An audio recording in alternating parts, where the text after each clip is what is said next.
And a big welcome back, folks, to Nuts Corner Raceway here in Antrim. It is the second day of proceedings for the 2024 Irish Grand Prix. And what a day we had yesterday. Really fantastic racing from start to finish. And it provided us, all their teams and all our sponsors here at the Irish Grand Prix. If you weren't with us yesterday and you're unsure what the Irish Grand Prix is, it is the main event here at Nuts Corner Circuit in Northern Ireland. Nuts Corner, of course, situated on a disused airfield site which is adjacent to the Nuts Corner roundabout in County Antrim, Northern Ireland. The entrance just off the A26, and it's opposite the well-known Sunday Market site. Nuts Corner here was once the main airport for Northern Ireland. The site was selected for use as a Royal Air Force airfield in the mid-1940s, and now it is, of course, a racetrack, and a good one at that, and it provided brilliant overtaking, brilliant battling, and all-round outstanding action from these men and women who you're seeing on your screen now. And the drivers ranging from Bambinos all the way up to 250 supercarts, ranging from on after that, and they will decide who can call themselves a 2024 Irish Grand Prix winner. Will it be any of those drivers on your screen now? You can see the Inter-Water Swifts being held high, and what a day they had yesterday. The Water Swifts, they are of course racing on the same track as the Rotax Inters, but the Water Swifts really did provide some great action. We saw big performances from the Stewarts, Andy and Johnston. We saw a big performance by Sophie Campbell as well. Ray Healy, the Galway man, was up there battling, as was Zach Burke. So the Water Swifts really providing us with some great action. And this is sort of the fun bit before the main race. Long stream of drivers.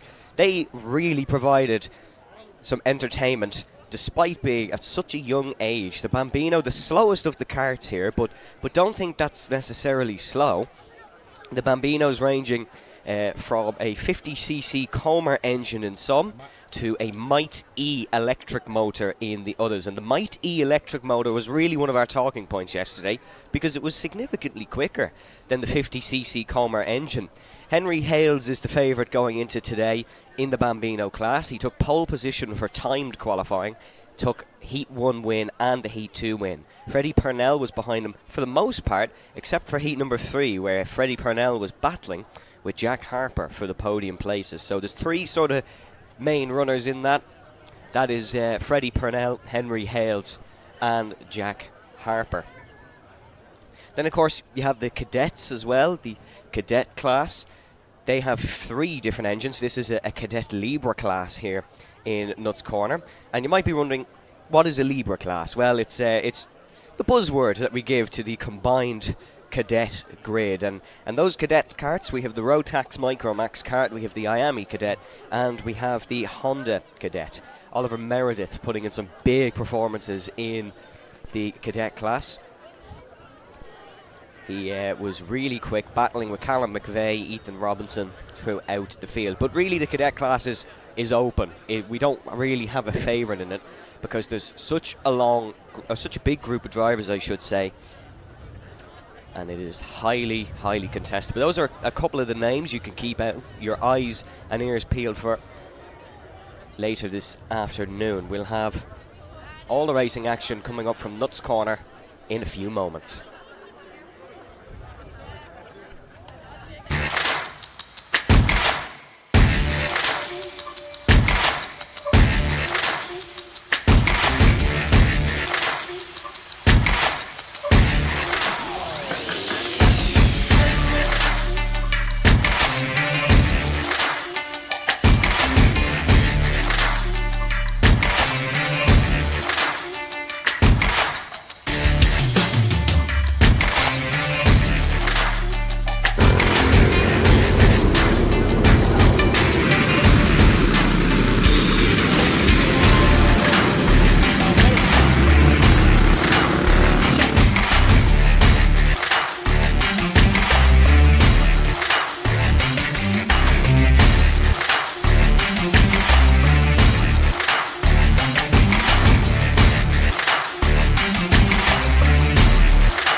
cold world.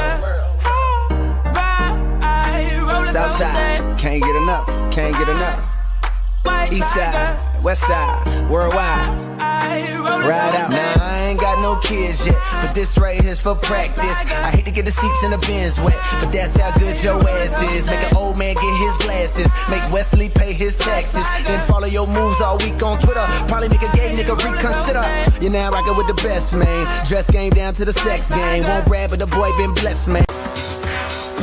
If life was a lemon, how much lemon juice could you squeeze out of that lemon before you die?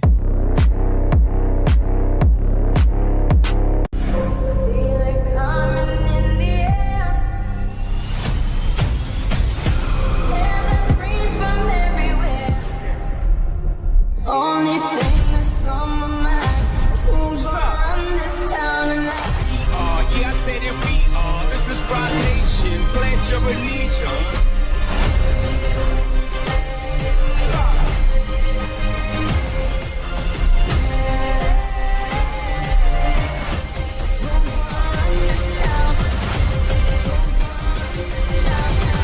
We gon' run this town.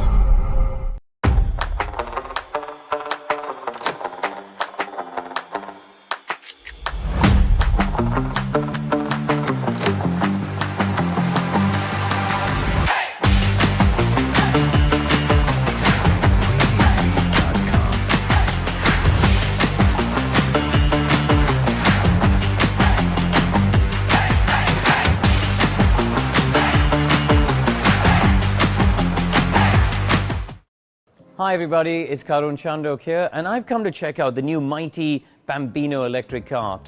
Now, as some of you may know, the Como class is going to be phased out. There's not going to be any new homologations. Of course, those of you who invested in karts will carry on racing in the National Championship. But this really is the future. It's much easier to run, to be honest. I went out with my son to Wilton Mill to have a go, and I couldn't believe how easy it was, because you're not messing around with jets and carbs and all of these other things with the traditional petrol engines.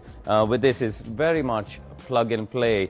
And listen, I'm a purist. I love the sound of engines. I've grown up driving cars with engines. But you can also see how much spending money on engines and spending money on cadet and Bambino karts has really had a big influence on the results. And that's something.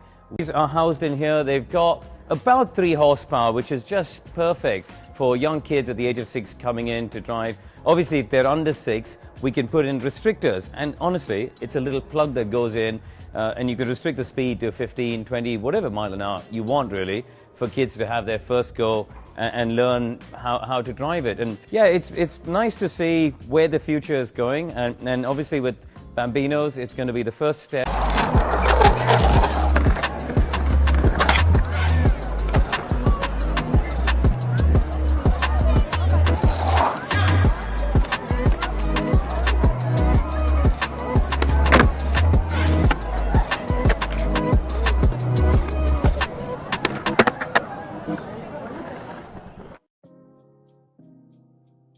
One of the biggest questions I get from a lot of parents on my website or social media is, how do we get started? We don't even know what to do. We don't know anything about engines. We don't know anything about karts. There's obviously a cost barrier. Motorsport is expensive. Motorsport is a capital-intensive sport. But if you can create an ease of access, i.e. they can get a kart or go and rent a kart from a team and just rock up and arrive and drive, I think we will create a bigger pool of drivers who come into the sport. Across the world of EVs, out on the road and in motor racing, range anxiety is still a topic. I think we can't hide that. And the way it's been structured is you've got an hour of running time. Now, it doesn't sound like a lot, but actually when you think of it in the context of a racing day, if you've got a 2-day weekend, you can do the whole practice day, charge the car overnight, and then do the whole of the Sunday. So really, it shouldn't be a problem for anyone who wants to do a race weekend.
Southside, can't get enough, can't get enough. Eastside, Westside, worldwide. Ride out. Now I ain't got no kids yet, but this right here's for practice. I hate to get the seats in the bins wet, but that's how good your ass is. Make an old man get his glasses, make Wesley pay his taxes, then follow your moves all week on Twitter. Probably make a gay nigga reconsider. You're now rockin' with the best, man. Dress game down to the sex game. Won't brag, but the boy been blessed, man. If life was a lemon, how much lemon juice could you squeeze out of that lemon before you die? Feel it coming in the air. Hear the screams from everywhere.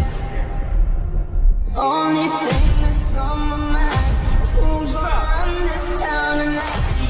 Yeah, I say that we are. This is Rock Nation. Pledge your allegiance.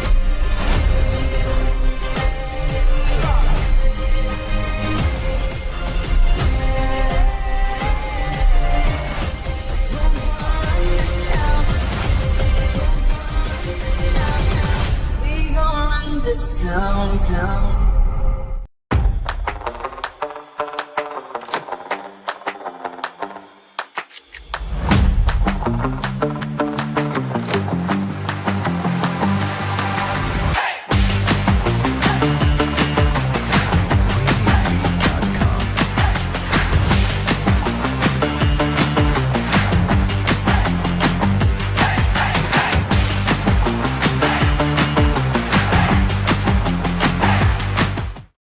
Hi everybody, it's Karun Chandok here, and I've come to check out the new mighty Bambino electric car.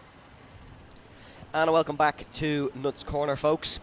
We have our first race is the pre-finals coming, starting alongside Agnew, so that's going to be a very intriguing battle down towards the first corner. In third spot then, we have the number 66 of Rory Armstrong, and in fourth is Keith Grant running IGP points on the front of his car.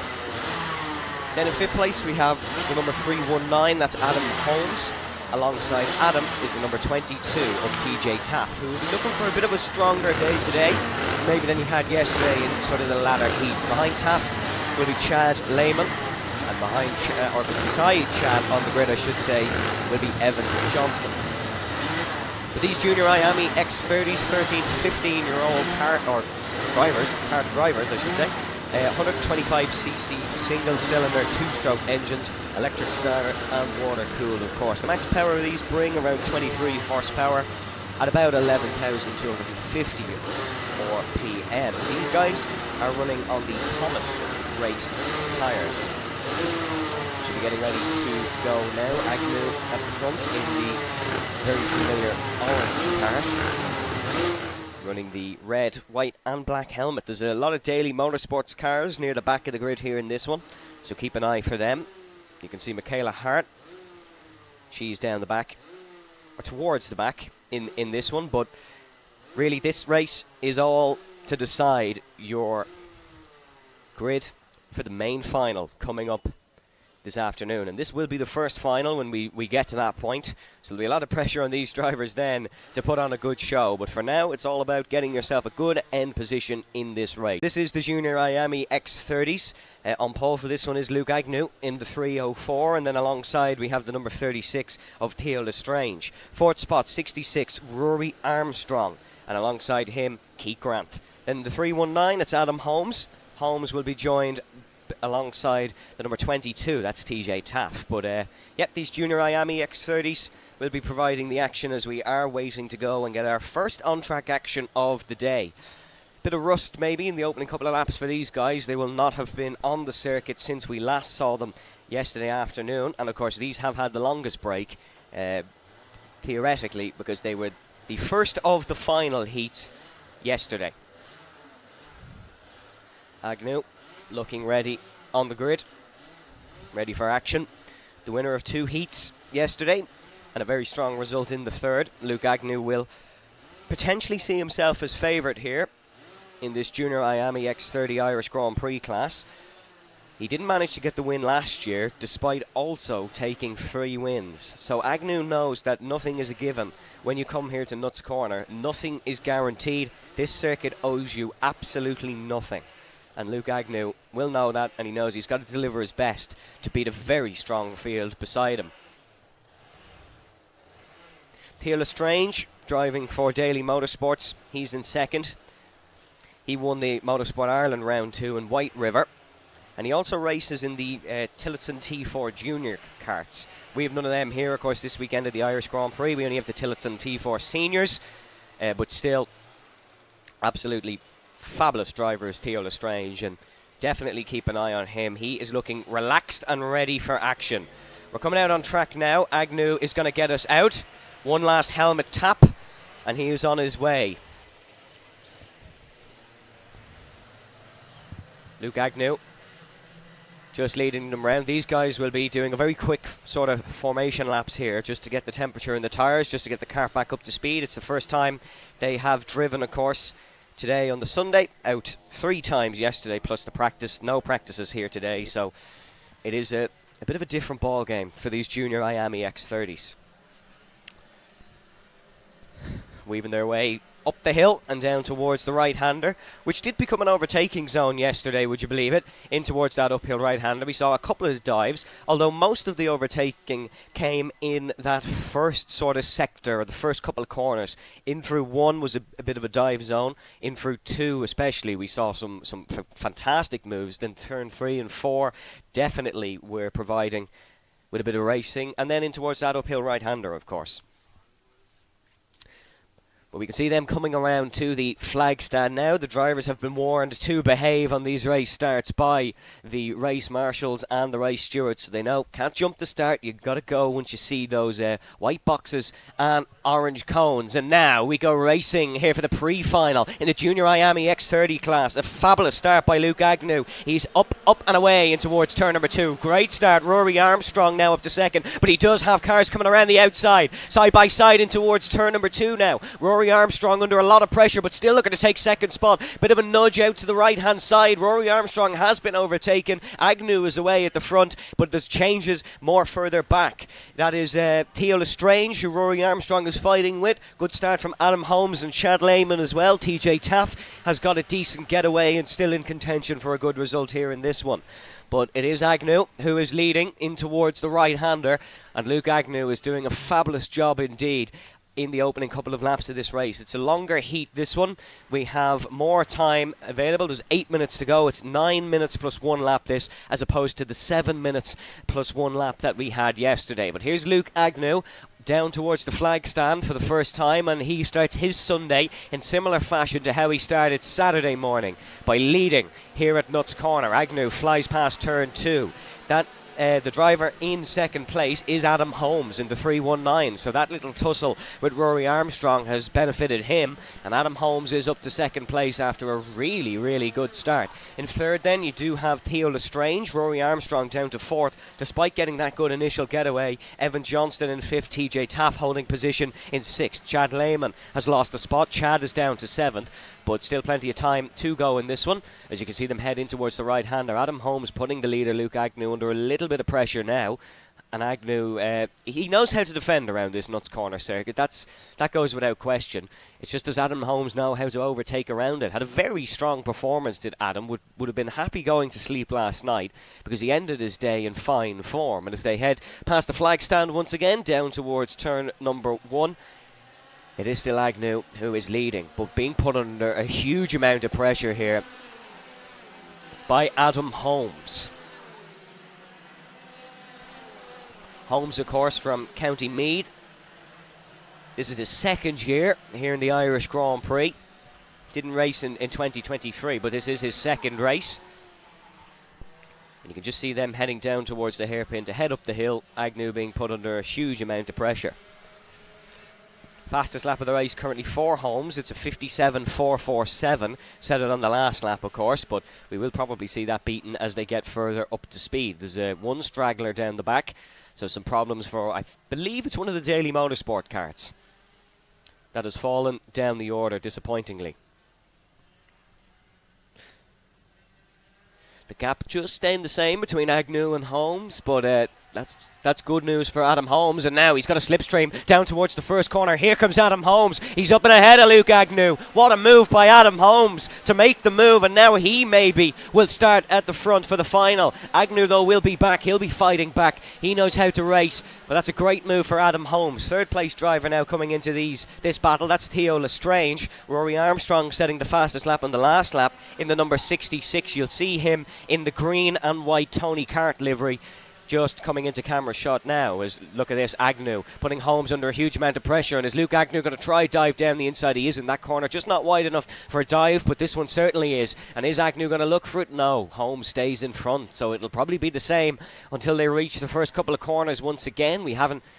Have we even seen any move in towards this corner here so far this weekend? I don't believe so, but certainly seeing a lot into this first sector. So for the first time, it's Adam Holmes that leads us past the flag stand and in towards the first corner, but Luke Agnew will be looking to change that quickly. Heavy on the brakes goes Agnew, and he really wants to try catch up to Adam Holmes, and now look down the inside. Luke Agnew not able to find a way through. The door was open, but shut very quickly, and Adam Holmes defending well, and that's allowed Theo Lestrange to get involved. Agnew putting himself offline, going for the move, has given Theo Lestrange the run, and Agnew in the orange cart now falls down to third. Theo Lestrange in second. He is up and now chasing down Adam Holmes for that second spot. Theo Lestrange in the number 36. Rory Armstrong still with the fastest lap of the race. That's a 57 flat. And Luke Agnew now has to try and retake his race lead. Luke Agnew won the Prix final last year here in Nuts Corner for the Irish Grand Prix, but finished second in the main final, so he'll be looking to put those woes away. But he has Holmes and Lestrange in front. 4 minutes 10 on the clock, plus one lap for this Prix-final here at Nuts Corner. Here comes Agnew, once again diving down the inside. This is a corner Luke Agnew loves, and he's now side by side here with Theo Lestrange. Rory Armstrong just sitting behind as a very keen spectator to this one, hoping them two get into trouble, and Rory Armstrong is able to sneak up the inside. No joy for Luke Agnew, not able to get past Theo Lestrange. Lestrange has defended Luke Agnew's favourite corner, which seems to be this quick turn 2, but here comes Agnew once again. Is this going to be his new favourite corner up the hill? And Luke Agnew is into second place, has got the move done on Theo Lestrange, and that orange card is up in front as they head back into camera shot, but Lestrange will be looking to retake that position. That card you can see running at the back is Adam Blaney, I believe, as we did have a DNS. That was Martin Shannon, didn't make the grid here this morning. In towards 2, no move from Agnew, but there is a move from Theo Lestrange. That's okay.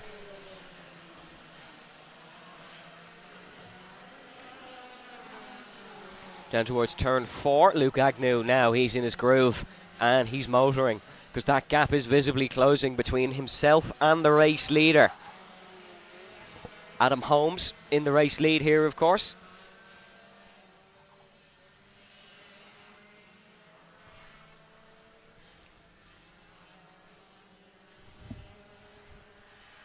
Two minutes 30 plus a lap to go in this pre-final for the Junior Miami X30 class.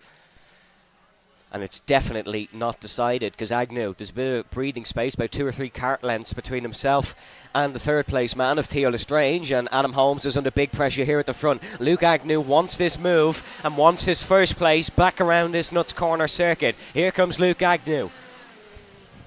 Not able to make a move into 2 or 3. Is turn 4 an option?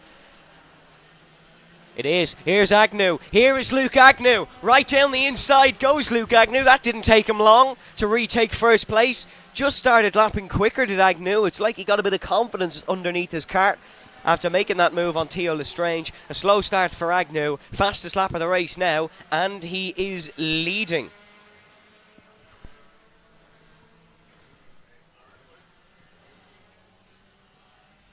But Adam Holmes not giving up on this one just yet. Holmes still right behind Luke Agnew as they head on to the main straight. Theo Lestrange looking for this one now. The whole top 3 are bunched heading in towards the first corner, and Theo Lestrange, there was a little sneak down the inside, but he chooses not to. And now Luke Agnew Still in front, but Lestrange trying to make the move on Adam Holmes. And this is a crucial battle because the difference between second and third in this one is a front row start for the main final coming up later.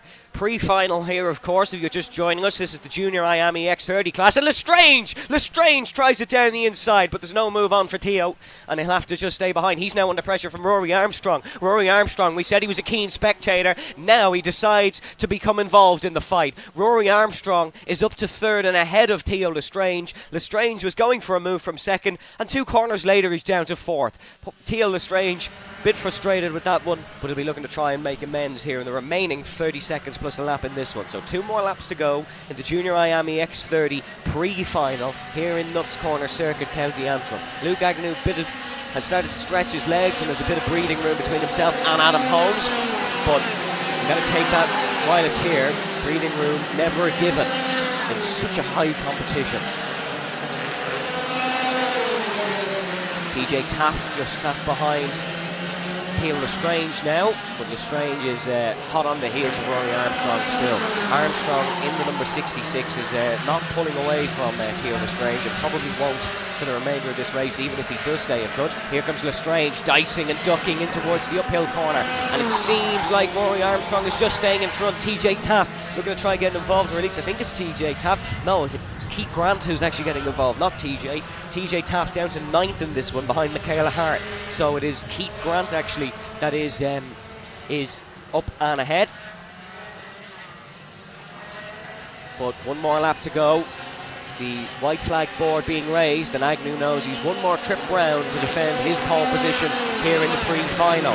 It is Armstrong then ahead of Theo Lestrange and Keith Grant still behind. So those 3, despite dicing up the hill, they are still in the same order as they went into it in. But Theo Lestrange putting the pressure on the Rory Armstrong. He's trying to go for this one in towards turn number 4. Wasn't able to get it done. That could be that potentially between Theo Lestrange and Rory Armstrong. No, it isn't. Look at this from Theo Lestrange, diving in towards the right-hander, side by side. Lestrange ahead at the apex.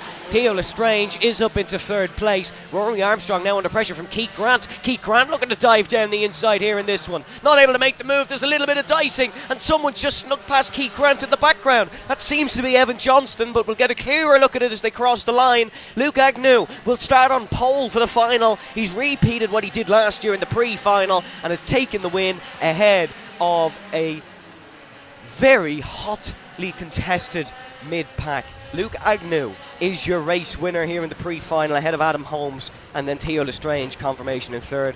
Armstrong finishes in 4th, did get ahead of Keith Grant, and then Evan Johnston in 6th position. Chad Lehman in 7th, and then it is TJ Taft who finished in 8th. Michaela Hart finished in 9th with Keenan Murphy in 10th, and it was Jamie Peoples and Jack Murphy, Adam Blaney, and then Martin Shannon not making the grid.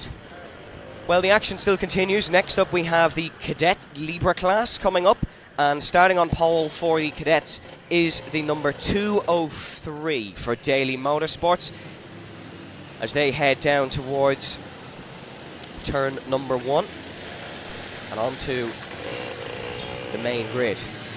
203, Ethan Robinson, of course, from Lisburn, County Antrim. In 2nd place will be Callum McVeigh, and then Cahan Knox will start in 3rd. Jamie Mulvey starts in 4th. A very mixed emotional day for Jamie yesterday. At one point it wasn't looking like he was actually going to make the field for one of the heats, and then he got a 6th or 5th place finish in it. So Jamie Mulvey really returning fabulously. He has Toby Picken right behind in his Honda Cadet. Then it's Jude Devant, Ben O'Keefe, Oliver Meredith, Jack Miller, Jacob Conlon, Mikey Kelly, and then Jaden McElhenney, who starts from 12th. So it'll be Robinson in the 203 and McVeigh in the 75 who you're looking at for turn number 1. See if they can go side by side.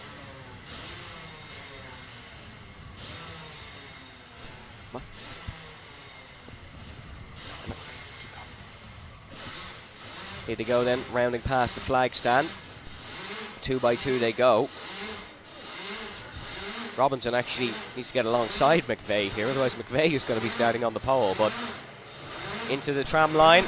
And it will be Ethan Robinson on pole as we go racing for the Cadet Libra class here at Nuts Corner, down towards turn number 2. Big pressure being put on here by the number 75 of Callum McVeigh. Ethan Robinson still in the lead here, the 203, third place driver making a move. And that is going to be Jamie Mulvey, who's up to third. The County Kildare man getting a cracking start in towards turn number 3. And it is Ethan Robinson still with the lead. So Robinson will have to now try defend for the rest of this race from the mighty Callum McVeigh. And McVeigh was really, really racy yesterday. Really good in the wheel-to-wheel is young Callum McVeigh. Only 9 years of age, but you wouldn't notice it when he goes side by side, just like he's trying to do now in towards the uphill corner. Not quite close enough to Robinson just yet, but definitely a move on here as they head down the main straight, down the tram line in towards turn number 1, but it's not going to be for Callum McVeigh, because that's Jamie Mulvey who's just dived down the inside. And now there's a change for second place. Still Ethan Robinson in first, but a change for second as they head down towards the paddock in towards the first corner. The battle for second here is it's going to be Callum McVeigh looking to dive down the inside. He was trying to do that in the race leader but wasn't able to. It is Jamie Mulvey in the 225 who is up to second, as you can see them just coming closer to our cameras. Callum McVeigh will be battling back into this one down towards turn number 4.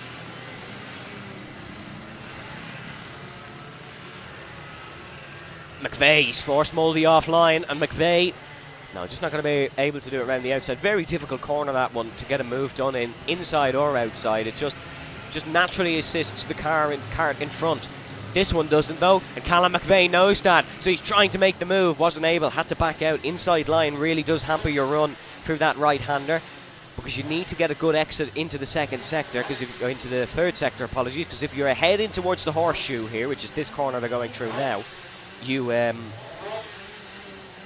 probably stay in front until at least turn number 1. But Callum McVeigh once again trying to break the mold and get in front. McVeigh now tucked into the slipstream nicely of Jamie Mulvey down the main straight, and this is a great run for Callum McVeigh. He's going to try send it down the inside, forces Mulvey to go the long way round. No, just doesn't have the speed off the corners, does Callum McVeigh, and you can clearly see Callum struggling just that little bit, not able to get in front of Jamie Mulvey. And what a start this is by Jamie Mulvey. But here comes Callum McVeigh once again, and Mulvey, just as we said he was having a cracking start, Callum McVeigh finally is able to get in front. And what a drive these two are having, but Mulvey retakes it. Jamie Mulvey with an excellent move down the inside, literally a lap after I said it's difficult to get a move done into that corner. Jamie Mulvey goes and proves me wrong. But Jamie Mulvey has been proving a lot of people wrong this weekend, and he's been really putting on a show here at Nuts Corner.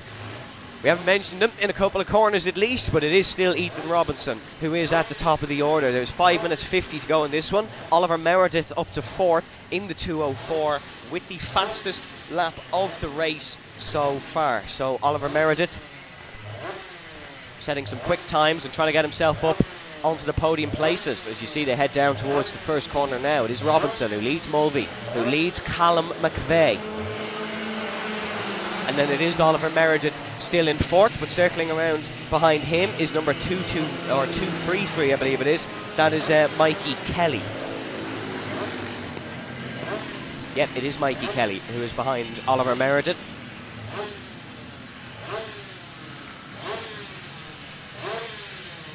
As the Libra Cadet train goes snaking up the hill in towards the right-hander, but here's a move now. That's Callum McVeigh under pressure from Oliver Meredith in the blue and white cart down towards turn number, the uphill right-hander, I should say. I believe it's turn number 7 or 8.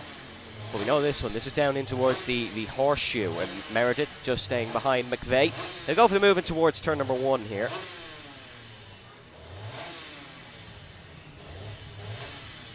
As Ethan Robinson gets out of the corner nicely, he's now under pressure from Jamie Mulvey. Mulvey's not won a heat here so far this weekend, or he's not won a race, I should say. He'd love to win the Prix final and get a great start position. And there he goes, Jamie Mulvey. Where did that come from? Now side by side, 3 abreast into this one. Oliver Meredith has gone for broke. He's gone for both, and he's got them both. in towards turn 2. It's turn 2, double trouble for Oliver Meredith, who makes an exceptional move past Jamie Mulvey, Callum McVeigh and Ethan Robinson. That's one of the moves of the weekend. If there was a reward from it, Oliver Meredith would be a hot favourite. And now look at this one. Jamie Mulvey, just as he was going for the race lead, is now down into 4th position. Mikey Kelly and Cahan Knox now looking to get involved in this one and make themselves, or introduce themselves to the fight here at Nuts Corner. There's 3 minutes and 47 seconds to go, plus 1 lap. And what a battle this is. This is war out on the circuit here in the pre-final, and the main event isn't even for another 4 or 5 hours for these guys. But they're warming it up with a nice teaser here in the pre-final. For the first time past the flag stand, this race at least, it'll be Oliver Meredith leading. But for how long? Under pressure from McVeigh in second. Both McVeigh and Oliver Meredith in the Miami Cadet Kart, as opposed to the Honda and the Rotaxes.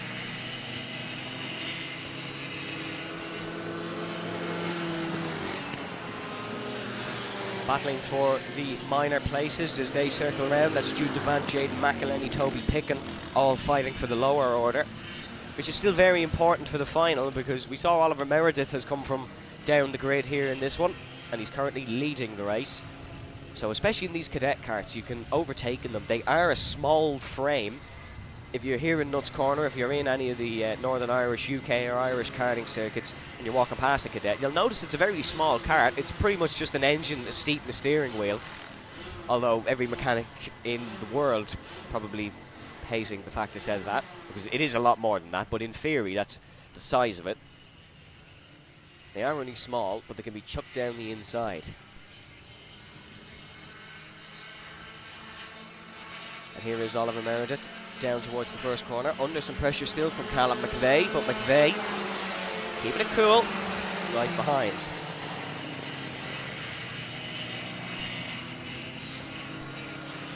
And Meredith would love to start in front of Callum McVeigh here, because these two have battled all weekend long. They know well what both are capable of. And Oliver Meredith would like to be in control for the final, as opposed to having to make the moves like he had to here in the pre-final. Up the hill they go then. It's still Meredith in front of Callum McVeigh, but the battle for third rages on. This is between Jamie Mulvey and Ethan Robinson and Mikey Kelly involved in this one. And look at this, Callum McVeigh going to try dive down the inside here on Oliver Meredith, and that is Callum McVeigh up and ahead. So McVeigh, the driver from County Down, making the move, but still under pressure here from Oliver Meredith. And is there a problem for Meredith? Oliver Meredith has just lost big time in towards the corner. We'll have to wait and see as he caught down this main straight by Jamie Mulvey. We hope not for Meredith's chances here in the Irish Grand Prix. That's the last thing you want, is car trouble in the pre-final. As Jamie Mulvey is under pressure from 4th place. The driver in 4th place is the 203. That's Ethan Robinson for Daily Motorsport. Robinson has just got ahead in towards turn number 2, and Mulvey's actually gone very wide. Jamie Mulvey's lost 3 spots there. So Jamie Mulvey now falling behind Robinson and falling behind Mikey Kelly, I believe.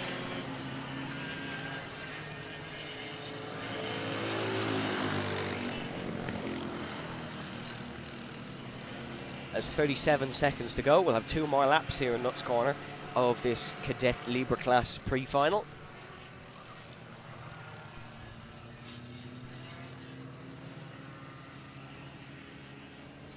As it is Callum McVeigh now in the lead. He'll have 2 more laps to survive. Callum McVeigh, the 2022 Northern Irish Karting Association Bambino Championship runner-up. Very good around this Nuts Corner circuit. Finished second here in the Ulster Karting Club Round 5 in that same year, 2022. So he knows his way around this circuit, as does the second place man. And he's now putting Callum McVeigh under huge pressure in towards the first corner and in towards turn number 2. And there is a dive there. That's actually Mikey Kelly, not Oliver Meredith. Meredith's down to 4th. Mikey Kelly is now in the lead of this race. It's a 4th different leader here in the Cadet Libre class, which is really providing the action. It's young Mikey Kelly who is up and ahead. The man who's also 9 years of age, battling with Callum McVeigh. But I tell you, if you didn't know what age cadet karting was for, you wouldn't figure it out, because these guys are driving well above their age level in terms of the battling, in terms of the cleanliness, in terms of the risk and the overtakes. Callum McVeigh's going to have to take some risk if he wants to start first for the final, because it is Mikey Kelly that is up in the race lead.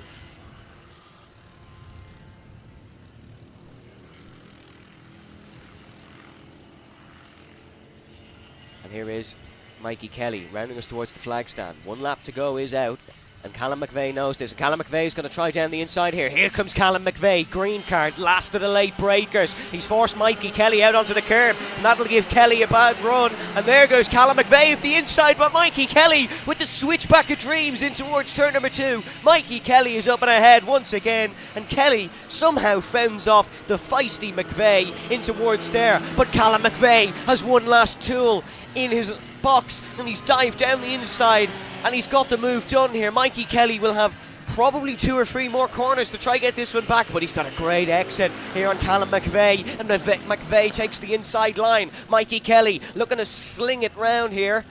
Callum McVeigh is up in front once again, and Mikey Kelly, can he try make it stick round the outside? This is brave, but there's a wobble from Mikey Kelly, and third place of Ethan Robinson is trying to get back in front here.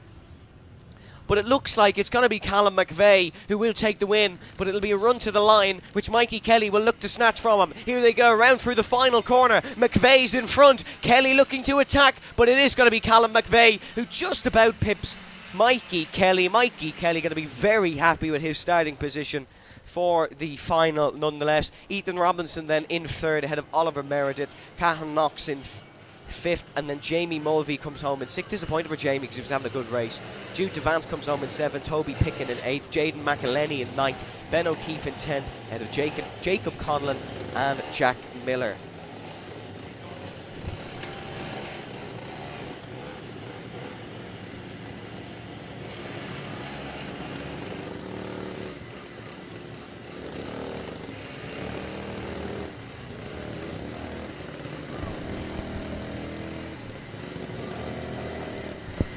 Next up then we have the mixed race. This is the Rotax Inters and the Miami Inter Water Swifts that are coming out on the track. So the Rotax Inters out first and then the Water Swifts out second. And on pole position for the Rotax Intergrid, it is Ben McCloughery running number 73. Ben, really good yesterday, battling for the win in all heats pretty much. He starts ahead of Charlie Blair. Brogan McDonald will start third, James Logan starts fourth, Liam O'Hagan in fifth with Noah McFarlane in sixth, Ryan Arthur will start in seventh, Declan Noble in eighth ahead of Jack Grimes in ninth, Cole Kenneran starts in 10th ahead of Caden Warnock. In terms of the Miami Interwater Swifts, Ian Carey has taken the pole ahead of Andy Stewart, Johnston Stewart then just behind, and Sophie Campbell starts in fourth spot. The Rotax Intercar 2-stroke restricted 125cc engine, 950mm homologated chassis on the screen now. You can see the Rotax Inters heading through the right-hander as they're getting ready to start their race now. The Water Swifts just heading up towards the right. They're a lot closer together this time actually than they were yesterday, or at least it seems that way in the heats.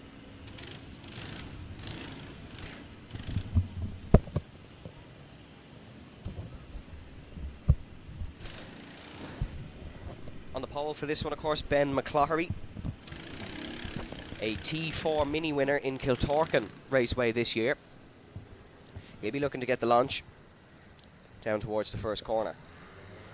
And as they head into the tram lines, it is Ben McCloughery away, and we go racing in towards turn number 1. Good start from Ben McCloughery. He's looking to get ahead in towards the right-hander, and he is still in first. Charlie Blair now up to second. Blair and McCloughery were all over the track, dicing and battling yesterday, so keep an eye on them here today. In third place, it seems to be Brogan McDonald that's looking to try and get to third. Had a high starting position, as now the Water Swifts are underway down in towards the first corner. On pole for this one was Ian Carey, but in second position is now Johnston Stewart, so Johnston's got a good run ahead of the number 96 of Ian Carey in the front in this one. Johnston Stewart in second position.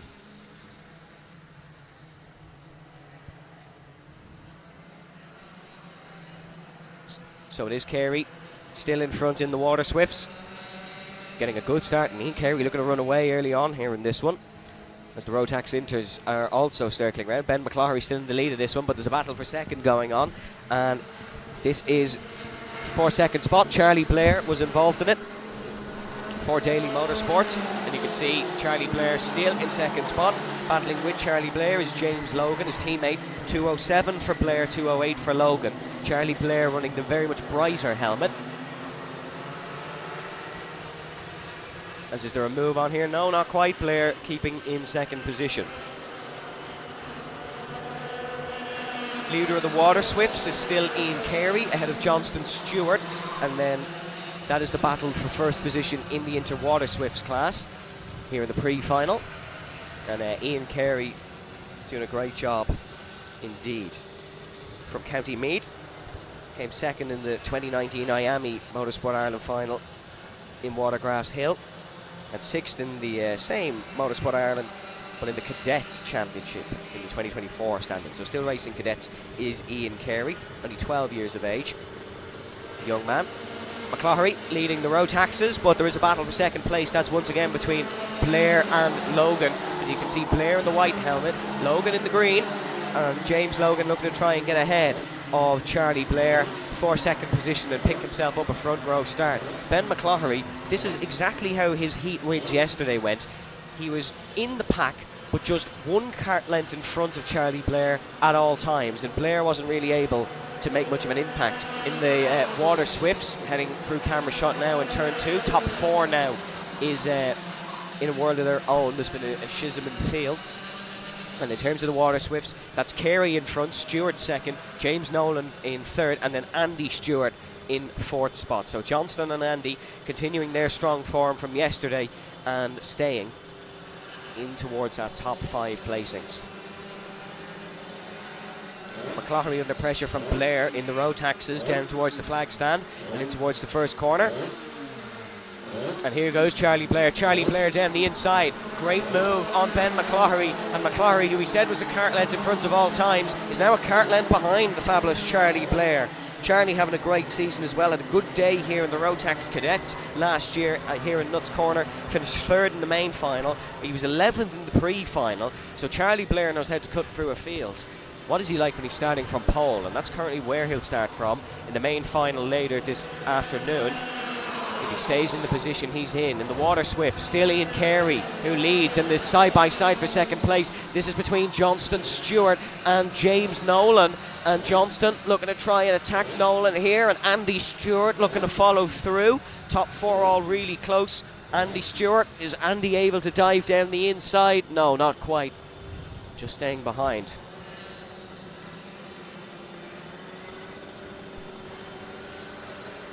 Still Charlie Blair leading the Rotaxes, ahead of Ben McCloughery in second. Third spot is still going to be James. Charlie Blair being put under some pressure here by Ben McCloughery, and McCloughery looking to just get ahead in towards turn number 3. Not quite on, but a move into 4 definitely on. As they're heading down the mini straight in towards the left-hander. Ben McCloughery not able to dive down the inside, so despite getting a good run, Ben McCloughery will remain in second spot.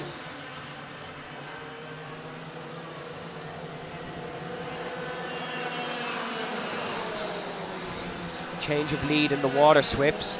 It is, still Ian Carey who leads, but Johnston Stewart looking to get into second. I thought Johnston Stewart might have got in front there, but still just behind Ian Carey. James Nolan in third, Andy Stewart still in fourth. So still the same 4 battling in the Water Swifts, still the same 3 battling in the Rotax Intercart. And in terms of this one, we have 3 minutes and 50 on the clock, plus 1 lap, of course. So still plenty of time for a move, as Charlie Blair still leads the Rotax Intercarts in towards turn number 2, ahead of Ben McCloughery in second spot.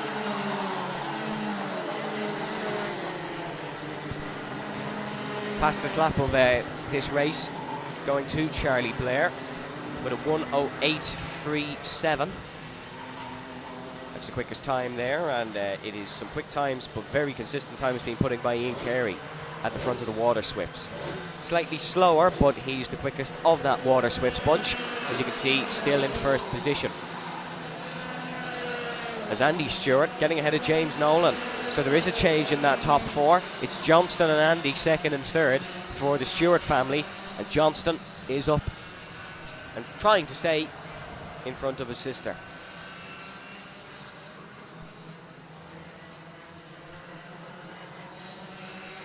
As they're heading up the hill now, a little bit of movement between Nolan and Stewart.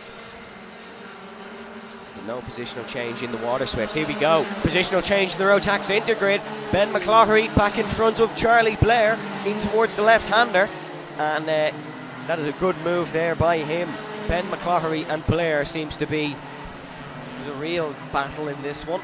Just like in the Bambinos, we seem to have a two-horse race. Seems to be a two-horse race in this cadet, or no, apologies, not in the cadets, in the Rotax Inters.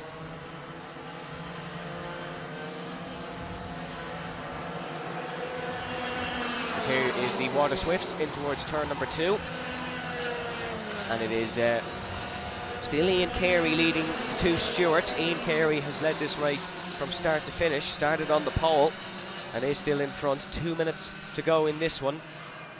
Ian Carey just about a tenth of a second ahead of Johnston Stewart the last time they were at the flag stand, and then another tenth back to Andy Stewart. Very close bunch is this Water Swifts race win battle. Here's Charlie Blair looking for the move on Ben McCloughery once again, but not able to dive down the inside. Not able to do the Luke Agnew move as we've seen from the first race here of Sunday morning.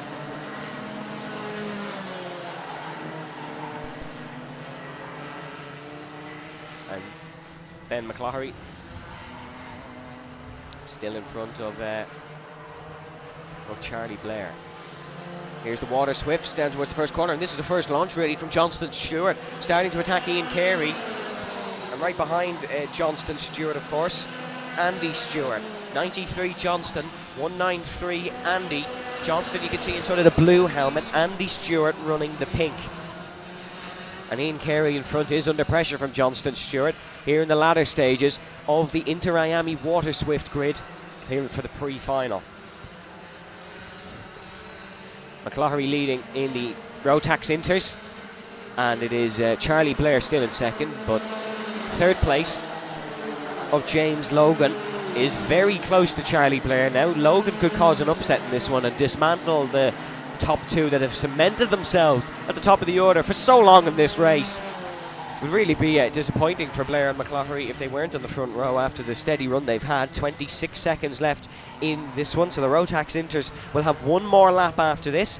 Inter Water Swifts also going to have one more lap there behind, and here is a move. Johnston Stewart on the outside of Ian Carey. Carey still in front. Andy Stewart now looking for this one down the inside. Not available for Andy. Andy going to have to try it in towards turn number 2. Turn number 3, apologies. Turn number 2, where Andy tried to move initially. A little bit of moving, but no move on. Ian Carey still staying in front as the board is out between the Rotax Inters. Charlie Blair, one more lap to try and get in front of the very speedy Ben McCloughery down towards the right hand. Oh, there's a bit of a gap now. Blair not as close as he once was to Ben McCloughery. Further down that Rotax grid, it's been a good race by Noah McFarlane. It's been Liam O'Hagan getting past Declan Nolan as well, but in all honesty, not a lot of positional change in the Rotax Inters. Not a lot of positional change in the Water Swifts either. Ian Carey still in the front of that one. They're starting their final lap of the race soon. Well, they're starting it now actually, and look at this, it's Johnston Stewart in front. So we said Ian Carey was leading the whole time, but now on the last lap, Johnston Stewart is up in front, and Andy Stewart still in third, but Andy is going to have a good run on Ian Carey here, because Carey will be a little bit distracted trying to re-overtake and take the race lead in the race that he has dominated, to be fair to Ian Carey. It's been a really solid performance by him. We're coming across the line now. Charlie Blair has overtaken Ben McCloughery on the last lap, and Blair getting the move done. So Blair wins the Rotax Inters while we were keeping an eye on the Water Swifts. Charlie Blair was making the move here in this double grid race, which when they're both having cracking battles is not easy to keep up with. But the Water Swifts, it seems like it's going to be Johnston Stewart who's leading home Ian Carey. And Carey, who has led this race from, I think, start to finish, other than this last lap, will now only finish in second. Johnston Stewart becomes the second Stewart to win a heat or to win a race in this Interwater Swifts grid, and it is Johnston who comes ahead of Ian Carey in second. Andy Stewart comes home in third, and then in fourth. We've actually lost a senior X30 since yesterday, because there's only 2 of them parked in the grid to my left-hand side. One being, of course, the dominant Jack Dillon, who won every heat yesterday. The other one is Patrick Hayden. James Simpson, we saw, didn't have the best of days yesterday at Nuts Corner, but it doesn't seem like he's made the grid here today.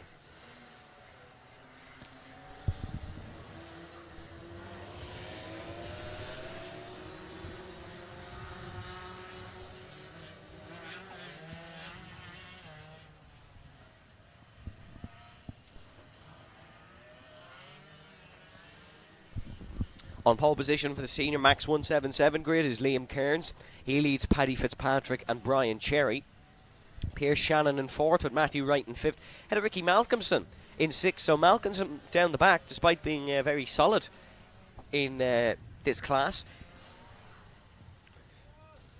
As James Simpson has actually made the grid, so he will have 3. He's literally getting into his seat now.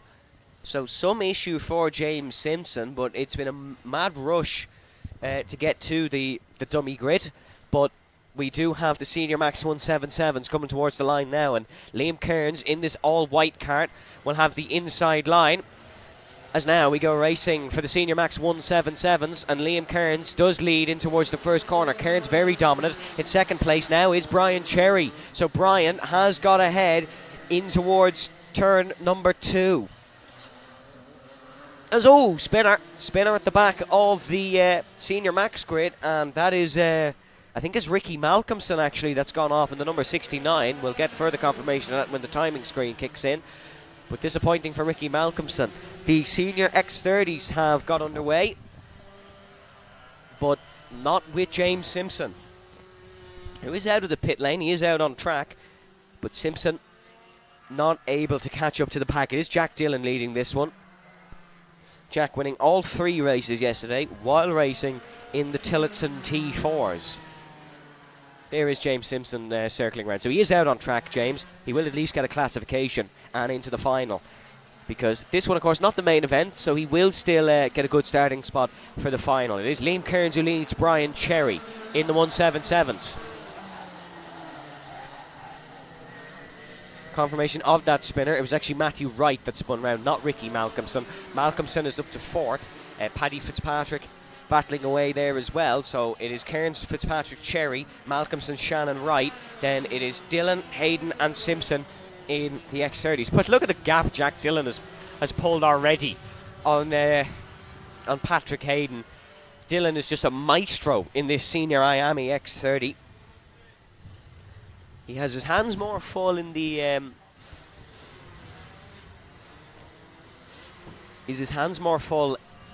Tillotson class. Goes Jack Dillon, fastest lap of the race for him on the last lap. He's the only man in the entire field who managed to go under the minute.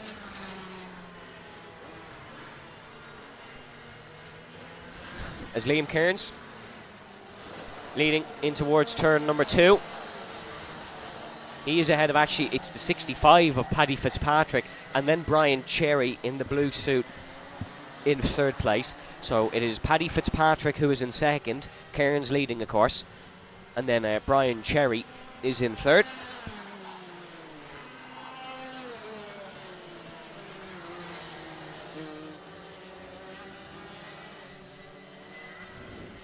As that is Jack Dillon, you can see on your screen, heading down towards the left-hander. Leader in the senior Miami X30 race. Patrick Hayden second in that one. And then, of course, James Simpson, who didn't make the starting grid, but is out on circuit. So he will get a classification. He will get 3rd place. Unless something happens, of course. Jack Dillon's car could break down for all we know. But he will get onto the grid for the final anyways, and try compete from there. In the Senior Max 177s, it's still Liam Kearns, the man from Westport, County Mayo, who is leading. 15 years of age is Liam Kearns, and he really is showing his class out on the racing circuit. Paddy Fitzpatrick in 2nd.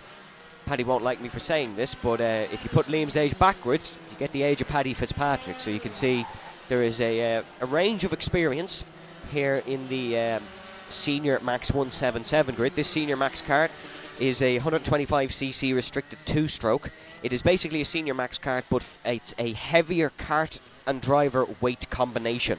So you have a minimum driver weight of 80 kilograms, and then you have your kart on top of that, which does bring you to 177. You can do the maths at home. It's a 30 horsepower kart on Mojo tyres. And then the Senior Miami X30, similar 125cc single cylinder 2-stroke on Comet tyres. As the blue flags wave, out of the way goes James Simpson. He's just looking to bring his kart to the finish here. There's no goal other than that, but he's actually almost tangled with 4th place in the 177 grid, and that is Ricky Malcolmson. Fastest lap of the race still does belong to Jack Dillon. It is Kearns leading with 4 minutes 40 to go, ahead of Paddy Fitzpatrick. Brian Cherry in 3rd with Ricky Malcolmson 4th. Then it's Pierce Shannon ahead of Matthew Wright in the 177 classification. Jack Dillon is leading the Senior X30s, of course, ahead of Patrick Hayden and James Simpson. The pre-finals here in this double class race, though, following the same format that we had in yesterday's heats, and that is Liam Kearns and Jack Dillon domination. No difference whatsoever from yesterday. Dillon has got that car up and running, as has Liam Kearns. You can see leading in towards the first corner, Liam Kearns 9/10 of a second over Paddy Fitzpatrick, but it looks like it's extended since they've come across the timing beam. A good run through turn number 1 for young Liam Kearns.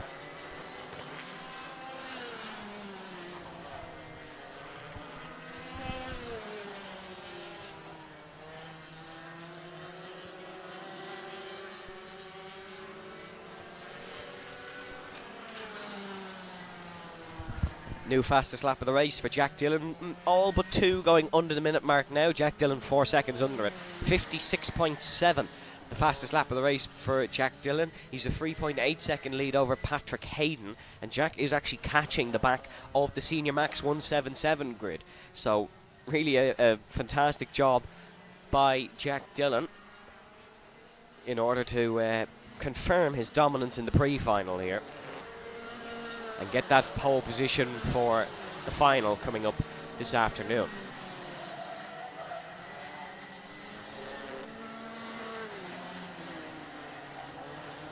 Liam Cherry, that's not, it is Liam Kearns and Paddy Fitzpatrick and Brian Cherry, but Liam Kearns extending his margin over Paddy Fitzpatrick. Paddy currently 4th in the Tully Allen 2024 Senior Max 180 Championship. Brian Cherry 18th in that same championship, but I don't think Brian has done every race, so not really a fair statistic on Brian's behalf.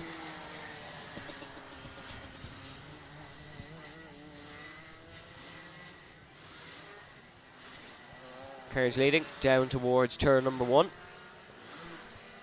here in the Senior Max 177s.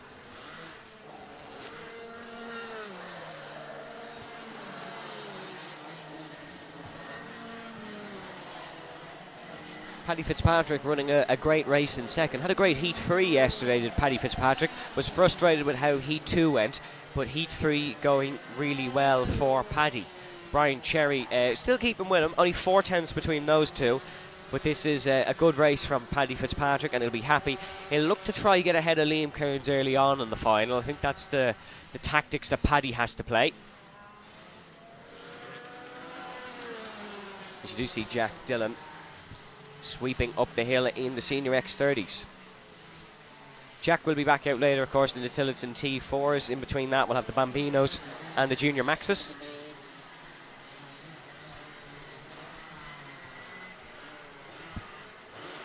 And there is 1:10 left on the clock, so I want to say 3 more laps we'll have here in this one. 9 minutes plus a lap. These, of course, except for the Bambinos, they'll go to 7 minutes plus a lap. So the format we were doing yesterday for the direct drive classes, and that's what the Bambinos will do. And then I believe they'll go to, or they'll stay on 7 minutes plus a lap for their final, where these main classes will go to 11 minutes plus a lap here.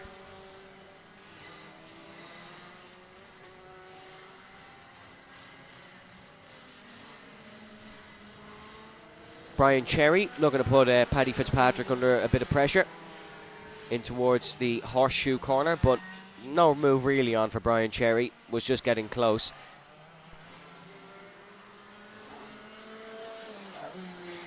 Liam Kearns across the line and past the flag stand. He'll have 2 more laps, or he'll have this one and one more, as the clock just striking 10-second mark and heading down 2-0. Fastest lap of the race in this one still does belong to Jack Dillon, and it was that 56.690 that Jack Dillon set quickest, as Liam Kearns just extended the margin once again. Paddy Fitzpatrick is under a bit of pressure from Brian Cherry here, so if Cherry can time his manoeuvres right, he might be able to get past Paddy, maybe into the first corner on the next lap if he could get a good final sector, a good final couple of corners.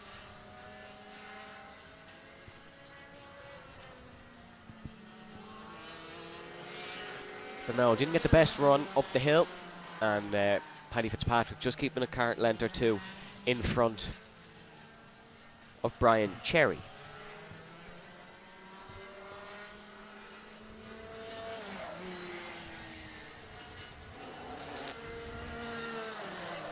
Last lap then of this one. The 1 lap to go board being shown, and Liam Kearns will drive us home to the finish. Paddy Fitzpatrick's got a great run through 1 and 2, so he should be okay from Brian Cherry, but that's always every commentator's famous last words. So Brian Cherry could still have one more move in him. Jack Dillon will be rounding onto his final lap in the senior X30 class.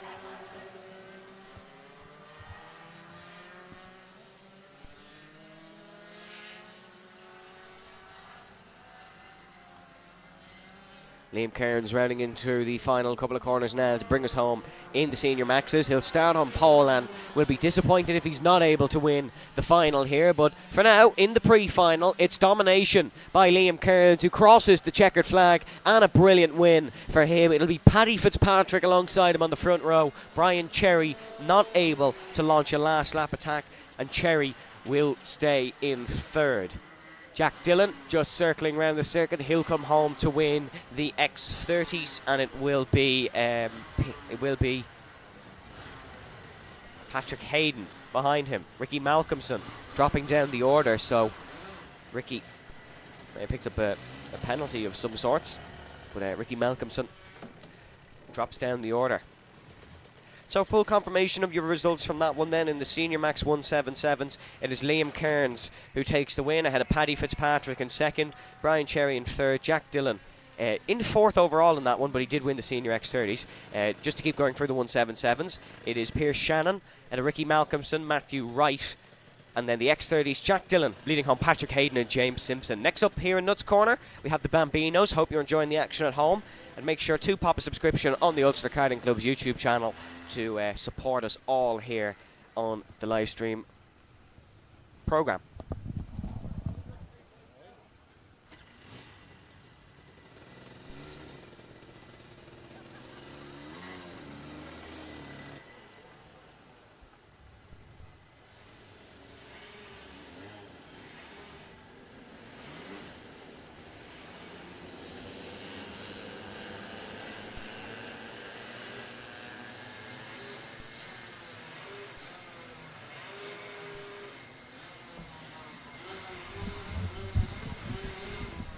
So the Bambinos out on track now, and Henry Hales, of course, taking pole position ahead of Freddie Purnell in second.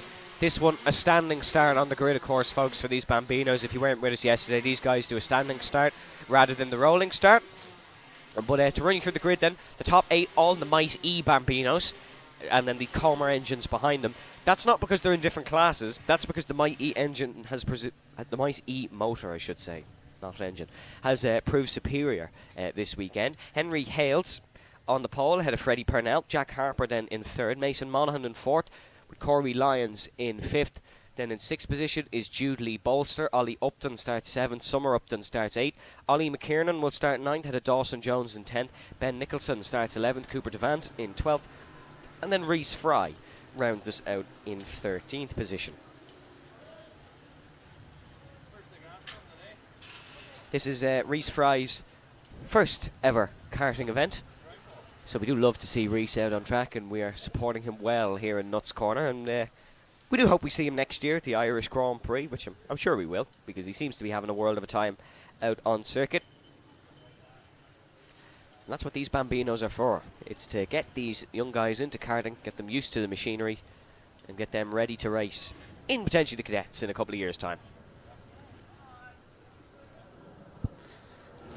So it's a shorter race, this one, 7 minutes plus a lap rather than the 9 minutes plus a lap that the rest of them have been doing.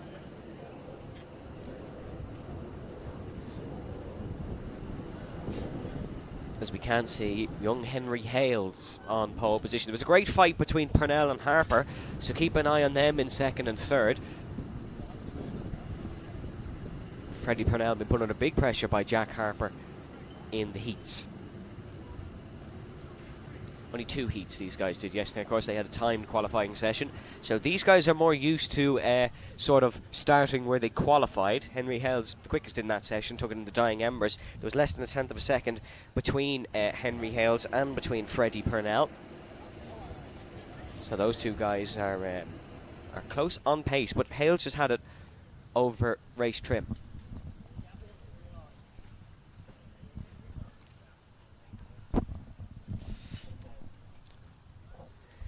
Just getting the final preparations on the grid. The marshal's doing a great job to show these Bambinos where and how to start your kart from a standing start. As the boards are being removed, the karts are getting ready to go here, and now we go racing for the Bambinos pre-final. Great start from Henry Hales. He'll lead in towards turn number 1, but Freddie Purnell still right close to Henry, down towards the second corner. Jack Harper in the orange kart in third, still getting a good start in the 57. In fourth then we have the number 14. That's Corey Lyons. Just as a tangle through turn number 2. There's a couple of karts off, both rejoining the track safely, so they are still going, but a little bit of a tangle heading through there, and that is disappointing for a couple of drivers. There's someone off. There is one more off, and 2 got going. 1 could not. Just can't see which number that is, but we'll get confirmation once the timing screen does kick in. It's number 87. That is Ollie Upton actually in 97, I believe. So Ollie Upton, a disappointing start for Ollie. But still at the front, it is still Hales, Purnell and Harper. Yellow flags out in the first sector. That is because of Ollie Upton, so the drivers will be slow through here. That sort of takes out a couple of... Ollie Upton has just got going again. So Upton is all good. And it is up and away. And here is Freddie Purnell. Is Purnell able to go for this one on Henry Hales? Down towards turn number 1. Purnell looking for the outside. Hales on the inside. Freddie Purnell just not able to make the move. Jack Harper just a little bit behind, as you can just hear how quiet these Might E motors are. Certainly doing justice for the sound limits around Nuts Corner. In fourth position now is Mason Monaghan. He's had a good start running the NW plates. Summer Upton in 5th. That was confirmation, full confirmation that was Ollie Upton who spun in front of us down on the timing screen. Ben Nicholson in 6th, Dawson Jones 7th, Ollie McKiernan in 8th, and then Cooper Devant 9th, and then Corey Lyons in 10th. Corey got a good start, but was involved in that tangle at turn number 2 as they head up the hill. It is still Henry Hales out in front, and Henry, great over race trim, which will bode nicely in his future racing career. But he is ahead of Freddie Purnell. But if both Henry and Freddie, if you weren't with us yesterday, they have travelled here from Wales. Henry Hales, your race leader from Crickhowell, Wales. 7 years of age. Race winner in the British Karting Championship at the Fullbeck circuit is Henry Hales in the Bambino, of course, the one he's driving here today. Jack Harper, right on the tail of Freddie Purnell, in towards turn number 1.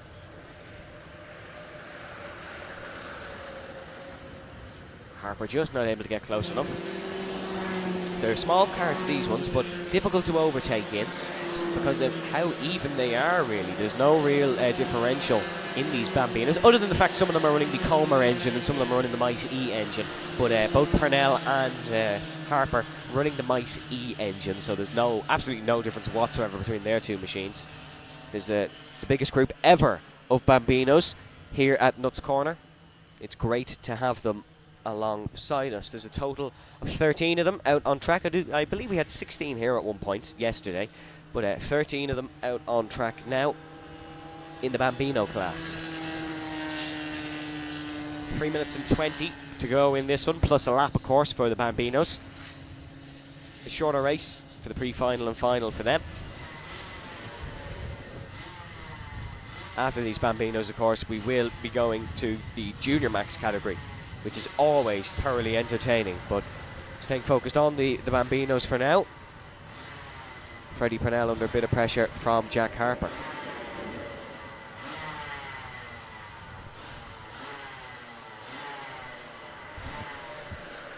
Henry Hales in first, as you can see, heading past your screen. As second place second place Freddie Purnell under pressure from third place Jack Harper. Second place Jack Harper, it might be Jack in a couple of corners time. Down towards the left-hander, is Jack Harper able to make the move? No, he isn't. Not on Freddie Purnell, and this is very similar to what we had yesterday with Purnell and Harper. As you can see them just heading up the hill now.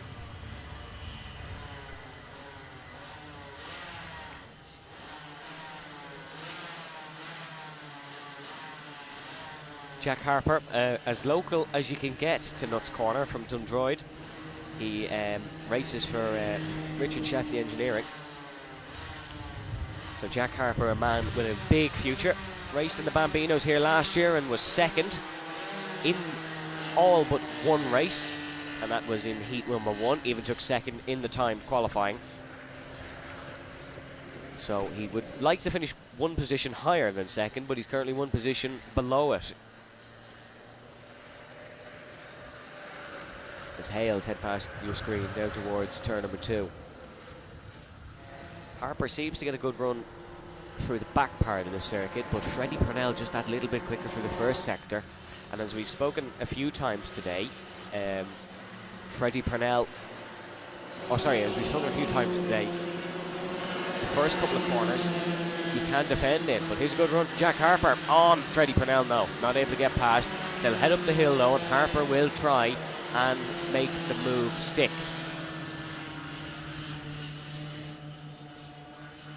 As here is Jack Harper. Down towards the uphill corner, just not able to make the move in the Might E Bambino. Might E, of course, you'll see more about in our advertisement section. A really fabulous motor to have in these Bambino karts, about 38 mile an hour top speed. It's a 90 or 69 kilogram driver and cart weight, this one, and they are on the all-weather LeConte tyre. As we'll have, I believe, 2 more laps to go. Yep, 20 seconds on the clock, so it'll be this one and one more for these Bambinos, as Henry Hales is going to be your winner here. Let's look at this from Jack Harper. Oh, that's a spin. Harper went for the move on the inside, and he spins in towards turn number 2. That's very disappointing for Jack Harper. Oh no, sorry, apologies, that's number 15. So it wasn't Harper. I believe that was a lapped car. Yep, Jack Harper still in third. That was actually Reese Fry. Apologies, folks. That was a lapped car. Jack Harper still in third. It was in this sort of Harper and Freddie Purnell incident, but they're still together. There is Henry Hales coming to lap another car, so lap traffic, a bit of a problem in this Bambino race. Reese Fry being tipped round, but Fry still making a good move. As you can see, Henry Hales in the blue, heading now just to lap a kart, but he will be coming on to his final lap of the race. Blue flags will be waved. That's not Reese Fry, that is Ollie Upton, I believe, and we saw Ollie had a bit of a moment in the start of this race, hence why Ollie is so far back. But there is Henry Hales just lapping, and now side by side between Harper and Purnell for second place in towards the first corner. Jack Harper's ahead. Jack Harper has boded his time nicely, and is up and ahead of Freddie Purnell. What a move by Jack Harper to get it done in towards turn number 1. Patience is a virtue for Jack Harper. A second and third, side by side in towards turn number 4, and that's a move from Purnell back down the inside. It's kicking off between Freddie and Jack, and Freddie is back ahead of Jack. Up the hill they go, and Jack Harper will have to fight and make the move on Freddie Purnell once again. He thought he had it done, but Freddie Purnell had something else to say, and he gets the move once again back past Jack Harper. But here's Henry Hales, as you can see, rounding through the final couple of corners, and young Henry will continue his unbeaten streak in the Bambinos. Ready for the final corner now as they're side by side for second and third. It's still Purnell ahead of Harper for now as they come round through the final corner. It's going to be Freddie Purnell, I believe, who stays ahead of Harper, unless Harper has a mighty run. Henry Hales continues the unbeaten streak and wins the Prix final. Here is Freddie Purnell. He'll get ahead of Jack Harper for second position, and Harper will come home in third. Once again, as close as you can get between Purnell and Harper. As full confirmation of your results, it is Henry Hales who does beat Freddie Purnell and Jack Harper in third. Mason Monaghan fourth, Ollie McKiernan in fifth, Corey Lyons in sixth, and it was Ben Nicholson in seventh, had Summer Upton in eighth, Dawson Jones in ninth, and Jude Lee Bolster in 10th. And it was Cooper Devant, Ollie Upton and Reese Brown. Next up, we have the Junior Maxes.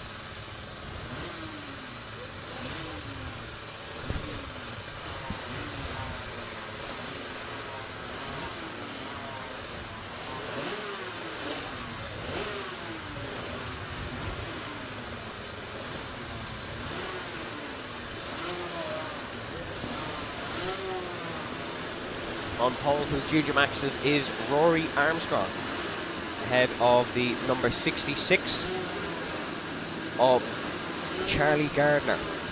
Then in third in the Junior Maxes is the number 26 of Joel Murphy, and in fourth is number 95 of Noah Taylor. Fifth spot will be the number 14 of Carter Kelly, and then in sixth we have the 33 of Joseph McMahon. Interesting thing Noah Taylor does, he always wiggles his wheel before coming out on track, and I noticed him doing it yesterday a few times, so it must be one of these little habits that he has. All these guys will have different sort of habits that they race in. Another thing I want to compliment the second place man on, that is a pristine race suit. That has been freshly dry cleaned here for the Irish Grand Prix, because that thing is immaculate. I'm not sure if it's been picked up as much on the camera, but I'm looking out the tower window here, and that is unbelievably pristine, potentially brand new. But I digress. Rory Armstrong on the pole, number 166. Rory, you'll recognise he was racing earlier, racing for Oran Henry Racing. No, apologies, he's not racing for Oran Henry Racing. He's part of the Strawberry team.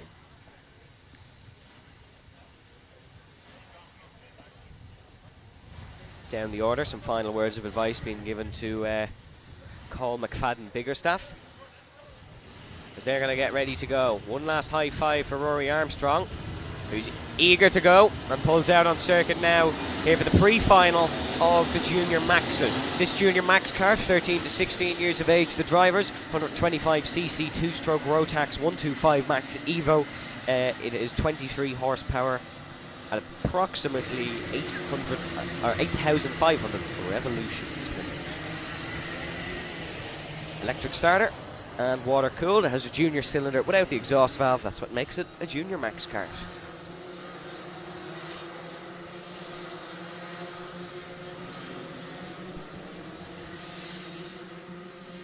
Armstrong picking up the most points and will get pole for that, but it was highly contested, this Junior Max class. Carter Kelly was up there, Charlie Gardner, Joel Murphy was up there, Joseph McMahon was up there, Colm McFadden Biggerstaff was up there. He, of course, he was on pole for heat number 1 in the random grids. Jason Park was up there as well, as was Milo Steen, and as was Sam Kelly. It's really probably the most open grid here, probably in terms of who can win the final. We've seen our clear favourites in other classes, but this one, so far, undetermined. Who can cement themselves as a favourite in the Junior Maxes as we go racing once again at Nuts Corner? Brilliant start from Rory Armstrong. He leads in towards turn number 1. Second place, number 26 of Joel Murphy. Murphy looking to just try and hunt down the race leader, Noah Taylor. You can see in the red 95 there in third. And in fourth place still remains, that's Charlie Gardner, I believe, falling down to fourth because Taylor has got up and ahead in the white helmet red Kart. So good start for Noah Taylor. But Rory Armstrong, still your race leader as they head up the hill in towards the right-hander.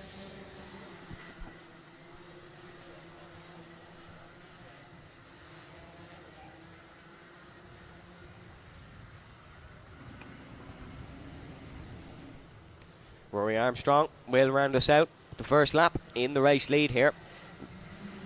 And he's got a nice little gap behind him as well. So Rory Armstrong will be looking to extend upon this as they head in towards turn number 1. 166 still ahead of 26. Armstrong ahead of Murphy, who is ahead of Noah Taylor. And then in fourth position, it is Carter Kelly actually who's got ahead. So Gardner down to 6, Joseph McMahon up to 5th, Adam Holmes is up to 7, Jamie Kidney up to 8, Cole McFadden Biggerstaff is down to 9th, Archie Condy getting a poor getaway as well, down to 11th. 12th spot John O'Neill, Conan Warnock in 13th, Jason Park 14th, and then Sam Kelly is at the back of the pack.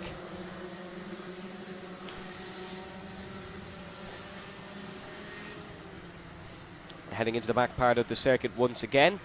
It's still the green and white of Rory Armstrong that is in the lead of this race. As Armstrong circling round, you can see the close-up there, down towards the flag stand once again. Second lap being completed. Still 7 minutes to go here in the Junior Max pre-final, live from Nuts Corner Karting Circuit. Armstrong flicks it ahead of Taylor. There's a move for third place. That is going to be Carter Kelly, who's up ahead of Noah Taylor. Taylor on the outside, Carter Kelly cool on the brakes, cool into the corner, chucks Taylor onto the outside. Noah Taylor's lost a handful of spaces. Joseph McMahon and Charlie Gardner as well sneaking up the inside. That's one thing about this Nuts Corner circuit. Once you lose one spot, you tend to lose a few more. And Noah Taylor has become victim to that. He falls down the order ahead or behind Carter Kelly, Joseph McMahon and Charlie Gardner. Front two remain as they were, but the rest of the field is dicing. Fastest lap of the race does belong to Charlie Gardner, and there has been a penalty handed out by the stewards. The number 122 has received a 5-second penalty for an incorrect starting procedure. That's Milo Steen who has received that. So Milo will drop to the back of the pack for an incorrect starting procedure. The stewards just popping that one up on the timing screens as they head in towards turn number 1. Here's Armstrong in towards 2, and he's got a nice healthy lead now over Joel Murphy. Oh, really a lot of sliding for the fourth place man. I believe that's Charlie Gardner. A lot of rear sliding in towards turn number 2. It is Charlie Gardner. It does have the fastest lap of the race, so he's clearly doing something right. But there was a lot of sliding there for Charlie.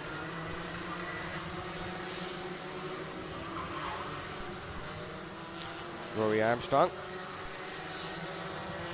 just with a nice healthy margin, not quite a second, but getting to that level. Just reaching over half a second now, the gap between Armstrong and between Joel Murphy, but less than half a second separating the rest of the field from one another. There's Carter Kelly in the orange helmet, staying in front of Charlie Gardner, but looking to attack Joel Murphy in second spot. Carter Kelly, number 14, the 2019 Northern Ireland Junior Miami Cadet Champion in his rookie year, 2023 Northern Ireland Junior Max Road Tax Champion, 2023 Northern Ireland Winter Cup Junior Max Road Tax Race winner. So Carter Kelly with an illustrious list of achievements. We saw someone pop out of line going for a move in towards turn number 3, but it never arose to the surface, and no move was made.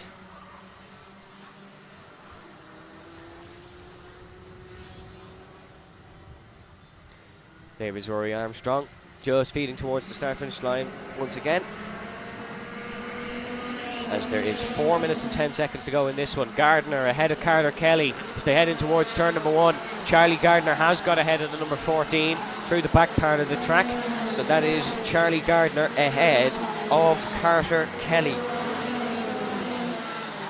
Carter Kelly will look to bounce back though, down the inside. You can see there's a couple of moves going on there. Charlie Gardner has got past Joel Murphy as well. So Gardner is up to second place here in this. Charlie Gardner driving very well indeed, up to second spot and now ahead of Joel Murphy. Murphy will look to try retake that one. 14 years of age is Joel, but he's driving really well here in this pre-final for the Irish Grand Prix here in 2024.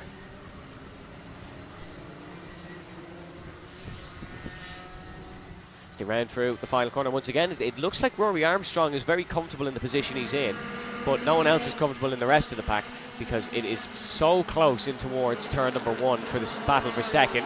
And Armstrong leads ahead of Gardner in second. Then it is Joel Murphy ahead of Carter Kelly in fourth position. They wiggle their way into the left-hand braking zone of turn number 4, and then the hairpin of turn number 5. Very tight hairpin indeed, this one. So they're rounding up the hill now. Oh, Gardner.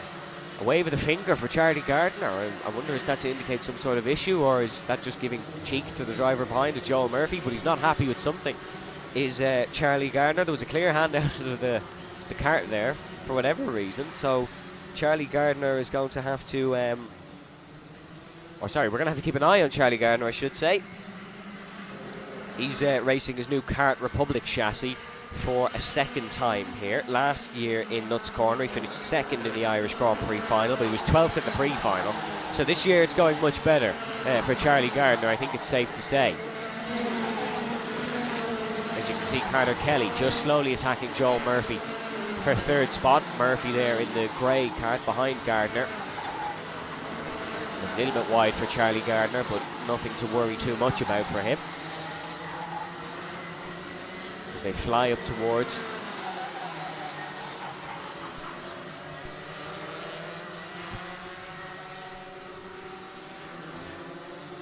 there is 1 minute and 30 to go in this one. Armstrong leads from Gardner, Murphy, Kelly, McMahon, Taylor, Holmes, McFadden, Biggerstaff, Kidney, Park, Condy, O'Neill, Kelly, Bally, McGivern. And remember, there'll be a 5-second penalty applied to the number 122 driver, that's Milo Steen. As they come across the start-finish line in towards turn number 1 and 2. Just a little bit spaced out this top 4 now, not really battling as heavy as they were, say, earlier on in the race. They're kind of all saving themselves. You can tell there's a bit of tension out on the circuit here in Nuts Corner because it's the pre-finals. These pre-finals decide the grid for the main race, and you can just tell the drivers know about it. You just tell they know that they don't want to throw away a good starting position, because if you're, say, Carter Kelly in fourth, you're lapping the same as the drivers in front. They're all doing 57.1s. Ironically, apart from Rory Armstrong the last lap, he did a 57.2. But they're all doing 57.1s. So they know that they've all got good pace.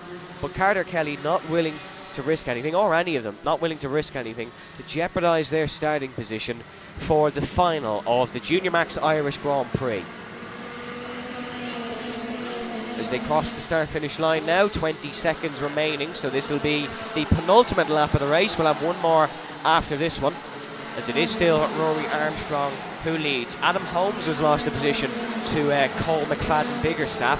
That's in the battle for 7th, so Cole making the move and getting ahead. Cole looked confident walking through the paddock this morning, so I'd keep an eye on Cole McFadden Biggerstaff.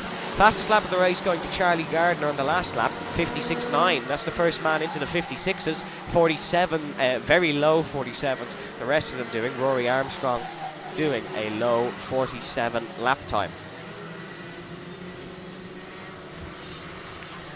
As you can see, Rory Armstrong still ahead of Charlie Gardner, Joel Murphy and Carter Kelly. Oh, Rory Armstrong struggling a little bit, was looking very comfortable in this race early on.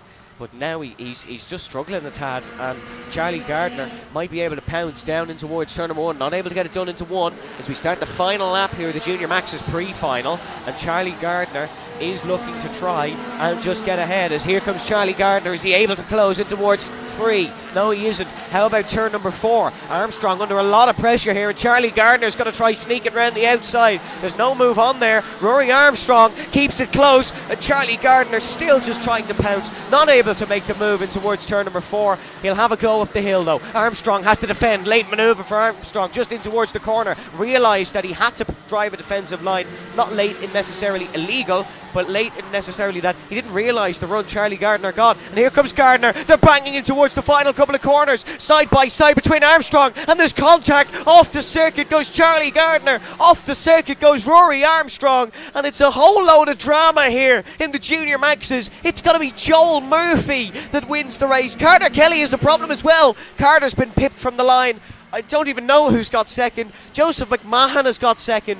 Rory Armstrong 5th. Charlie Gardner 7th. I said these guys weren't going to risk it in the last laps of the race. How wrong was I? Charlie Gardner going for the move on Rory Armstrong. Contact made, and now they will both be furious with that one. Potentially sent to the stewards, and that could be very much the Irish Grand Prix jeopardised. Well, that ends the Junior Maxes then. Just to run you through the rest of the order: Armstrong then 5th, McFadden Biggerstaff, then Gardner ahead of Holmes, Jamie Kidney in 9th, Jason Park in 10th, Archie Condy in 11th, ahead of John O'Neill in 12th, Sam Kelly in 13th with Travis Bailly in 14th, and then Milo Steen in 15th, dropping to the back after that incorrect starting procedure. Next up will be the Tillotson T4s.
Tillotson's coming out on track now, and the T4s will introduce themselves here on the Sunday morning at Nuts Corner. And the Tillotson T4s provided entertainment yesterday. It's Jack Dillon on pole position. You might remember him from the X30s earlier on. Just an update on our last race. Just below me, Rory Armstrong and Charlie Gardner walking into the stewards.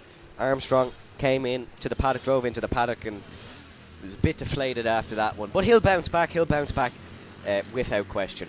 Tillotson T4s then we turn our attention to after that little bit of drama in the last heat. Even the race marshals giving us a few moments to dissect that one. But this Tillotson T4 is a 225cc 2-valve 4-stroke engine, and it has a Noram Stinger race clutch.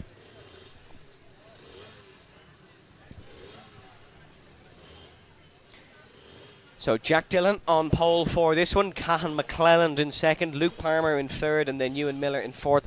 Jack is easy to spot in this because he is the only man not running a number in the 800s. Jack 113, Cahan McClelland 833, Palmer 835, and then Miller 832. Here they come then towards the start-finish line, and it will be Jack Dillon who gets us underway as we go racing at Nuts Corner. That's a great start by Luke Palmer in towards turn number 1, and that's put Cahan McClelland on the back foot here. Ewan Miller at the back of the order, you can see in the blue suit, Luke Palmer in the grey suit, Cahan McClelland the red suit, and then Jack Dillon at the front in the black suit with the orange helmet. And you can see McClelland is about to lose a spot here to Ewan Miller, who's looking to put his Tillotson on the inside of turn number 4, and it is going to be Jack Dillon who is ahead of Luke Palmer, Cahan McClelland in third, Ewan Miller in fourth, but Miller and McClelland still sorting, Miller and McClelland still sorting it out up the hill. As Jack Dillon, wow, what a gap he's got, but Jack Dillon is not as dominant in these Tillotsons as he is in the X30s, because Jack Dillon has a lot of drivers on very equal pace here in the Tillotsons. They're within tenths of a second of a lap each other literally every heat yesterday.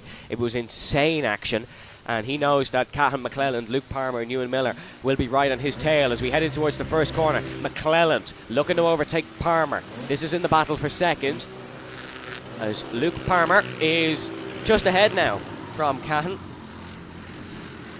These guys know no matter where they start, they have a good chance at winning the Irish Grand Prix. This pre-final is really just for testing your pace and testing your racing skills, and Cahan McClelland is going to do that now. Down the inside goes McClelland, and he's ahead of Luke Palmer. Very nice move indeed. It was executed exceptionally well by Cahan, making the one move down the inside, and no aftershocks and no drama after that one. So McClelland is back up to second from where he started. Jack Dillon still leading this. Then it's Luke Palmer in third and Ewan Miller in fourth spot. Race leader Jack Dillon, of course, has raced alongside Ewan Miller and Luke Palmer before in the past. Jack Dillon, the winner of the 24-hour Teesside karting race with Raceview Academy. They have 3 teams that day, and Palmer was in one with Ewan Miller. Jack Dillon with his now infamous head dive down into the cart to get the most straight line speed. Although since Jack Dillon has started doing it, all of them do it. None of the other classes do it, but all these Tillotsons do. It is something that we've seen in the past. It's not been created by Jack Dillon, but he does it the most obviously here at Nuts Corner. As this is Cahan McClelland under pressure from Luke Palmer, but no move for now. Not able to get in front.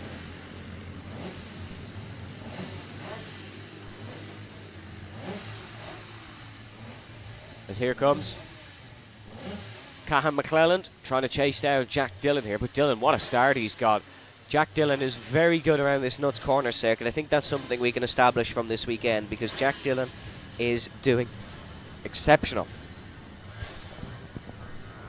Fastest lap of the race for Dillon as well. It is Dillon, McClelland, Palmer, Miller here in the Tillotson T4 race.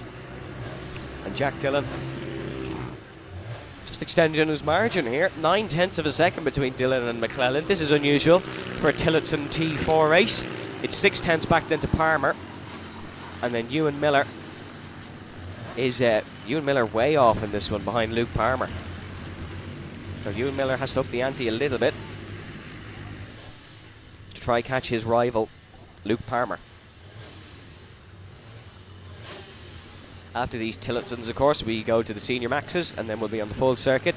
But in these Tillotsons, we still have 5:15 to go.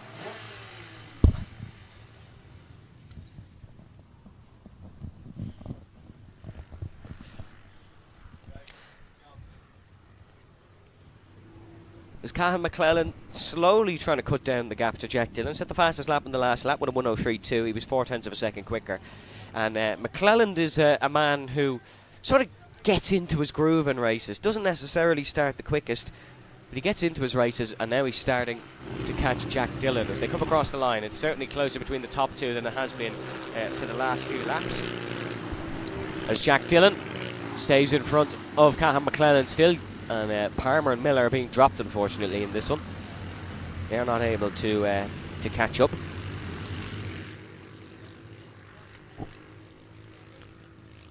This really is a good couple of laps from Cahan McClellan, isn't it? He's really lapping quickly and staying in front of, well, definitely staying in front of Luke Palmer, but staying in front of Jack Dillon as well.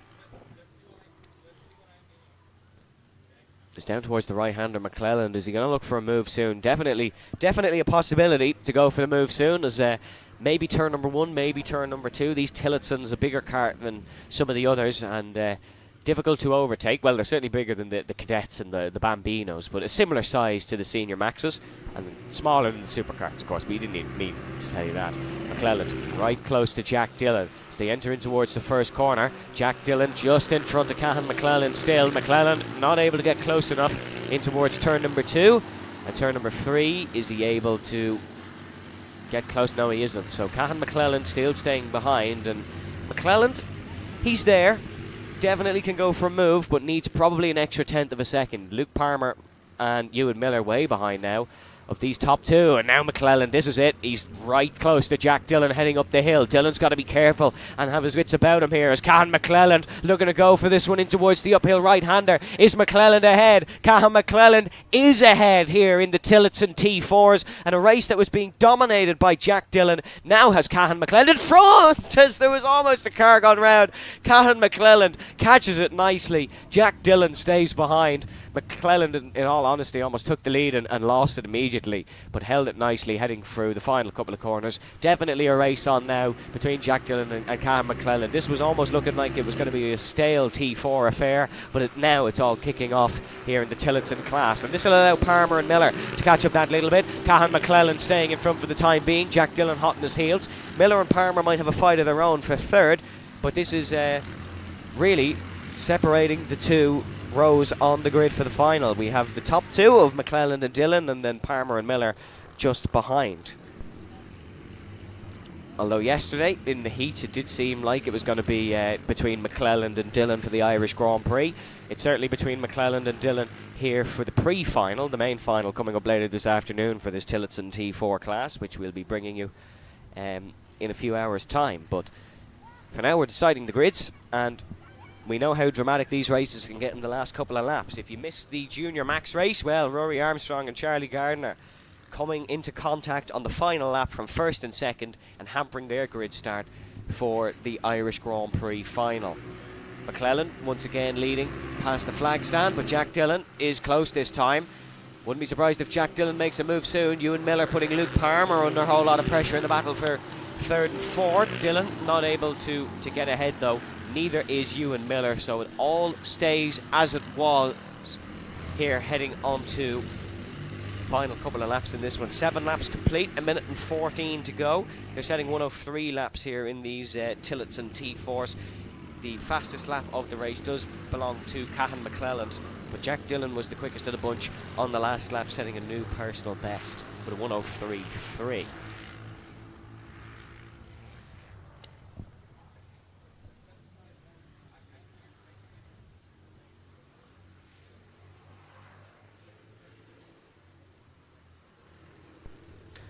Jack Dillon just looking to try and keep up with Cahan here. Cahan's very good through these final corners, isn't he? Always gets a little bit ahead of Jack. Jack does get a better run down the straight, but that's not enough to get him ahead of Cahan McClellan. And here we go, side by side between Miller and Palmer, but Luke Palmer will stay in front of Ewan Miller for the time being in the backpack.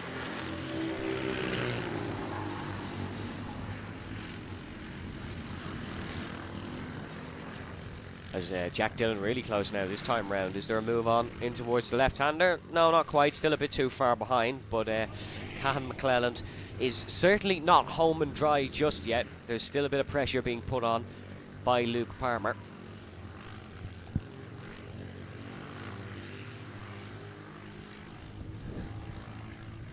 As there's actually a penalty coming through for Ewan Miller. He's picked up a 5-second penalty for incorrect starting procedure. So Ewan Miller will finish last in this one, unfortunately, unless he has the best 2 laps a Tillotson T4 has ever seen. He'll be starting 4th for the Irish Grand Prix final. As 1 lap to go here in this one. We have 1 lap left in the Tillotons, and it is Cahan McClelland who is ahead of Jack Dillon.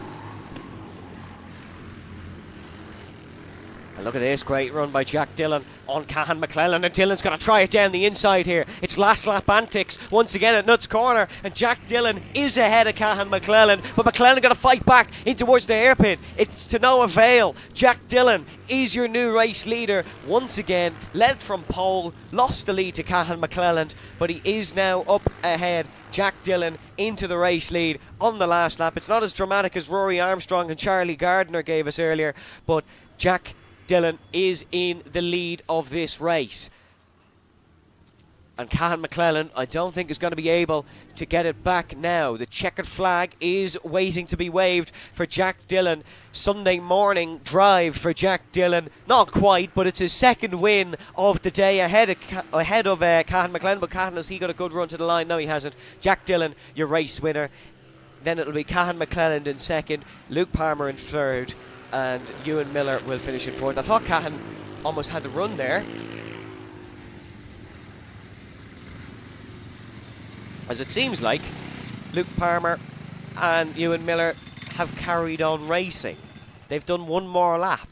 There was no penultimate board shown, to be fair, but I thought most racing drivers were aware that the checkered flag means it's finished. But Jack and Cahan chatting in the paddock.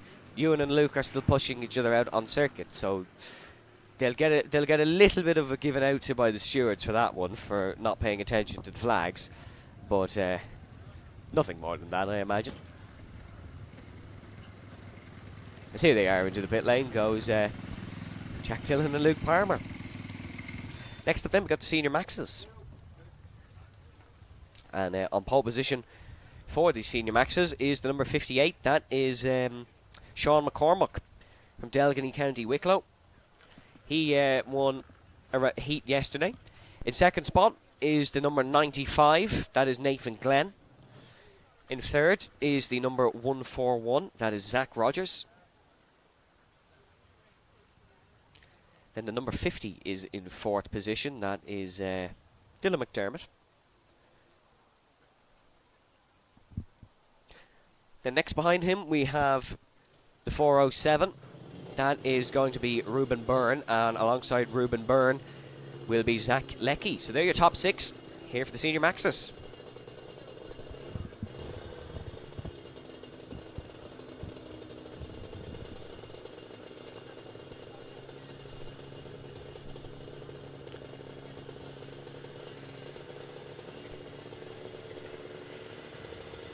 Number 95 just sat at a Le Mans style start here.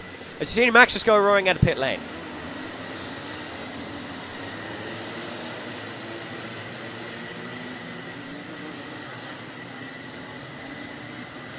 McCormack on pole, Glenn 2nd, Rogers, McDermott, Byrne, Leckie, Bell, Anna McFall, Walker, Hennessy, Gardner, Chute, McGivern, Biggerstaff, Omar, William, McBurney. They're your top 15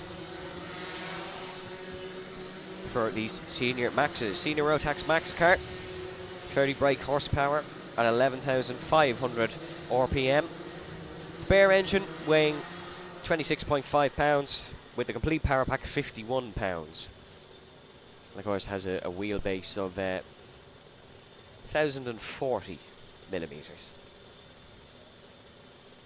This should be an interesting one then. McCormack was quick in the heats, but he was more consistent rather than outright dominant, so should be a good battle. as it's a very slow formation lap for these senior maxes. The junior maxes were flying around. The junior X30s almost going on push laps on their warm-ups. As there was Omar William McBurney has to catch up to the back of the field.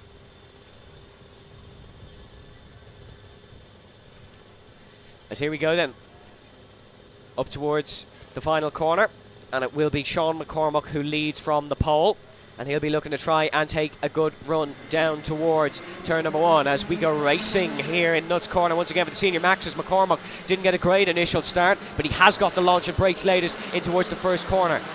It is Sean McCormack who leads ahead of Nathan Glenn in second, so the top two have remained as they were. Couple of shuffling down the order as Sean McCormack still in the race lead in towards turn number 4. Nathan Glenn looking to try chase after him as they're rounding in towards the hairpin corner.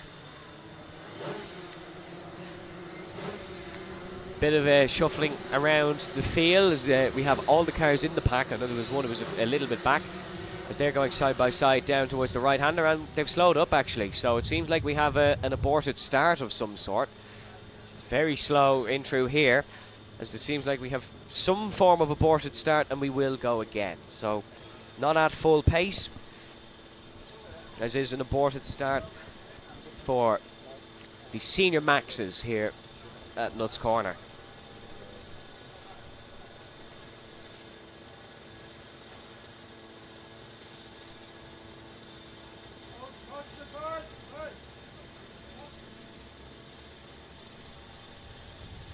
Senior Max is going again then. Aborted start for whatever reason.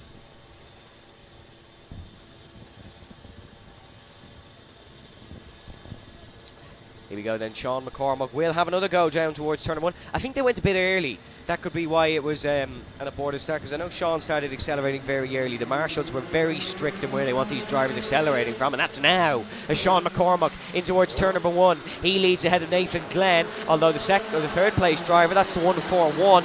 That is Zach Rogers, has got a really good getaway, and he's up into second position. Nathan Glenn losing a couple of spots here, bit of side by side between the two green and white suit drivers in towards turn number 4. But it is Sean McCormack who still leads here in the senior maxes. Up the hill they go. We're at full racing speed this time heading up the hill. There's no shenanigans on this race start, as there is actually a driver running across the main straight. So one of the drivers has had a bit of an issue. Not too sure there, but it was a problem for someone. We're still racing though. He has got back over and off the track all safely, and his car will be picked up at some point, although I can't actually see his cart, so might be some form of mechanical problem. Here comes McCormack then, down towards the first corner. He is ahead of Zach Rogers in second place, and Sean McCormack has had a very good opening lap.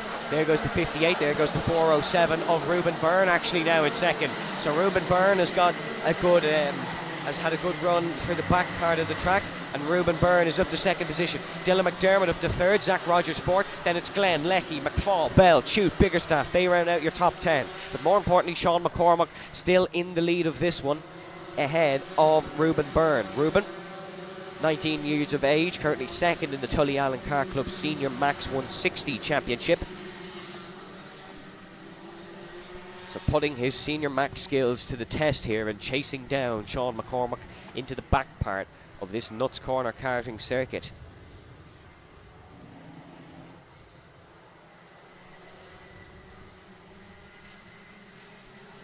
Sean McCormack down towards the first corner. Still in the race lead in that Daily Motorsports car. The 2017 Miami X30 Junior Motorsport Ireland champion is Sean McCormack.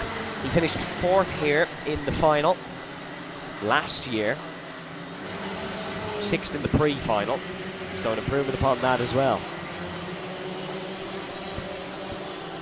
Fastest lap of the race being set by the second place man Ruben Byrne though. Nathan Glenn back up to 4th ahead of Zach Rogers. Neville Bell is ahead of Ella Anna McFall for 7th, and Pete Biggerstaff as well is up to 9th spot.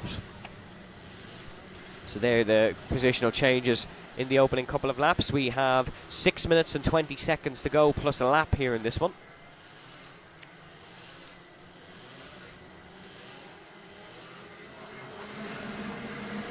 As here comes Sean past the flag stand once again. Still McCormack, Byrne, and then in third spot it is still Dylan McDermott, Nathan Glenn fourth, Zach Rogers in fifth, as Adam McGivern and RJ Larkin battling.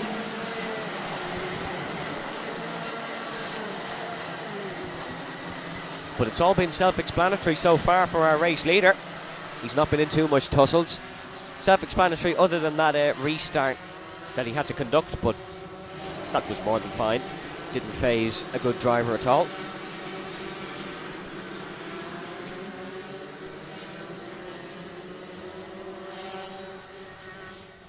Sean McCormack, your race leader from County Wicklow in the Republic of Ireland. Will be well used to elevation change.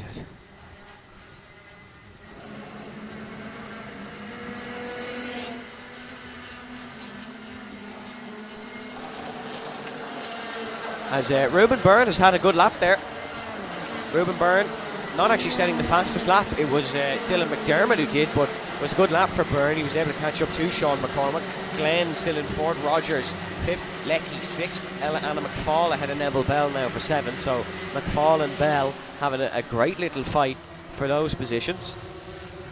Two McFalls on the grid, of course, Anna McFall and David McFall. Part of the McFall family, of course.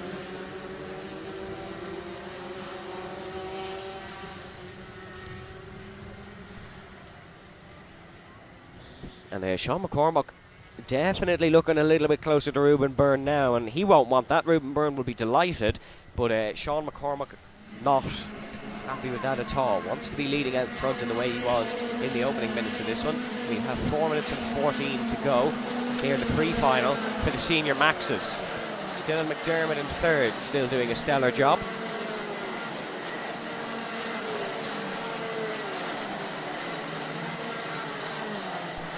As look at this, Sean McCormack under big pressure from Ruben Byrne in towards the turn number 4, turn number 5. Byrne really putting McCormack now under pressure. And Sean McCormack, will he fold?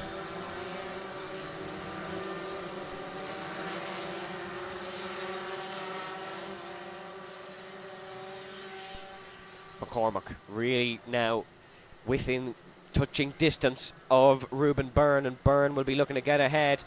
0.2 of a second separate them. The last closer now as they head down towards the flag stand, in towards the braking zone of turn number 1. Ruben Byrne, there's going to be a move here surely. This is his best chance of the race. Really close to Sean McCormack. Dylan McDermott right behind here in these senior maxes, the pre-final for the Irish Grand Prix that's coming up later. Sean McCormack just ahead of Ruben Byrne, and is Byrne going to look down the inside? He isn't, but Dylan McDermott might. McDermott's got a good lunge here, and Dylan might have a look over the crest in towards the right-hander. No movement down the line just yet. Ruben Byrne obviously just feels he isn't close enough, just waiting for his time to pounce. 2 minutes and 40 to go in this one, plus a lap of course.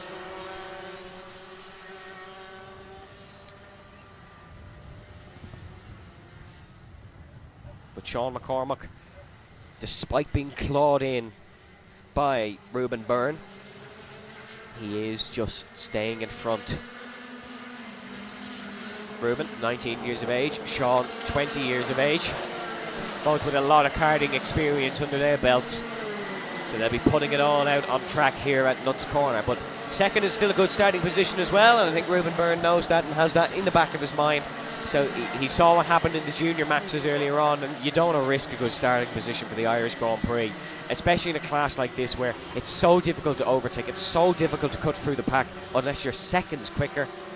You definitely don't want to run the risk of ruining your Irish Grand Prix final by going for a silly move in the pre-final. And Dylan McDermott closer to Byrne now than Byrne would be to McCormack, so Dylan McDermott might be the man on the move, although just got a slower run through that curve and on towards the start finish straight. He's further back than where he was for the rest of the lap. The white flag is waving, so we have one more to go. As I'm not actually sure why. No, apologies, that's not the white flag. That's a spectator waving a white flag. It's very confusing. It's right beside the flag stand, but that's not the white flag. We still have plenty of time to go. And Ruben Byrne still has a couple more laps to try and overtake the speedy Sean McCormack. Down the field, no positional changes in the last lap, as there has been another 5-second penalty handed out. That's for driver 518, that's Jay Larkin, for incorrect starting procedure. So that's another 5-second penalty handed out by the marshals.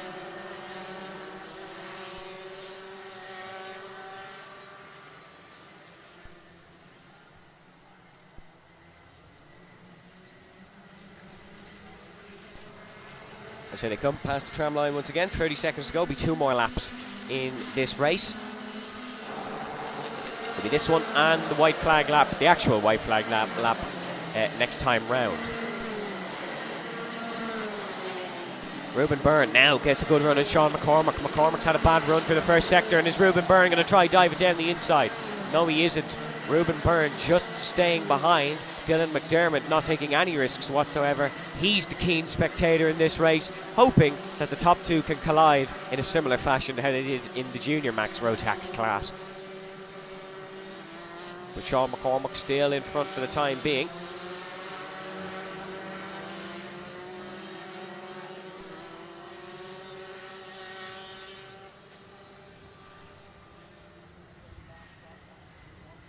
Is in through the final corners now. We will have 1 more lap to go. The actual last lap board is being held, and it is the last lap of the race. Ruben Byrne, he's very close now. Surely Ruben's got to chuck one up the inside here in towards the left-hand turn 4. Byrne's got a bad run actually, despite being so close, and that could allow Dylan McDermott to go down the inside. Here goes Dylan McDermott. He's made the move of the last lap, the number 50. Dylan McDermott, crucial, like a knife through butter, cuts ahead of Ruben Byrne, and he is ahead. I think the third place man, I think Nathan Glenn, was able to get past Ruben Byrne as well. So that bad exit has cost Ruben Byrne. Sean McCormack home and dry here, bar any of his own errors, and it will be Dylan McDermott who'll start on the front row alongside him in through the final couple of corners. Ruben Byrne still dicing it with Nathan Glenn, so we'll see how they end up at the line. But Sean McCormack out of the final traction zone, across the line, and he will see the checkered flag waving. It'll be Sean McCormack on pole for the Senior Max Irish Grand Prix final. Full confirmation of results. Ruben Byrne did just stay ahead of Nathan Glenn there on that last lap. Zach Rogers in 5th, Zach Leckie in 6th, with Ella Anna McFall in 7th. Dylan Shute in 8th. Keith Biggerstaff will finish in 9th, with Neville Bell in 10th position. Aaron Walker in 11th, had a Joe Gardner in 12th, Owen Dunn in 13th, Omar William McBurney in 14th, and Adam McGivern in 15th spot. That rounds out your top 15. We'll have 1 more pre-final coming up, folks, and that is, of course, the 250cc supercarts. They, if you weren't with us yesterday, they run the international track here at Nuts Corner. It's slightly longer, 0.8 of a mile as opposed to 0.7 of a mile, and it has 6 corners as opposed to 13. It's a really cool circuit for these 250 supercarts, and on pole for them, I believe, is Ross Witherow and Brian Jones alongside. Witherow the winner of heat number 1 and 2nd and 2 and 3. Jones falling down the order in heat number 1, but the winner in 2 and 3. But we'll get full confirmation of that in a moment.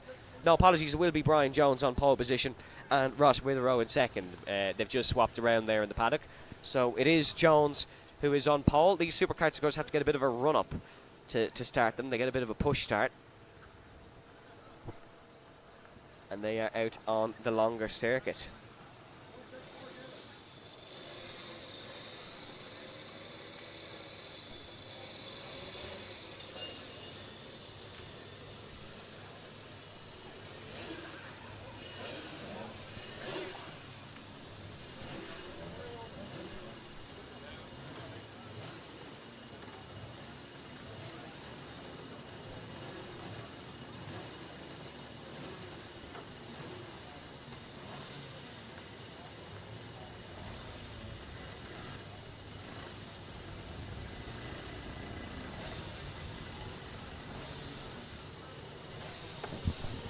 A brief pause between the start of the supercarts and the end of the senior maxes. Someone's cart being picked up out on circuit. It's one of the daily motorsports, so There'll be a bit of a pause. The supercarts are getting ready to run, but we are just waiting for this car to be picked up by the trolleys. In the pit lane then, it's Brian Jones on pole, Ross Witherow in second. Then third will be Liam Fox, fourth Buckley, fifth Menery, sixth will be number 18 of Warren Deary, and then it'll be Peter Deary just behind him.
There is the two fighting for this one, Ross Witherow and Brian Jones.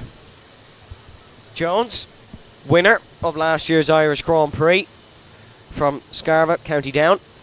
Currently in this season's Supercar 250 Gearbox Championship, he has 3 wins, 1 podium and 1 non-finish.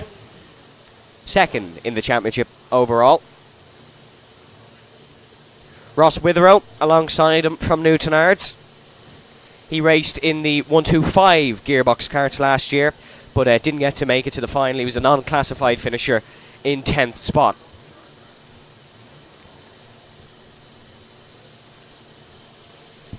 In third place then, Liam Fox. He's from County Down as well. He got 4th and 4th in the last Supercarts race, or last Supercars races, I should say, in Mondello Park in July. He was the winner of the Irish Grand Prix here in this class in 2018, second in 2015, but he's currently third in the championship in 2023. Liam Fox used to prefer 2 wheels over 4, used to race superbikes, but he's been racing the supercarts since the year 2000, the turn of the millennium.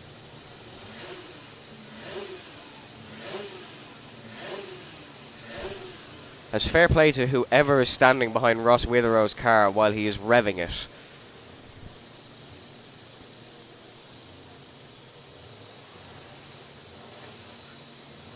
Same goes for Brian Jones, I suppose. But a good crowd in attendance here in Nuts Corner for the Irish Grand Prix. If you are in Nuts Corner and you're tuning into the live stream, there is, of course, charity raffles occurring during the lunch break. We also want to give a big thanks to our sponsors for this event. Tillotson Might E, the Ballymac Hotel, Stewart's Painting and Decorating, Weir & Co, Modern Tarmac and Groundworks, AMX Door and Window Hardware, AB, and of course proudly supporting the Community Rescue Service. Although that sponsor readout was overcovered by the sound of roaring 250 supercarts.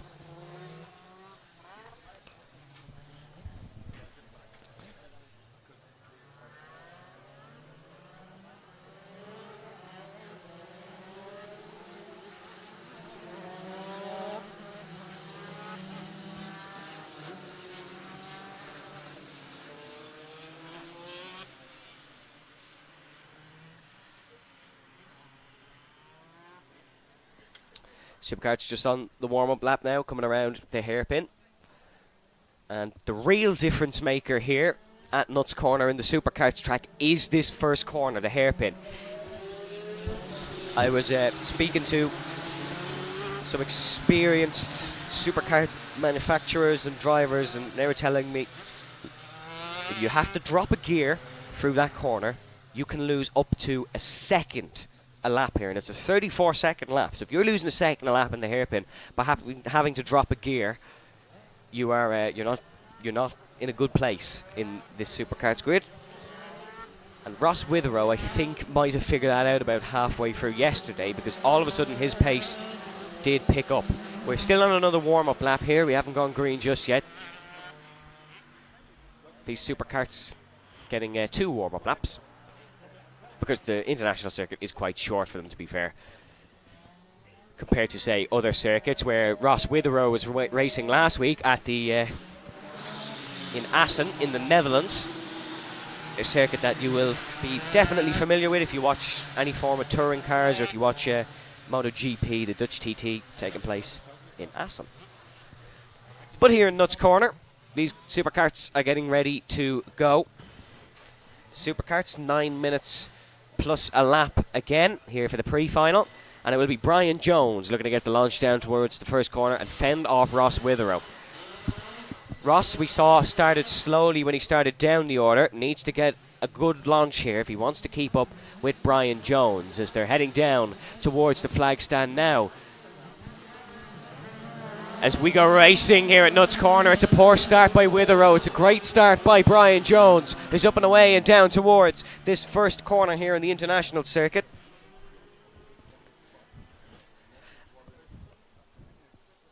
As they come out of the final corner, or the first corner I should say, it is Brian Jones who is ahead, and that's actually Owen Buckley is up to second, Liam Fox in third. Once again, Witherow's machine just not getting a good launch, getting a terrible launch down towards the first corner, and he's now down to fourth behind Liam Fox. Has to cut through the field again. Brian Jones out of the final corner, past the flag stand in fine form. 36 seconds, an excellent first lap. He'll be down to the 34-second mark in give or take a lap or two.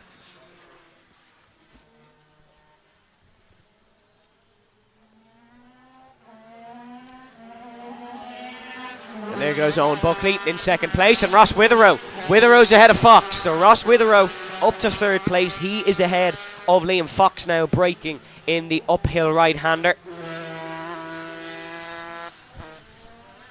But Brian Jones is up and away as we expect. He's across the line, 35.442 for him, 2.8 seconds ahead of Owen Buckley. Ross Witherow is going to be putting the pressure on Owen Buckley though, that's for sure, as they head down towards the final corner now. Jones exited and Jones flies, and Ross Witherow has got ahead of Owen Buckley. So Witherow is ahead of Buckley down towards the final corner. Ross Witherow getting a good run there, and he is into second place. So a bit of deja vu from yesterday. It's a very similar race as Liam Fox. Liam Fox gets past Owen Buckley, as you can see in the straight line.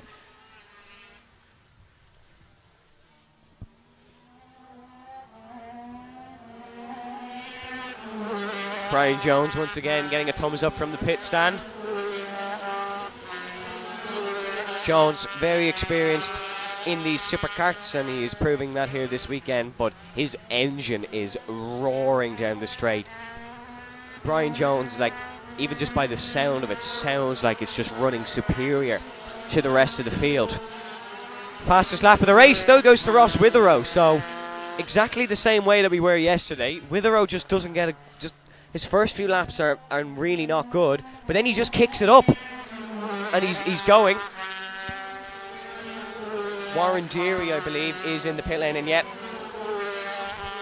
the number 18 is being wheeled into Parc Ferme, so a problem for Warren Deary, and Deary will play no further part here in the pre-final of the supercarts.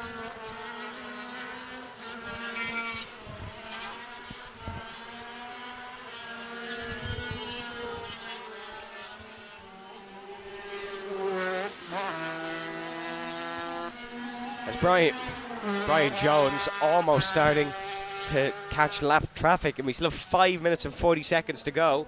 Is this going to be a lap the field job by Brian Jones? Well, for the sake of entertainment, we hope not. Ross Witherow, though, is not catching him, in all honesty. Oh, Ross Witherow. Problem for Witherow. Ross is in the pit lane. Ross Witherow will play no further part in this one, and the number 55 is in the pit lane with an issue. That car does not sound right. And Ross Witherow is out of the pre-final, stands out of the car, throws the gloves in the cockpit, and Witherow will play no further part. utterly disappointing for Ross. That gives Brian Jones a clean run home here, and it will promote Liam Fox to second for the final, and Colin Menery up to third. Ross Witherow, though, very frustrated in the pit lane. He'll wheel his supercar to Parc Fermé, and you never want to wheel your kart in towards the grid. You want to drive it in as a winner. Ross won't be able to do that, unfortunately. The 55 with a bit of car trouble.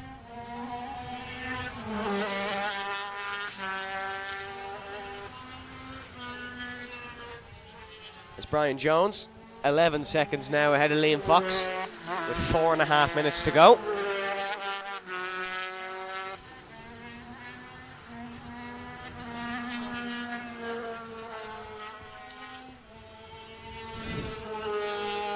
So that's Owen Buckley. Owen Buckley has had a problem as well, actually. So he's our third supercar running into trouble in the pre-final. This is a race of attrition. As Jones is flying down the main straight now. If we thought he was quick yesterday, Brian Jones is quick today, because he really is bombing it down the main straight here, as there's going to be a swap for position. Menery.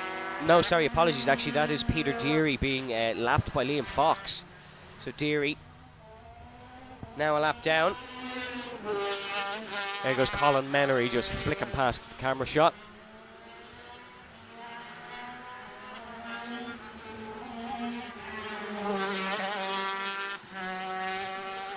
Brian Jones bumping and bouncing down the main straight, but he's as quick as ever, and he now has a 15-second lead here. Quickest lap of the race for him, 34.3. He was a second slower in the last lap, so although he's still going quick, he has dialed it back a little bit. Knowing that there's no threat behind, he's seen what can happen very quickly to Ross Witherow, and his engine blew up. Jones knows that something similar could happen in the final if he did just go flat out for all the heats in the races. And we're speaking of problems. That's a problem for Colin Menery, who is physically trying to fix something as he drives down the main straight. So problems for Colin Menery. As Menery ground to a halt. He's going very slowly. There he is on your screen, and Colin Menery. Yeah, that's a big issue, and we're going to be down to 3 runners in this one. Brian Jones will win it. Liam Fox will get second, but will he even make the end of the race? Colin Menery still in third. He will be overtaken by Peter Deary, though. And it seems like unless your name is Brian Jones, you're going to have a disappointing pre-final.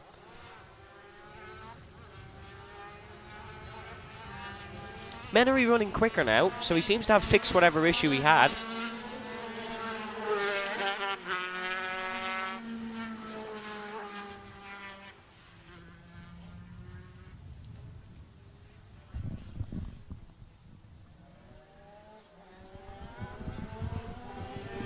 Yeah, Menery back up to speed, so the on-the-job learning of how to fix that problem has been quite speedy from Colin Menery. He's fixed that kart really quickly while driving it, so fair play to Colin for getting that one fixed.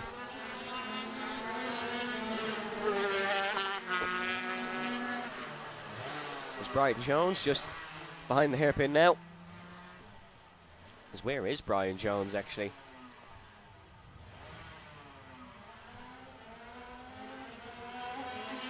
There's Menery, and here is Brian Jones. Just getting in front of Peter Deary.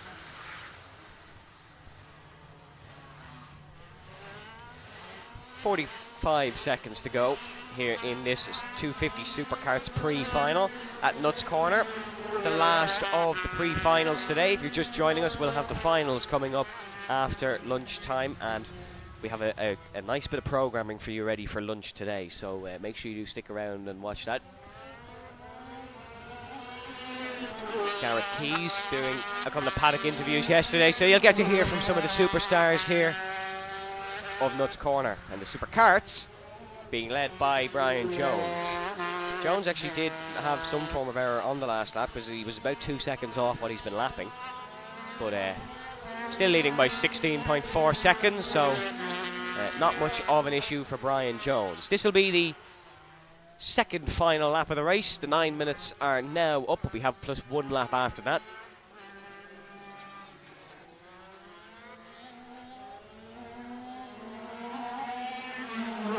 As Jones lapping Colin Menery. So said it was a lap the field job for Brian Jones. He's done all but one. Liam Fox, the only survivor on the lead lap.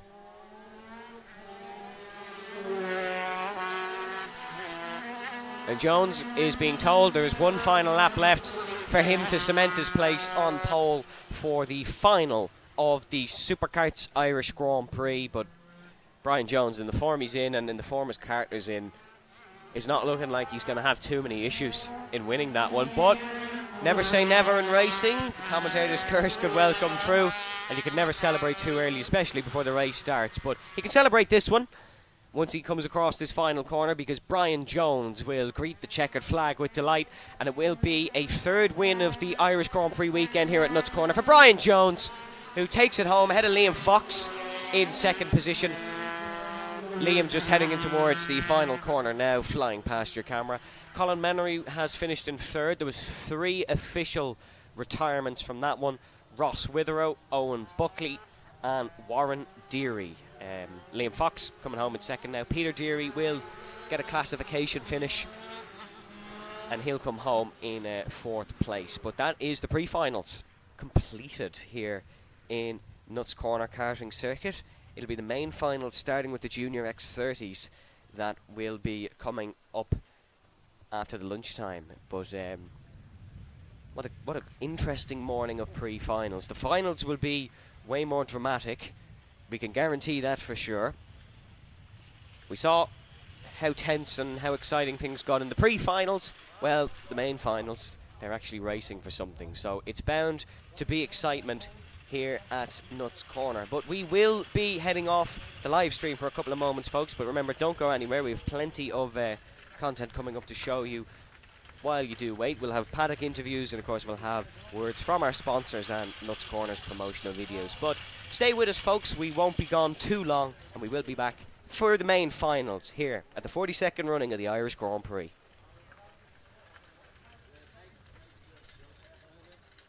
Now, as some of you may know, the Como class is going to be phased out. There's not going to be any new homologations. Of course, those of you who are invested in karts will carry on racing in the National Championship. But this really is the future. It's much easier to run, to be honest. I went out with my son to Wilton Mill to have a go. I couldn't believe how easy it was, because you're not messing around with jets and carbs and all of these other things with the traditional petrol engines. With this is very much plug and play. And listen, I'm a purist. I love the sound of engines. I've grown up driving cars with engines. But you can also see how much spending money on engines and spending money on cadet and Bambino karts has really had a big influence on the results. And that's something we as the governing body at Motorsport UK want to change. The old adage of speed costs money, how fast you want to go, needs to be tweaked a bit. And this really is a more cost-effective way of going, because the batteries are all the same. They can be equalized on software to make sure that all the kids have an equal opportunity to be quick, and it's all about pure driving talent.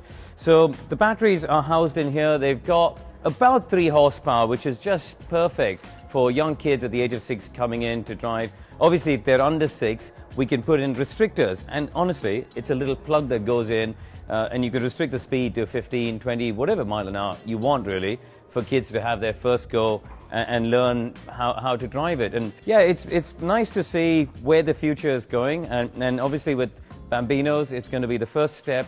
It's going to be a national championship starting off in 2024 with a review at the end of 2025, and we'll see what happens for 26 onwards, whether this really grows to the point where it becomes the only class in Bambino.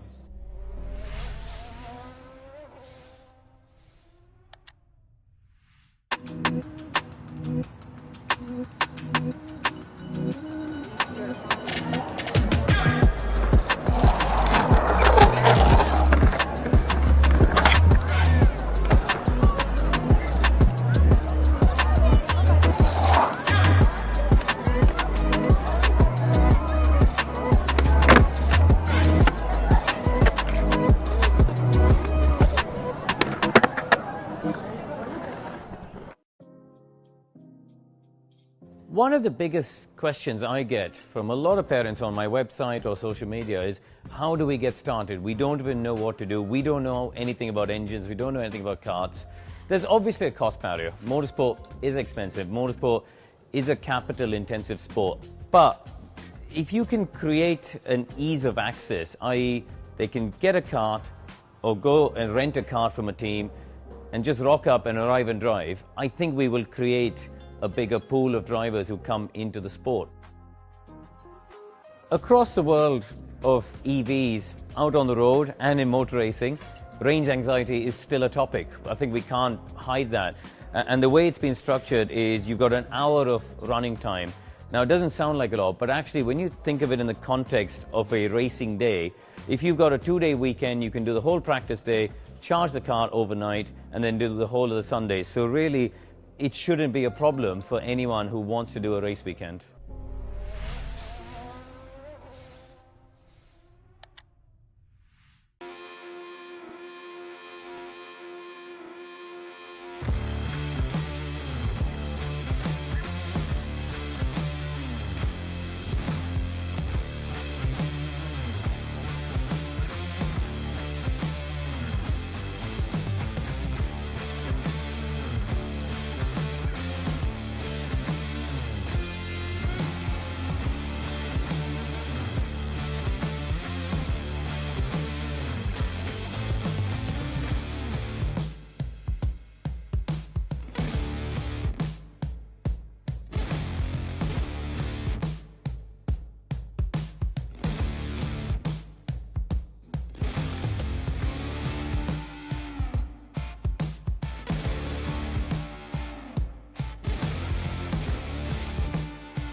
can't get enough, can't get enough. East side, west side, worldwide. Ride out. Now I ain't got no kids yet, but this right here's for practice. I hate to get the seats in the bins wet, but that's how good your ass is. Make an old man get his glasses, make Wesley pay his taxes, then follow your moves all week on Twitter. Probably make a gay nigga reconsider.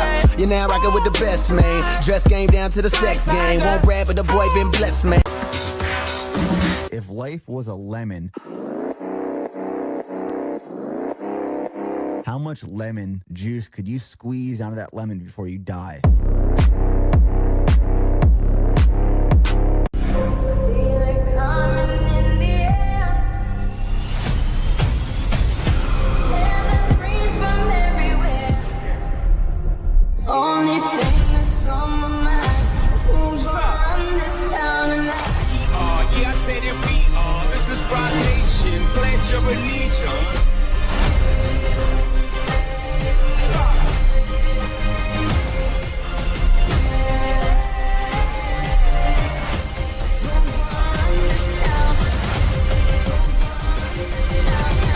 We gon' run this town.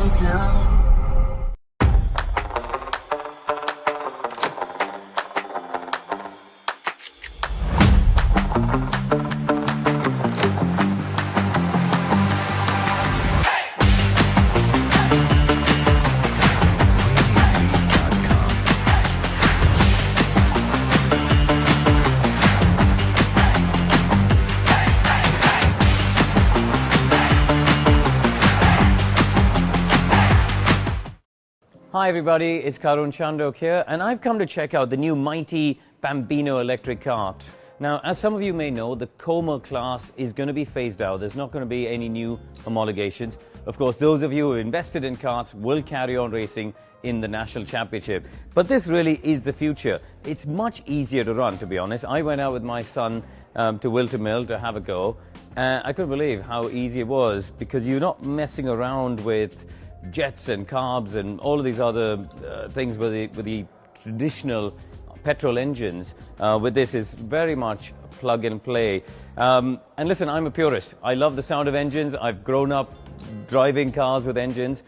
But you can also see how much spending money on engines and spending money on cadet and Bambino karts has really had a big influence on the results. And that's something we as the governing body at Motorsport UK want to change.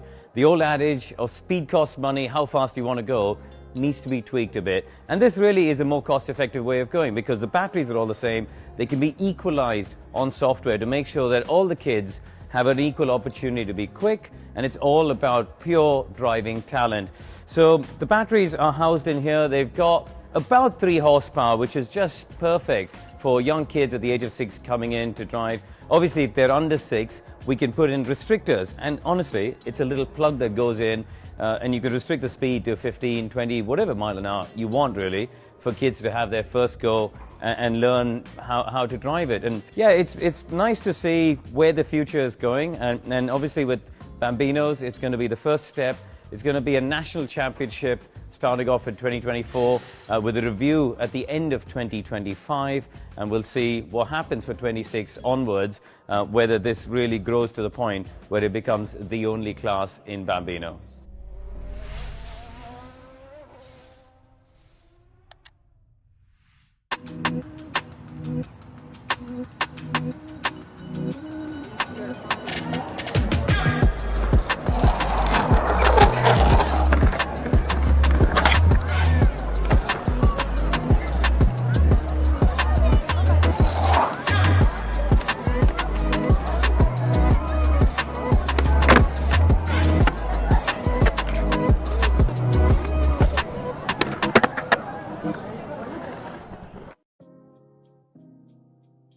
One of the biggest questions I get from a lot of parents on my website or social media is, how do we get started? We don't even know what to do. We don't know anything about engines. We don't know anything about karts.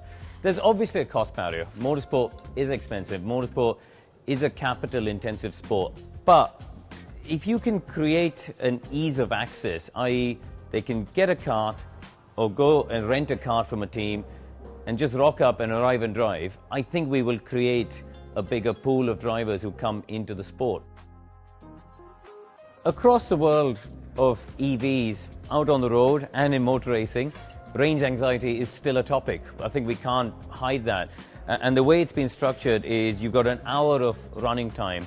Now, it doesn't sound like a lot, but actually when you think of it in the context of a racing day, if you've got a 2-day weekend, you can do the whole practice day, charge the car overnight, and then do the whole of the Sunday. So really, it shouldn't be a problem for anyone who wants to do a race weekend.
can't get enough, can't get enough. East side, west side, worldwide. Ride out. Now I ain't got no kids yet, but this right here's for practice. I hate to get the seats in the bins wet, but that's how good your ass is. Make an old man get his glasses, make Wesley pay his taxes, then follow your moves all week on Twitter. Probably make a gay nigga reconsider. You're now rockin' with the best, man. Dress game down to the sex game. Won't brag, but the boy been blessed, man. If life was a lemon, how much lemon juice could you squeeze out of that lemon before you die? Feel it coming in the air. Hear the screams from everywhere. Only thing that's on my mind is who's gonna run this town tonight. Yeah, I say that we are. This is Rock Nation. Pledge your allegiance.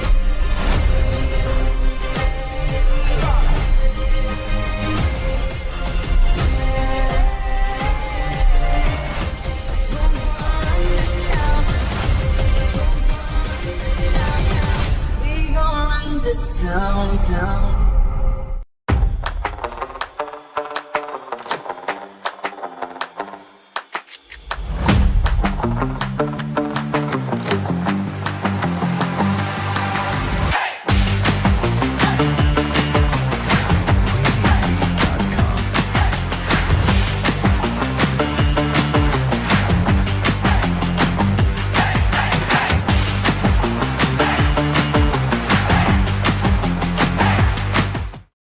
Hi everybody, it's Karun Chandok here, and I've come to check out the new mighty Bambino electric kart. Now, as some of you may know, the Como class is going to be phased out. There's not going to be any new homologations. Of course, those of you who invested in karts will carry on racing in the National Championship. But this really is the future. It's much easier to run, to be honest. I went out with my son to Wilton Mill to have a go. I couldn't believe how easy it was, because you're not messing around with jets and carbs and all of these other things with the traditional petrol engines. With this is very much plug and play. And listen, I'm a purist. I love the sound of engines. I've grown up driving cars with engines. But you can also see how much spending money on engines and spending money on cadet and Bambino karts has really had a big influence on the results. And that's something we as the governing body at Motorsport UK want to change. The old adage of speed costs money, how fast you want to go, needs to be tweaked a bit. And this really is a more cost-effective way of going, because the batteries are all the same. They can be equalized on software to make sure that all the kids have an equal opportunity to be quick, and it's all about pure driving talent. So the batteries are housed in here. They've got about 3 horsepower, which is just perfect for young kids at the age of 6 coming in to drive. Obviously, if they're under 6, we can put in restrictors. And honestly, it's a little plug that goes in, and you can restrict the speed to 15, 20, whatever mile an hour you want, really, for kids to have their first go and learn how to drive it. And yeah, it's nice to see where the future is going. And obviously with Bambinos, it's going to be the first step.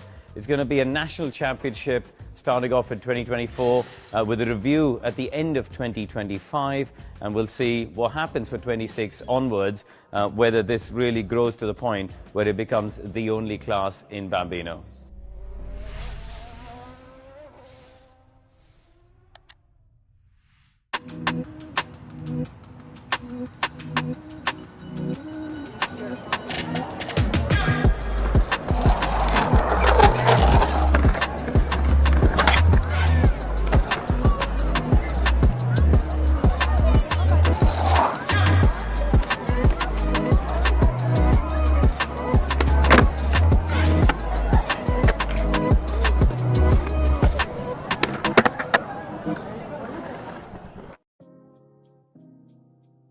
One of the biggest questions I get from a lot of parents on my website or social media is, how do we get started? We don't even know what to do. We don't know anything about engines. We don't know anything about karts.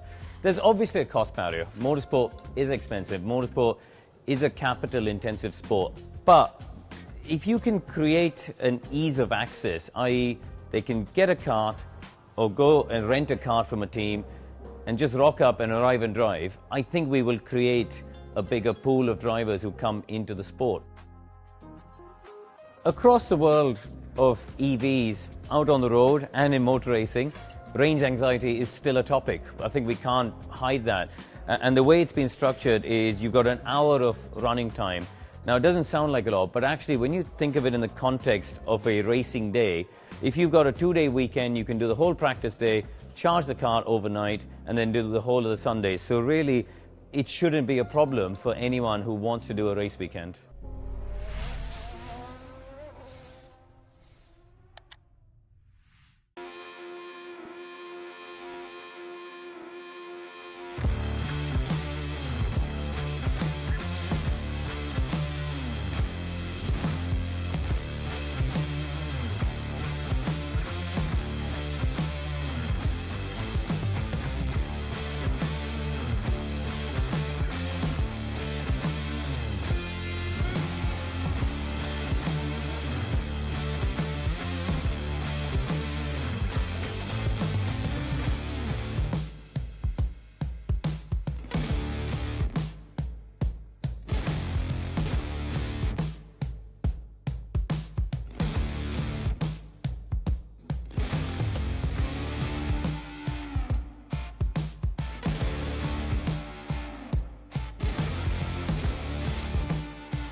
can't get enough, can't get enough.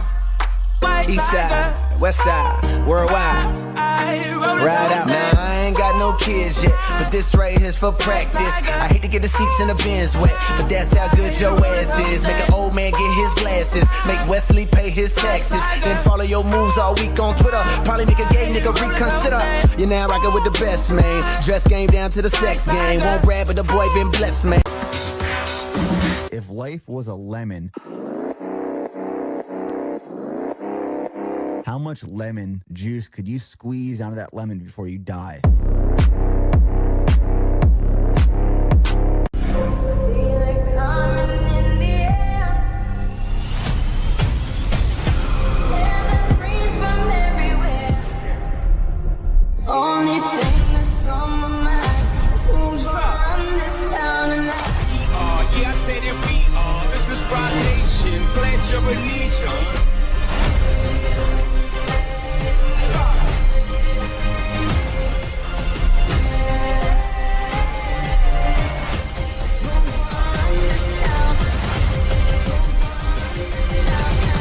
We gon' run this town.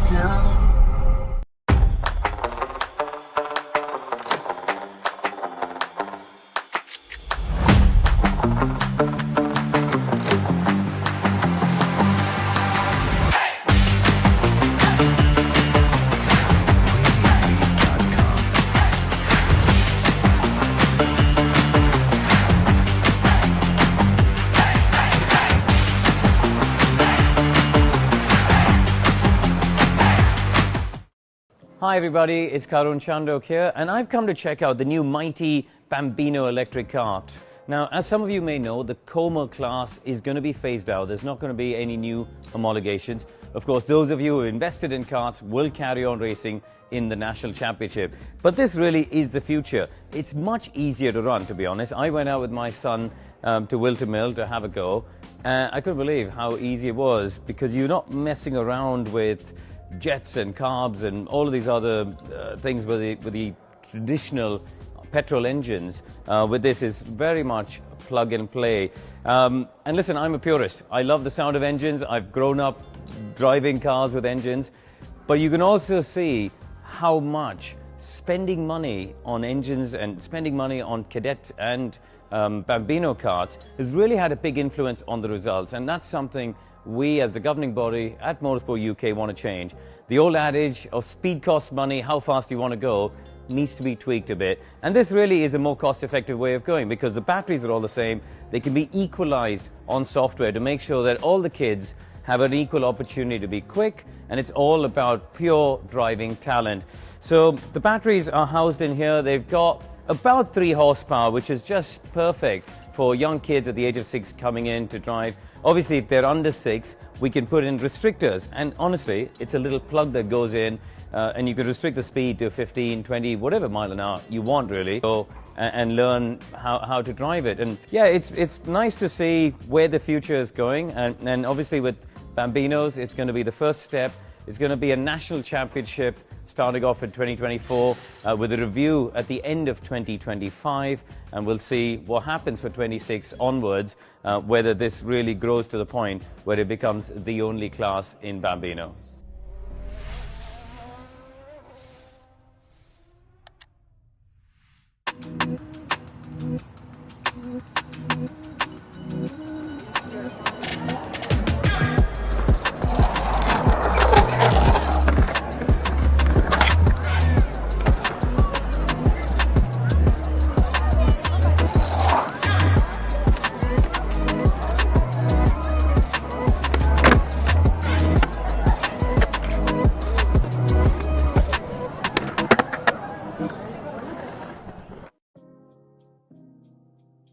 One of the biggest questions I get from a lot of parents on my website or social media is, how do we get started? We don't even know what to do. We don't know anything about engines. We don't know anything about karts.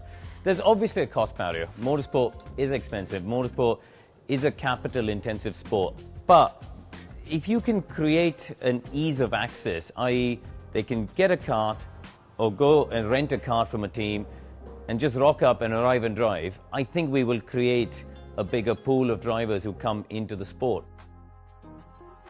Across the world of EVs, out on the road and in motor racing, range anxiety is still a topic. I think we can't hide that.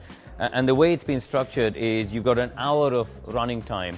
Now, it doesn't sound like a lot, but actually when you think of it in the context of a racing day, if you've got a 2-day weekend, you can do the whole practice day, charge the car overnight, and then do the whole of the Sunday. So really, it shouldn't be a problem for anyone who wants to do a race weekend.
can't get enough, can't get enough. East side, west side, worldwide. Ride out. Now I ain't got no kids yet, but this right here's for practice. I hate to get the seats in the bins wet, but that's how good your ass is. Make an old man get his glasses, make Wesley pay his taxes, then follow your moves all week on Twitter. Probably make a gay nigga reconsider. You're now rocking with the best, man. Dress game down to the sex game. Won't grab it, the boy been blessed, man.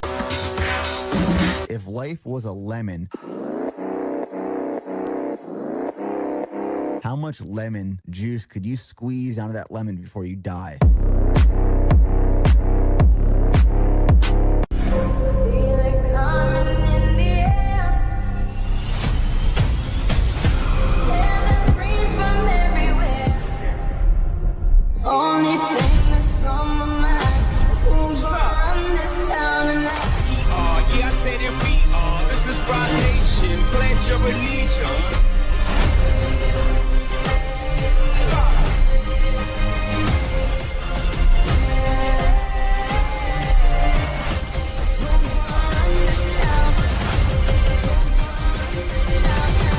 We gon' run this town.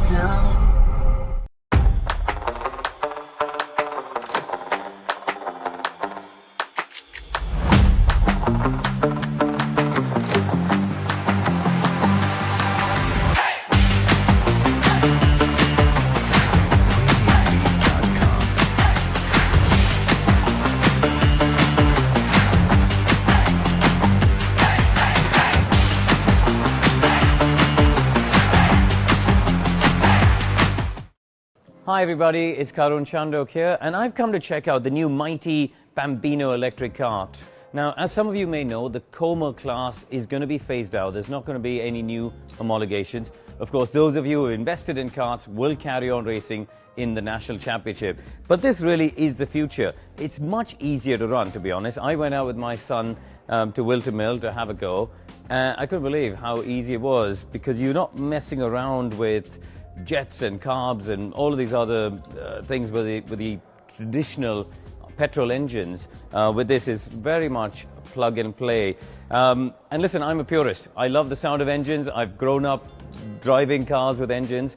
But you can also see how much spending money on engines and spending money on cadet and Bambino karts has really had a big influence on the results. And that's something we as the governing body at Motorsport UK want to change.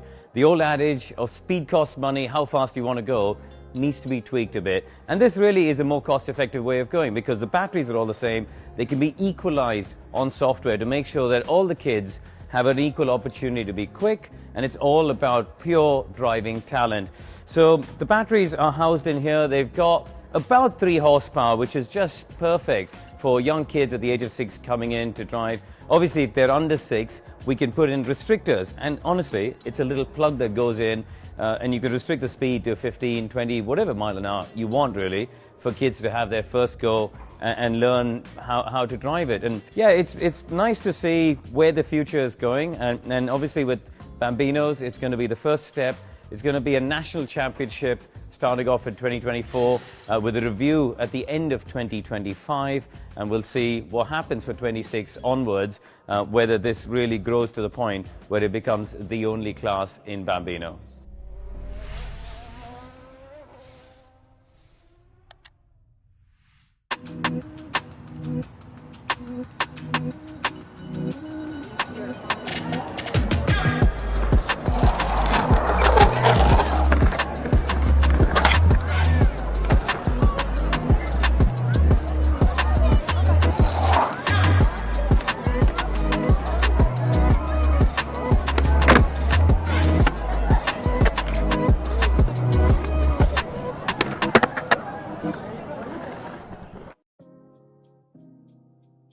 One of the biggest questions I get from a lot of parents on my website or social media is, how do we get started? We don't even know what to do. We don't know anything about engines. We don't know anything about karts. There's obviously a cost barrier. Motorsport is expensive. Motorsport is a capital-intensive sport. But if you can create an ease of access, i.e. they can get a kart or go and rent a kart from a team and just rock up and arrive and drive, I think we will create a bigger pool of drivers who come into the sport.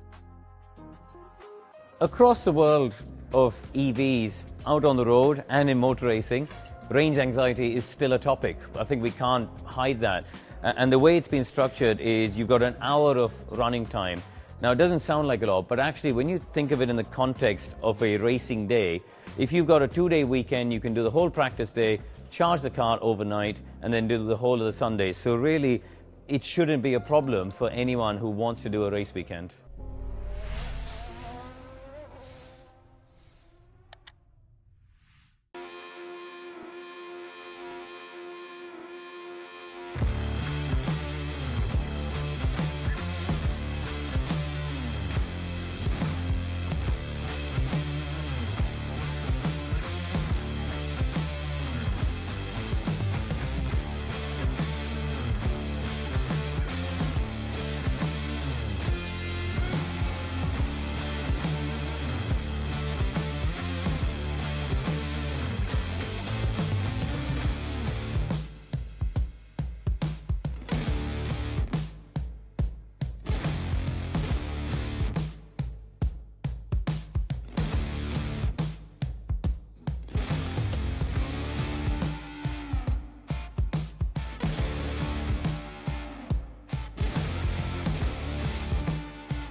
can't get enough, can't get enough.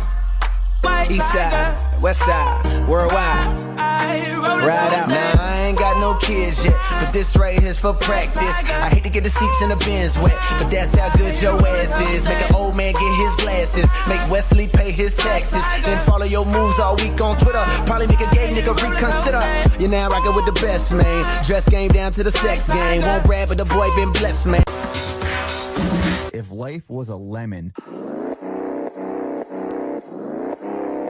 how much lemon juice could you squeeze out of that lemon before you die? Feel it coming in the air. Hear the screams from everywhere. Only thing that's on my mind is who's gonna run this town tonight. Yeah, I say that we are. This is Rock Nation. Pledge your allegiance.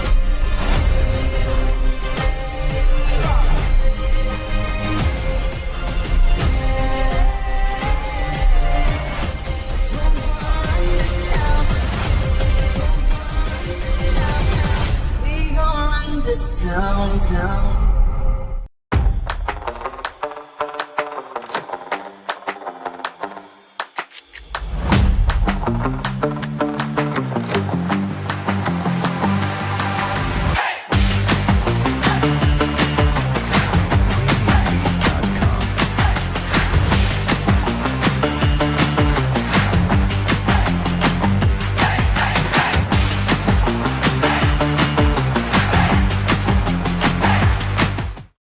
Hi everybody, it's Karun Chandok here, and I've come to check out the new mighty Bambino electric kart. Now, as some of you may know, the Como class is going to be phased out. There's not going to be any new homologations. Of course, those of you who wilted in karts will carry on racing in the National Championship. But this really is the future. It's much easier to run, to be honest. I went out with my son to Wilton Mill to have a go, and I couldn't believe how easy it was, because you're not messing around with jets and carbs and all of these other things with the traditional petrol engines. With this is very much plug and play. And listen, I'm a purist. I love the sound of engines. I've grown up driving cars with engines. But you can also see how much spending money on engines and spending money on cadet and Bambino karts has really had a big influence on the results. And that's something we as the governing body at Motorsport UK want to change. The old adage of speed costs money, how fast you want to go, needs to be tweaked a bit. And this really is a more cost-effective way of going, because the batteries are all the same. They can be equalized on software to make sure that all the kids have an equal opportunity to be quick, and it's all about pure driving talent. So the batteries are housed in here. They've got about 3 horsepower, which is just perfect for young kids at the age of 6 coming in to drive. Obviously, if they're under 6, we can put in restrictors. And honestly, it's a little plug that goes in, and you can restrict the speed to 15, 20, whatever mile an hour you want, really, for kids to have their first go and learn how to drive it. And yeah, it's nice to see where the future is going. And obviously, with Bambinos, it's going to be the first step.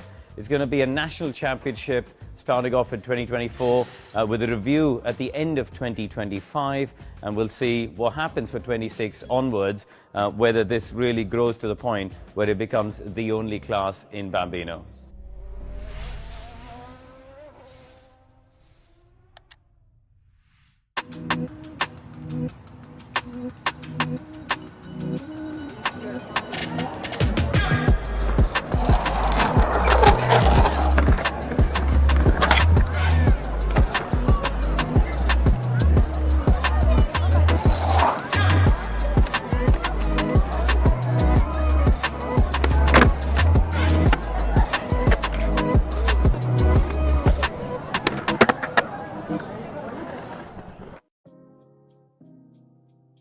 One of the biggest questions I get from a lot of parents on my website or social media is, how do we get started? We don't even know what to do. We don't know anything about engines. We don't know anything about karts.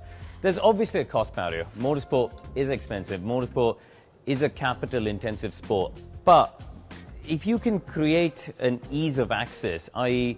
they can get a kart or go and rent a kart from a team and just rock up and arrive and drive, I think we will create a bigger pool of drivers who come into the sport.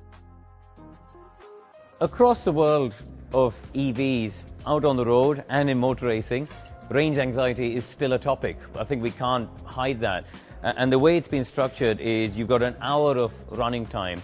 Now, it doesn't sound like a lot, but actually when you think of it in the context of a racing day, if you've got a 2-day weekend, you can do the whole practice day, charge the car overnight, and then do the whole of the Sunday. So really, it shouldn't be a problem for anyone who wants to do a race weekend.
And a big welcome back, ladies and gentlemen, here to Nuts Corner. Lunch is over, and now it's the time we've all been waiting for. It is the finals of this year's Irish Grand Prix. And first up, it's the Junior IAME X30 class. And these have been fabulous racing all weekend, and they've provided some brilliant action. On the pole for this one is Luke Agnew. He's won 2 heats and won the pre-final this morning extremely quickly, but that does not guarantee him the win, of course, in this one, because he has some really quick drivers starting around him. In second position, Adam Holmes, who challenged Luke all the way this morning. And then the number 66 of Rory Armstrong is in third. One final discussion with the mechanics, with the parents. It's time. You're on your own. Just you, the helmet, and the kart. And you've got to try and deliver if you want to win this Irish Grand Prix. For the final time on track here for the Junior IAME X30s, they're 125cc single-cylinder 2-strokes, electric starter and water-cooled. They get about 23 horsepower, and they are quick karts and very fun to race. They're all running on Comet tyres as well, of course. So Luke Agnew, well known now in this class, especially this morning. He's from Ballyclare, Antrim, so it would be fantastic for him to win here around what is one of his local tracks. Luke races for TRED, and he also loves darts, he tells us. Well, he's got to love this Nuts Corner circuit for the next 11 minutes and 1 lap, because he's going to be pushed all the way here by Rory Armstrong, Adam Holmes. Keep an eye on TJ Taff as well, as we see them coming round to start the first final here for the Irish Grand Prix. It is Luke Agnew on pole position in the number 304. Keep an eye on him, and then it's the 319 of Adam Holmes alongside him, as they're heading now down past the flag stand as we go racing in Nuts Corner for the first start. It's a cracking start by Luke Agnew. Adam Holmes has got a poor getaway as Agnew down towards turn number 2. He is up and ahead. Rory Armstrong now into second place, getting a good start just like he got this morning, but he's been bumped all the way in towards turn number 3. Agnew is up and away. He's got a good start down towards the left-handers, but there's still moves being made, and Rory Armstrong is under big pressure here. Just about survives in towards that corner, but he's still got the kart on the outside of him. But Rory Armstrong is good and still in second place. They head up the hill to the right-hander for the first time. You can see defensive manoeuvres being put in. Adam Holmes looking to try recover from the time he lost at the start, as they're heading in towards the right-hander and down towards the horseshoe. What a margin Luke Agnew has here. Exceptional start from the Ballyclare lad, and he is up and ahead and onwards to try and win this year's Irish Grand Prix. He's been exceptional in the heats, but there is nothing that's quite like the final. Across the start-finish line to complete the first lap here, 11 minutes and 1 lap, this finale heat, as Agnew comes past camera shot. Second place, that's the number 36, Atil Lestrange. We saw Lestrange, who was right up with Luke Agnew this morning. They were side by side at multiple points. Adam Holmes as well involved in that fight, as he is now.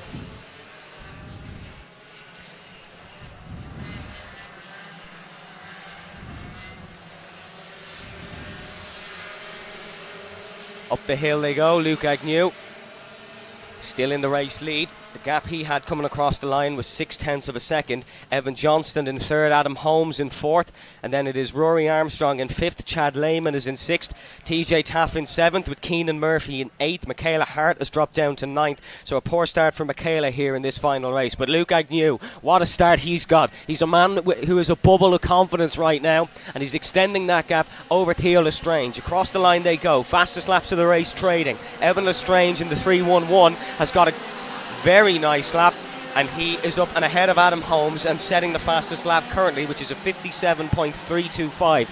8 minutes and 50 on the clock here in our first finale of the Irish Grand Prix. It's Luke Agnew leading.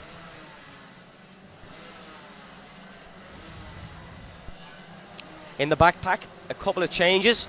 Jamie Peoples has gained a spot, as has Jack Murphy. They've got ahead of Adam Blaney. Martin Shannon in 14th. Michaela Hart has got ahead of Keenan Murphy. And in toward the back part of the circuit. That gap is closing between Luke Agnew and Theo Lestrange. Identical laps the last time round, both in the 57.4s. But Luke Agnew is slowly being clawed in by the Dublin racer, racing for Daily Motorsport. Two different teams at the front of this one. Battle for fourth raging on as well. That is Adam Holmes and Rory Armstrong who are fighting. The number 66 has fallen down the order a bit in that Tony Kart livery, but he is still hunting down. Agnew still comfortably in the lead, 0.5 of a second, almost 6 at the line between himself and Theo Lestrange, but that's not a comfortable margin, and you can never really relax around this nuts corner circuit. It's always coming at you, but especially in a race that's such high attrition like this one.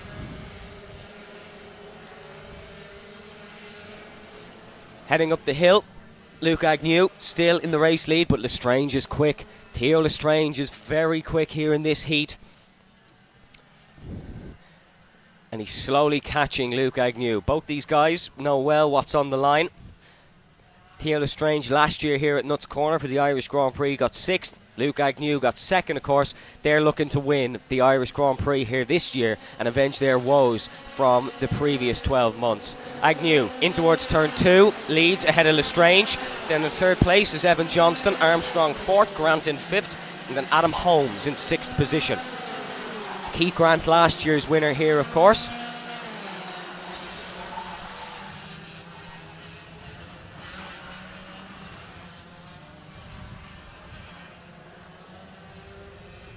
Theo Lestrange just getting a good run up the hill and slowly catching Luke Agnew, but will he have enough time? 6 minutes and 30 is the exact amount of time that Theo Lestrange has. Fastest lap on the last lap, 0.2 of a second quicker for Theo Lestrange, apologies, than Luke Agnew. 56.7 for Lestrange, 56.9 for Luke Agnew.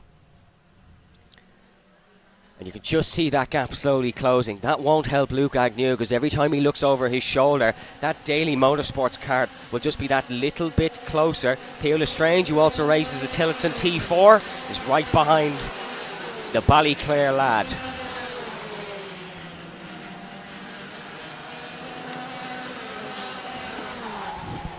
Battle for third here between Evan Johnston and Rory Armstrong. Armstrong now ahead. Great move by Rory Armstrong. He's up and ahead.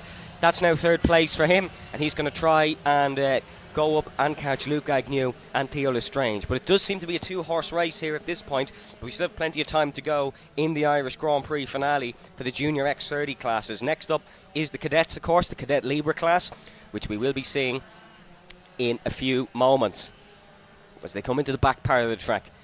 Look how close Theo Lestrange is getting to Luke Agnew, and this would really be an upset if Agnew was to lose this class. But Lestrange just has the bit between his teeth. He's just gaining on Luke, and he wants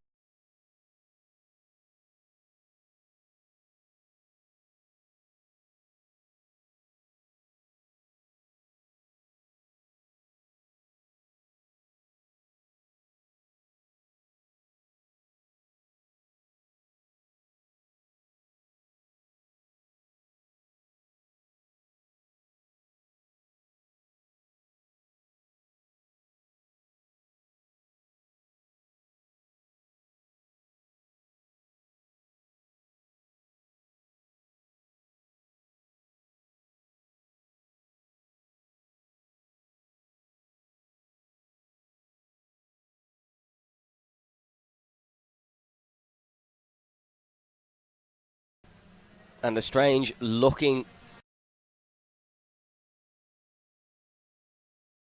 very close to Agnew in towards turn number 1 this time round. Is he close in towards turn number 2? He is. He's not quite bumping him round the corner, but he is getting very close. And Luke will be very, very much aware of how close proximity Theo Lestrange is right behind him. Still no move attempted from Lestrange. He's a healthy margin behind, so he could have one go, and if it fails, he can still be able to catch back up. On the last lap, Luke Agnew was actually the quicker of the pair, but they're still only separated by 1/10 of a second. So there's literally nothing in this one. Further down the order, TJ Taff ahead of Michaela Hart, and then Chad Lehman down to 9th. Keenan Murphy as well, holding a solid 10th. To the final corner then, this gap just not closing as much as Theo Lestrange would probably like down the straight.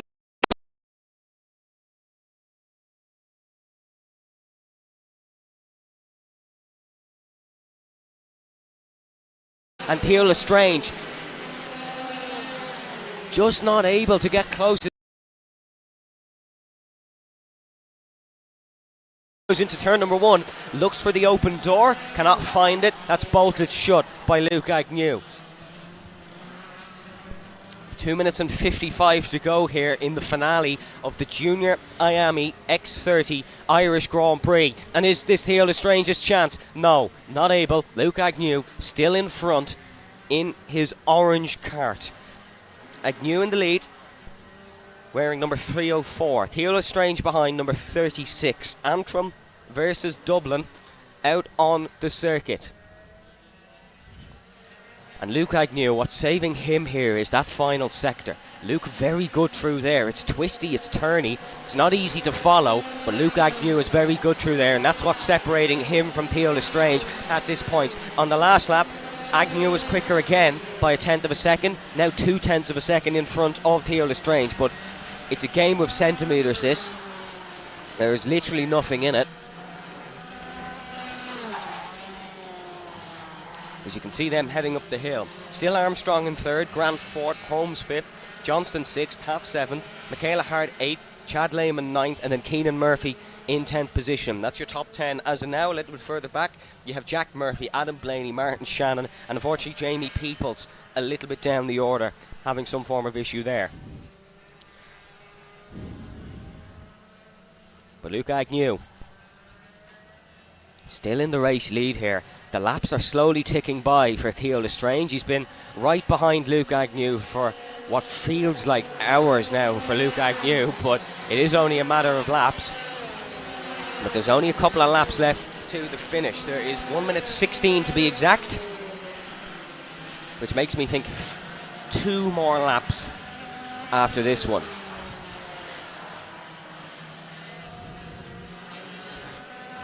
Agnew just still driving the kart well, driving it out of the corners, maybe compromising the exits, because that seems to be where Lestrange is getting closer, but definitely getting the good... Sorry, apologies, compromising the entries, because that's where Lestrange is getting closer, but definitely getting a good exit, especially in this back part of the circuit.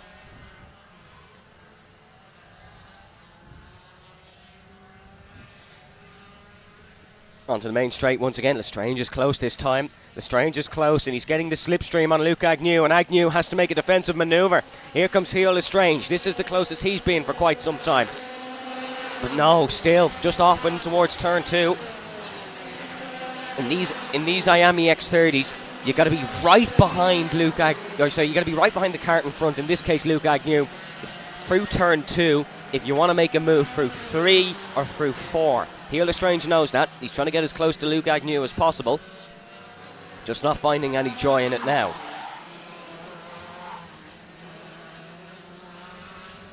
Up the hill they go. Still no move for Lestrange.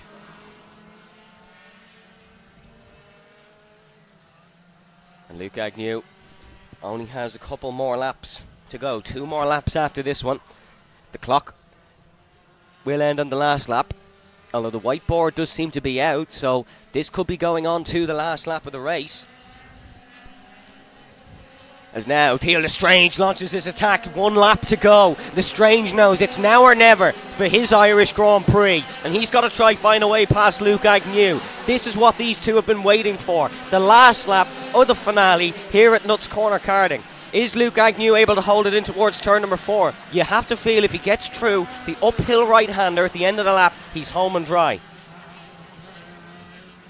But Lestrange has got a great exit out of here, and this is going to be a battle down towards the right-hander. Here comes Theo Lestrange. It's a last lap move down the inside. Luke Agnew holds it round the outside though, and Agnew is still ahead. Is Theo Lestrange able to get close? I don't think he is. Rory Armstrong is right with this fight as well, but Luke Agnew has a couple corners to go to try and achieve his dream of winning the Irish Grand Prix. It's an Antrim man winning an Antrim. Luke Agnew is the Irish Grand Prix Junior Miami X30 winner. A fist pump of delight. He's been exceptional all weekend. And Luke Agnew, take a bow. That was an impressive showing. Kept Theo Lestrange right behind. Lestrange should be proud of his performance as well. Kept right up with one of the best. And number 304 is the first man to win the Irish Grand Prix. And it is Luke Agnew. Your full results: Agnew, of course, taking the win ahead of Theo Lestrange. Rory Armstrong 3rd, Keith Grant in 4th, Evan Johnston in 5th, then Adam Holmes 6th, TJ Taft comes home in 7th, Michaela Hart comes home in 8th, ahead of Keenan Murphy in 9th, Chad Lehman in 10th, Jack Murphy in 11th, and Adam Blaney in 12th. Unfortunately, no finish for Martin Shannon and Jamie Peoples, but that is the Junior X30 completed. And what a feeling for Luke Agnew. There is fist bumps of delight in the paddock, and he will be celebrating this one for a long time. A lot of respect being shown between Rory Armstrong, Theo Lestrange, disheartened as you could expect. They say second place is the worst place to finish, but still a fantastic job indeed. Well, as much as that is Luke Agnew's day made, we are not actually finished. That's just the first of what we have here this afternoon. Well, next up we will have the Cadet Libra class for their final here at Nuts Corner.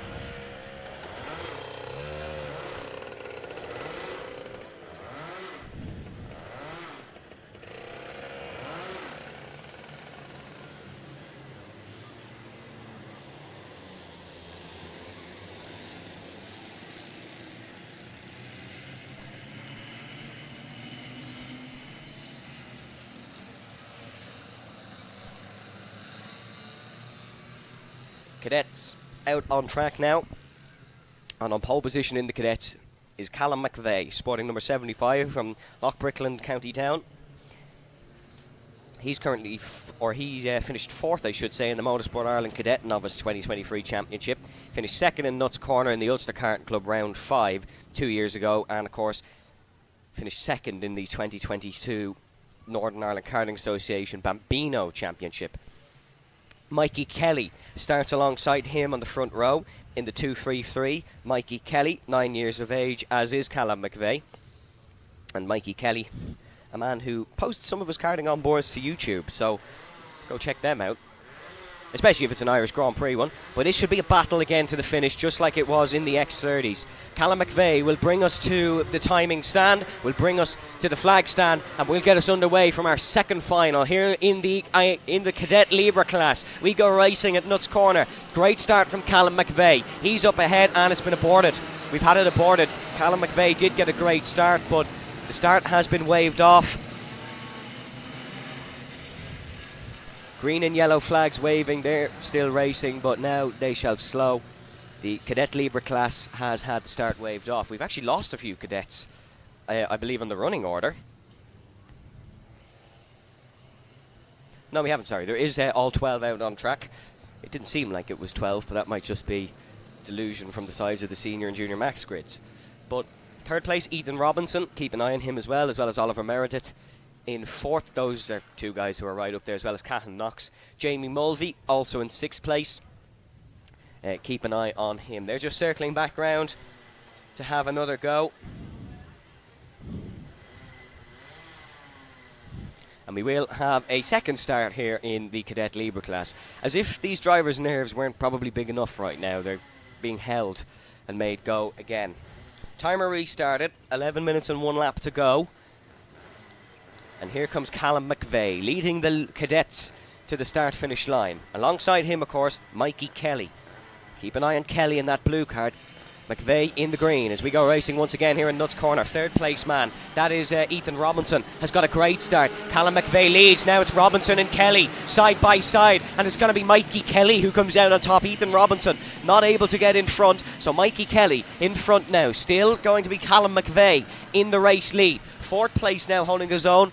Oliver Meredith is in there as Mikey Kelly still side by side here with Ethan Robinson, and Robinson is now in front of Mikey Kelly. That's a great start from Ethan Robinson. His Irish Grand Prix finale has started in fine fashion, and he's up into second place and potentially going for the race lead here in towards the right hander. Mikey Kelly will launch an attack in towards the first sector the next time round, you feel, but still doing a good job indeed.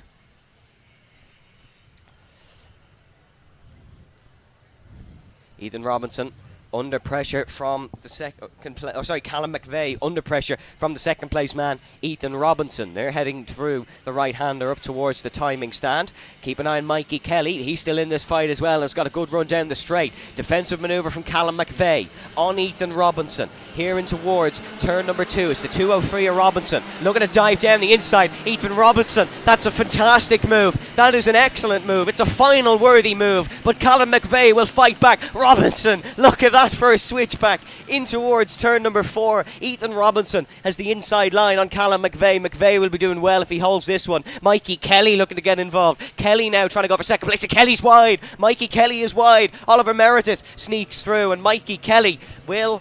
Jamie Mulvey, I believe that snuck through. Oliver Meredith getting a poor start and is down to 5th place. They're still battling in towards the hairpin. It is McVeigh who is in front of Ethan Robinson. Mikey Kelly there in third as there's a move from Jamie Mulvey in the background, it seems. Still 9 minutes to go in this one, so this could be non-stop fighting until the end of the race. But leader unchanged despite the attack from the car behind. Callum McVeigh will lead us up and across the start-finish line in towards turn number 1. No move being attempted this time round by Ethan Robinson, and McVeigh leads us in. Then it is Oliver Meredith in third, so he's got up. It's then Mikey Kelly in 4th and Jamie Mulvey in 5th in the orange helmet. But still Robinson attacking McVeigh, or apologies, Callum McVeigh has actually fallen to 2nd, so Ethan Robinson has got up and ahead in the 203 as they head up the hill. Callum McVeigh actually getting a really poor run through the first sector. He's now under pressure from the 3rd place driver. You can see a bit of a bump in towards the right hander, and up the hill they go once again. And is McVeigh under pressure? There's a dive certainly on Callum McVeigh. Yes, there's a bit of contact, and Callum McVeigh is off the circuit. There's 3 cars off the circuit. There's a lot of drama here in this Irish Grand Prix Cadet final. Callum McVeigh, who started on pole, won the Prix final, has been shoved off the circuit and is way down the back. Still amongst it here is Callum McVeigh, but we'll get you the new order as they cross the start-finish line. Ethan Robinson leads, Jamie Mulvey in 2nd, Cahan Knox 3rd, Callum McVeigh now 4th, Jaden McElhenney. What a start Jaden's got, up to 5th position here, right from the back of this grid, or at least he was at the back starting the pre-final, and he's getting right up there. Jaden doing himself proud. But what a lead now for Ethan Robinson. Robinson finished 10th in the Irish Grand Prix here last year at Nuts Corner in this class. Didn't finish higher than 4th in any of the races. He's now leading the grand finale. 2nd place, Jamie Mulvey, the County Kildare driver, who hasn't been as high up as 2nd, I don't think, all weekend. He's been good, but just hasn't been as high up as 2nd. But a real opportunity here for Jamie Mulvey to finish on the podium. The yellow flags are out. There's a Kart stranded on the right-hand side, and they are now out of the race. The timing screen is showing it as Mikey Kelly. So Mikey, who started on the front row, will end his weekend walking back to the paddock, and that is a disappointing result for poor Mikey Kelly. Only 9 years of age, and what a show he was putting on. Callum McVeigh going for the move here in towards second place. That's on the 225. That's Jamie Mulvey in the orange helmet. So McVeigh now trying to return back to the race lead, and Jamie Mulvey a little bit wide through there. This is a real opportunity for Callum McVeigh to try dive down the inside. Defensive line from Jamie Mulvey. This squabbling for second position is allowing Ethan Robinson to run away at the front of the order, and you can see Jamie Mulvey just ahead of Callum McVeigh, but this could all change going up the hill in towards the right-hander.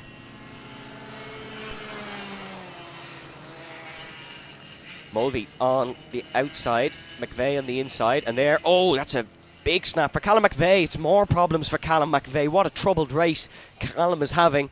Was off the grass at this very corner a couple of laps ago, and he's now involved in squabbles, and this is Jamie Mulvey. Jamie Mulvey is a problem. Jamie Mulvey has lost a lot of positions, and that's very disappointing for the 225. It seems like this is just a race of survival, unless your name is Ethan Robinson, of course. But Jamie Mulvey has fallen down to 6th position. Callum McVeigh once again going for a move. I think this one is on Cahan Knox, who he's got ahead of. That is the number's actually ripped off that one, and yeah, it was Cahan Knox that he is going for the position on.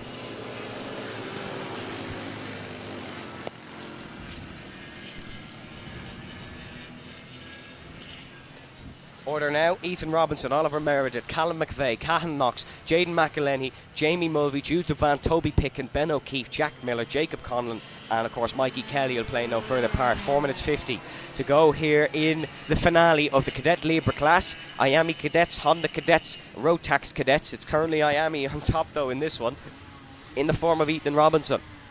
And he has to be feeling good right now, because he has a gap behind to what feels like a pack of wild animals going side by side, 3 abreast every chance they can. And just as we say that, they're trying it again. Robinson up to the start-finish line. In second position, it is Oliver Meredith, and then Callum McVeigh and Cahan Knox who are battling. There is Meredith, there is McVeigh, there is Knox. Ethan Robinson leaps and bounds ahead of them all, and this is boding nicely for Ethan Robinson. In terms of lap times, Oliver Meredith with the quickest, 105.981. Last lap for Ethan Robinson, a 106.7. So Robinson losing time. He can't get too complacent. Got to just keep pushing in this race. This is the last one of the weekend.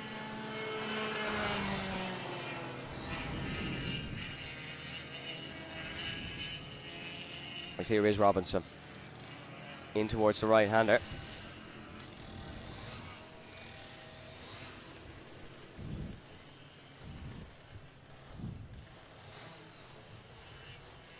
Through towards the final corner is Ethan Robinson. What a gap he has ahead of Oliver Meredith and Callum McVeigh. Is McVeigh able to get past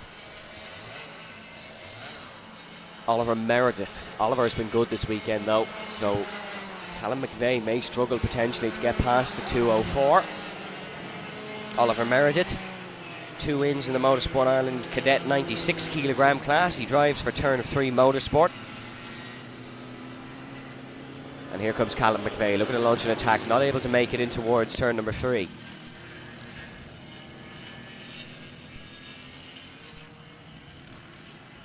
Ethan Robinson.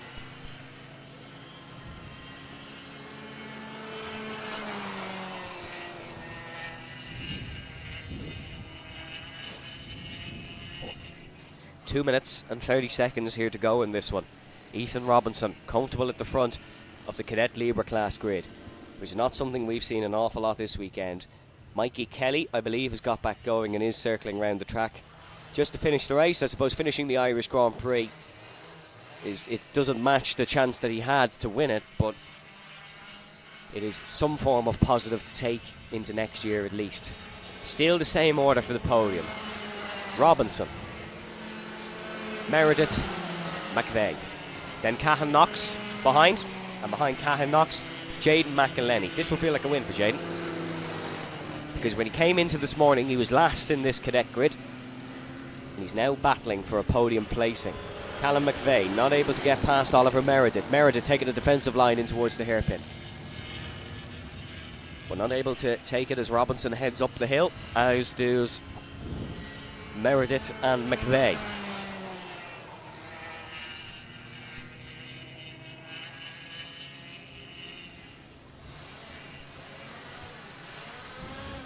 There is a minute and 17 to go in this one for the Cadet Libre Class Irish Grand Prix finale.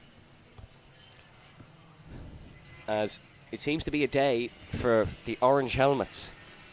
Luke Agnew won the race wearing sort of a red one, I suppose. Ethan Robinson doing the same.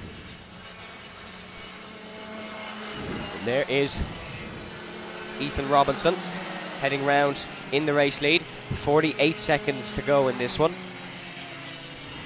So I think we'll have one more lap after this. But that will all be confirmed.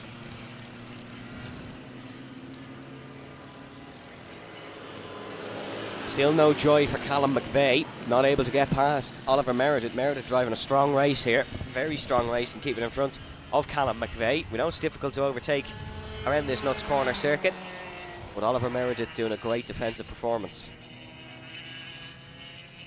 And look at this is a battle in towards the right-hander. That's a dive from Callum McVeigh, and just as we say it, McVeigh finds a way, and he's up and ahead in towards second place. Now he has the job of his life to try catch Ethan Robinson. As across the line, here comes Ethan Robinson. He will get one more lap. There'll be one lap to go. They get the penultimate lap flag, and Oliver Meredith is back ahead of Ethan Robinson. There's a yellow flag in the first sector, and seems like it's a problem for one of the back markers. Robinson just heading through that sector now. Meredith second, McVeigh third. And behind Callum McVeigh is, of course, Cahan Knox and Jaden McElhenney. Then Jamie Mulvey, Jude Devant and Toby Pickett rounds out the top 8. Up the hill they go for the final time this weekend. The Cadet Libre Class. Ethan Robinson leads the final by a huge margin. The last time they came across the line, it was 2.83 seconds. Oliver Meredith not looking like he's going to be able to close that in towards the final sector. But will there be any of the minor placings decided in through here? It's a poor exit for Meredith. McVeigh going to try flick it round the outside, but this really matters not, because coming through the final corner now, it is going to be Ethan Robinson, the man who finished 10th in this race just last year. He's going to win the Irish Grand Prix in the Cadet Libre Class. What a race by Ethan Robinson. He got his chance, he took it with a huge bite, and an excellent job indeed. Really superb by Ethan Robinson. So your full order then in the Irish Grand Prix finale for the Cadet Libre Class.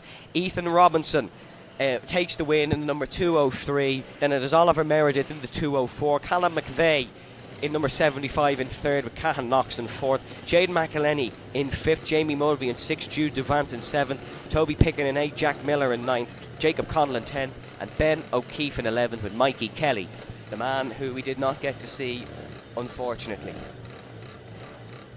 But what a great race by Ethan Robinson, getting his kart weight confirmed. It is confirmed, Robinson's your winner. Well, unless the stewards have something to say about it, but I don't see why they would. It was faultless from Ethan Robinson.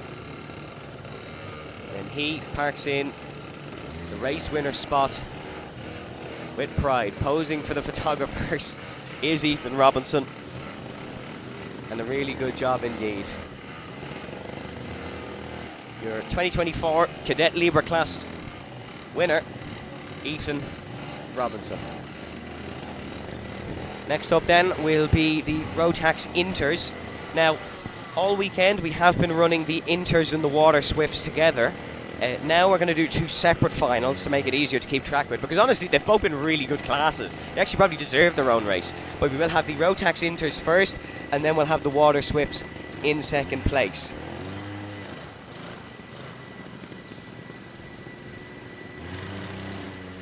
Ethan Robinson, Oliver Meredith, and Cahan Knox actually is pulled up in third place. Not Callum McVeigh. That's just because Callum is parked in the wrong space, I think. The timing screen says Callum did finish on the podium, but a lot of congratulations around the grid nonetheless.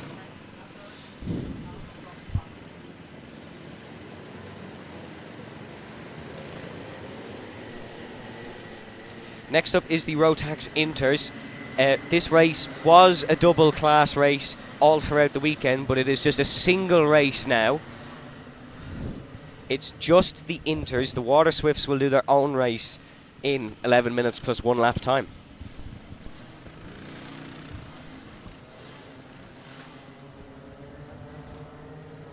Starting on pole for this one is Charlie Blair. He will be starting ahead of Ben McCloughery, and we said, I think earlier, that this could be a 2-horse race. But it is Charlie Blair on pole. Last year finished 3rd in the Rotax Cadet race, the race you just saw.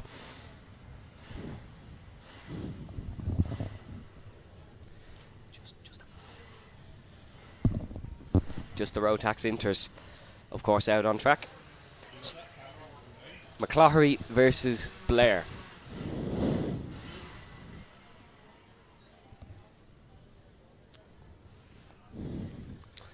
Here we go then, towards the start-finish line.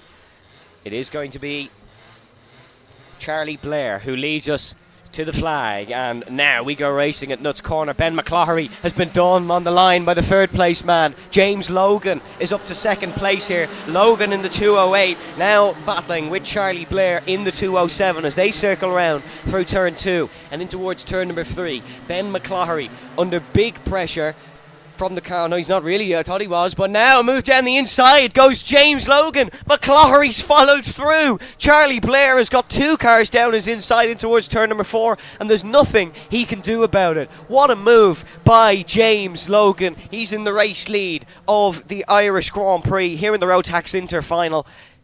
That is an exceptional move by Logan. A great move by McCloughery as well to capitalise on that one. Ben McCloughery, of course, the T4 Mini winner in Kiltorkin this year. He's the 2024 Tillotson T4 Irish Series Mini champion. The 12-year-old racer, of course. As they head down past the flag stand in towards turn number 1, it's James Logan who leads this. Ahead of Ben McCloughery and Charlie Blair. McCloughery, look at this one. Ben's looking for the move in towards turn number 2. No, a little bit far off. As Ben McCloughery has actually made the move, apologies, in towards turn number 1, because Ben McCloughery, from out of nowhere, is in the race lead. Has got ahead of James Logan. And then it's Charlie Blair in 3rd. McCloughery led across the line, so that was in the back part of the circuit. And Ben McCloughery is in the race lead. As they head up the hill, James Logan still looking to attack McCloughery. In towards the right-hander. No move for Logan. McCloughery still in the race lead. McCloughery in the green and sort of orange cart, leading this Irish Grand Prix.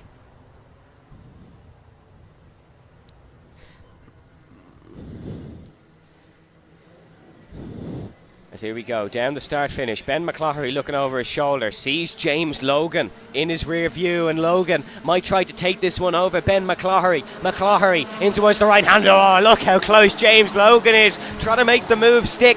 Keep an eye then, of course, on Charlie Blair as well, who's in 3rd.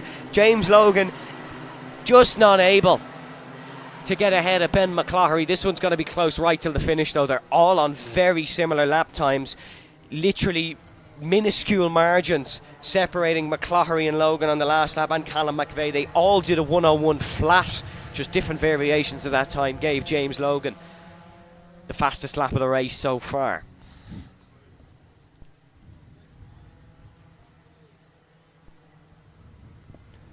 Ben McCloughery still in the race lead, a little bit further down the grid.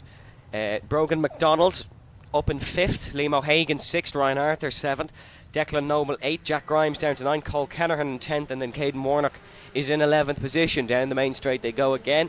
Doesn't look like there's a move on here for James Logan, unless he can get a great run out of the first corner. Hasn't got the best of runs out of the first corner, or certainly not something that would give him an advantage over Ben McCloughery. In 3rd place, Charlie Blair.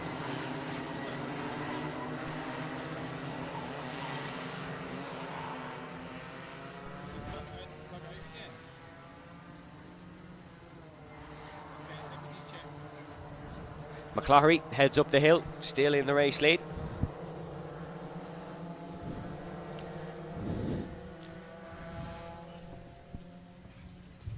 Seven minutes and 20 seconds to go here in the Irish Grand Prix final in the Rotax Inter class. The Inters usually racing on the same grid as the Water Swifts, but the Water Swifts, the Miami Water Swifts, are going to race on a separate race that will be coming up in a couple of moments' time. The Stewarts featuring in that one, of course. It will be a very intriguing race. Johnson and Stewart, I believe, on the pole position. But we stay with the Rotax Inters for now, and it is Ben McCloughery, still ahead of James Logan and Charlie Blair. Charlie Blair for Daily Motorsports in third position. Third in the Irish Grand Prix here last year from 11th on the grid, which was very impressive.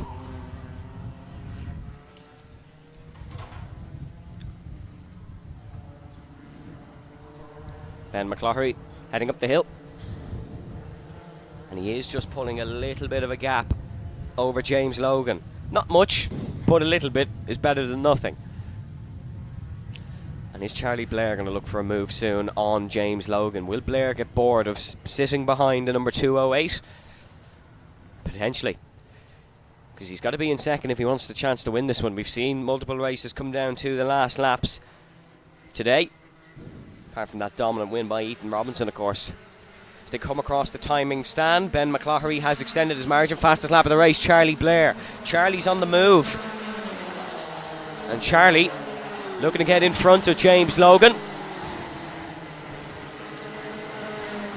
and take second in this one.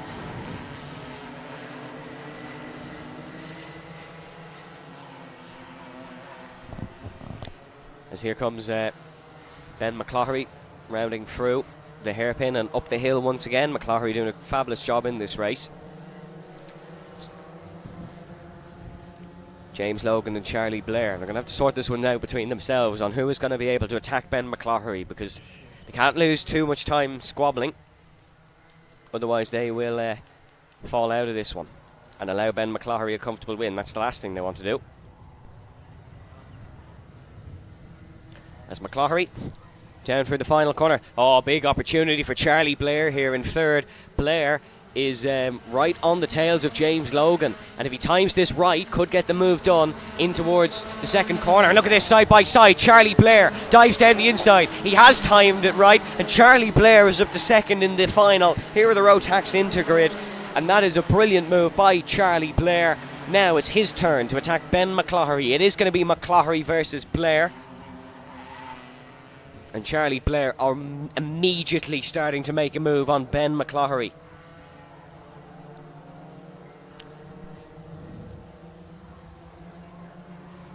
Ben in the lead.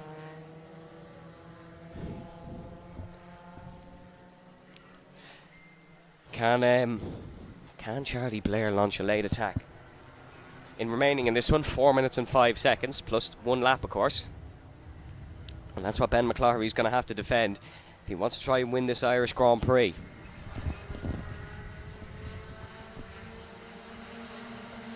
Blair not close enough in towards the first corner. Not close enough into the second either, so may have to wait for the back part of the track or wait for the next lap indeed. James Logan slowly falling by the wayside, but he's still there, so if Blair and McCloughery go side by side, James Logan's back in this race, because they'll just lose enough time to allow Logan to fight with them as well. But McCloughery still just really good on this run up the hill, and that is allowing him to stay in front of Charlie Blair.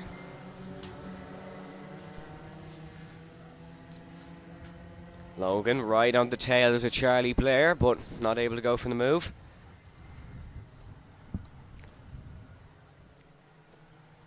As here comes Ben McCloughery.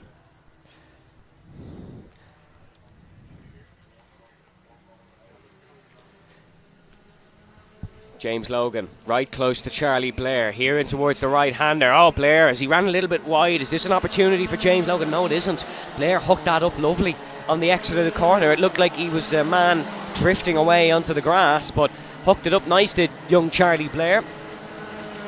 Charlie, of course, 11 years of age, second in the Motorsport Ireland cadet standings as a current, but he's putting in a solid performance here in the Rotax Inters, but would love to win this Irish Grand Prix. That's absolutely for sure. Ben McCloughery running away with this one slowly.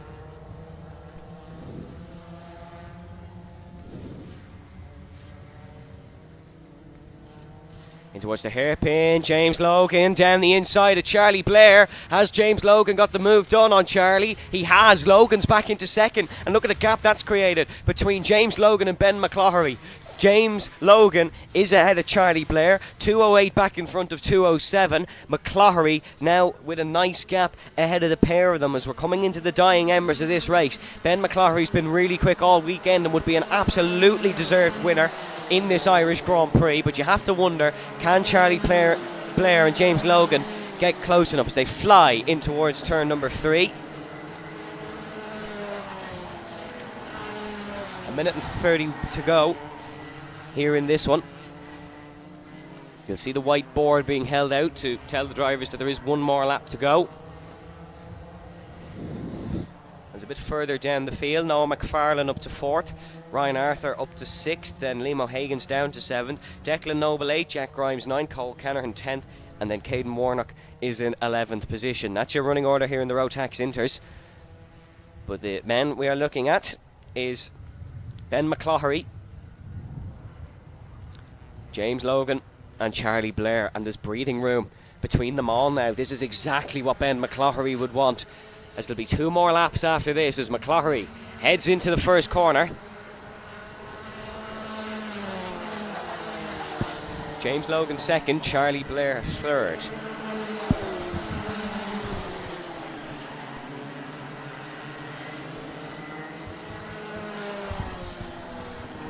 The paddock eagerly awaiting the arrival of a new Rotax Inter winner.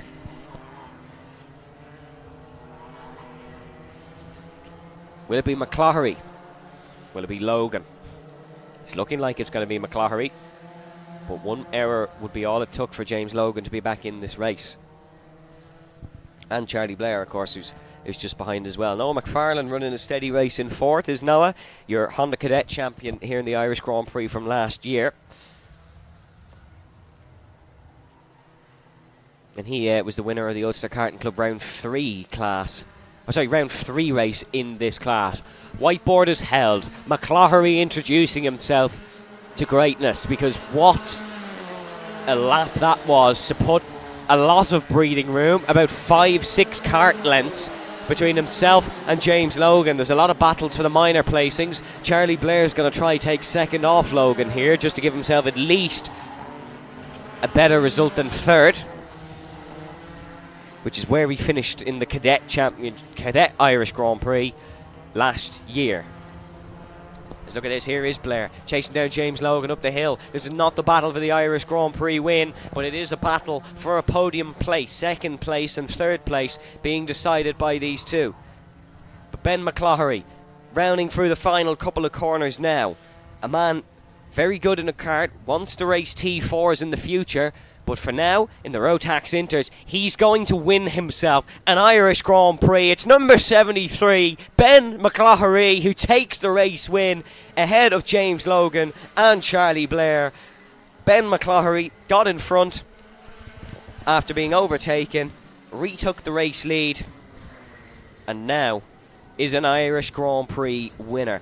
Ben McCloughery, of course, top of the order, Logan 2nd, Blair 3rd, and then further down, Brogan McDonald. A good race by Brogan in 4th, Noah McFarlane 5th, Declan Noble in 6th, Ryan Arthur in 7th, Liam O'Hagan in 8th, Jack Grimes in 9th, Cole Canahan in 10th, Caden Warnock in 11th position. And now the karts that we're out on track with them earlier is the Inter Miami Water Swifts. They're going out on track now once again for another single race. It is Johnston Stewart who's on pole position here for them, the number 96 beside of Ian Carey, and then it's Andy Stewart in the 193 behind in 3rd.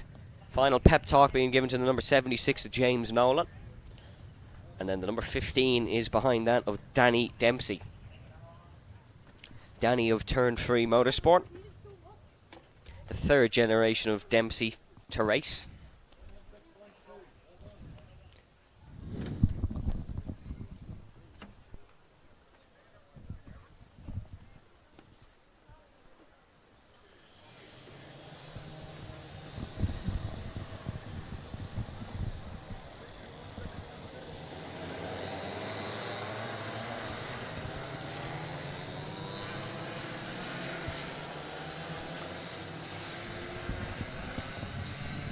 So Johnston Stewart on the pole, ahead of Ian Carey in second, Andy Stewart third, James Nolan fourth, Danny Dempsey fifth, ahead of fellow Danny Murphy in sixth, Oscar Miller in seventh, Zach Burke in eighth, Ray Healy starts in ninth, and then Sophie Campbell starts from 10th position. But keep an eye on Sophie Campbell.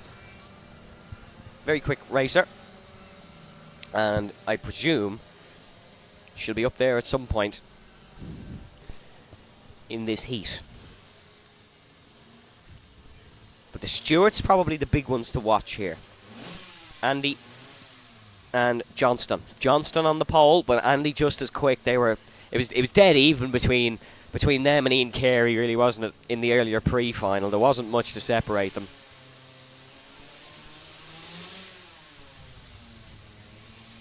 So they're coming through the final corner now. Johnston Stewart, Ian Carey, your front row. 93, 96. 93 inside line, 96 outside line. They'll enter the tram lines, as they're called here in Nuts Corner, and now accelerate before the start as we go racing here for the Miami Interwater Swifts Irish Grand Prix finale. It is Johnston Stewart ahead of Andy Stewart. So Andy has made the move ahead of Ian Carey. Stewart versus Stewart for the race win here. Well, in the early stages, Ian Carey, I assume, is going to be back in this one. As you can see, a dive down the inside. Ian Carey, Andy Stewart, side by side. Think it's Andy Stewart that's just come out in front. It is Andy Stewart that's just come out in front. Ian Carey in third position. Fourth, Danny Dempsey. Fifth, James Nolan. Sixth, Danny Murphy. Seventh, Oscar Miller.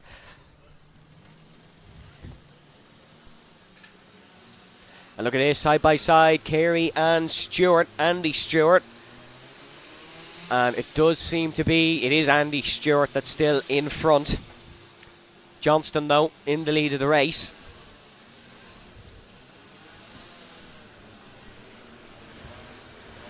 And Johnston will lead us across and past the flag stand for the first time. 93, leads 193, leads 96, leads 76. James Nolan in the 76, of course. Those four were out in front in the earlier pre-final. Danny Dempsey down to 5th. Danny Murphy is in 6th. Sophie Campbell up to 7th. We said Sophie's quick. Keep an eye on Sophie. She's up to 7th in this race. As they head up the hill, still Johnston ahead, although I think that could be Johnston ahead of Ian Carey now, as Ian Carey got in front of Andy Stewart. We'll get more confirmation as they come closer once again, and then once they cross the timing beam.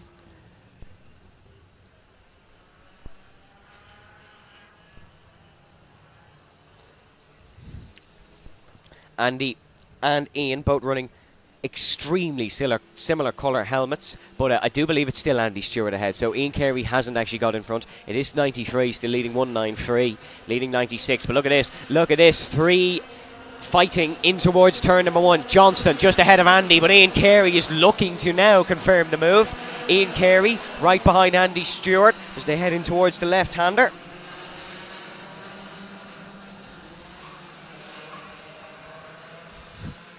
Johnston Stewart still just not even a quarter of a kart length in front. Fastest lap in the last lap did go to Ian Carey in the 96.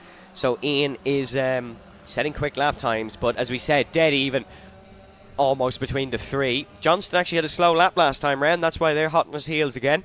He had a couple of kart lengths in front, but hot on the heels of... Oh, sorry, Andy hot on the heels of Johnston. Brother and sister racing out on track here in Nuts Corner. What a day for the Stewart family if they were to finish 1-2 in class here in the Miami Interwater Swifts. Down towards the flag stand once again. Johnston Stewart under big pressure from Andy here. On the other hand, this could get very messy if Johnston and Andy were to come to blows. Here we go then. Johnston Stewart leads Andy Stewart. No, Andy just not able to get close enough. Andy looking for the outside line. Ian Carey looking to just sneak a wheel down the inside, but couldn't quite do it. James Nolan in 4th. Danny Dempsey 5th. Then it's Campbell, Burke, Miller, Murphy, Healy. Ray Healy down at the back. The Galway man.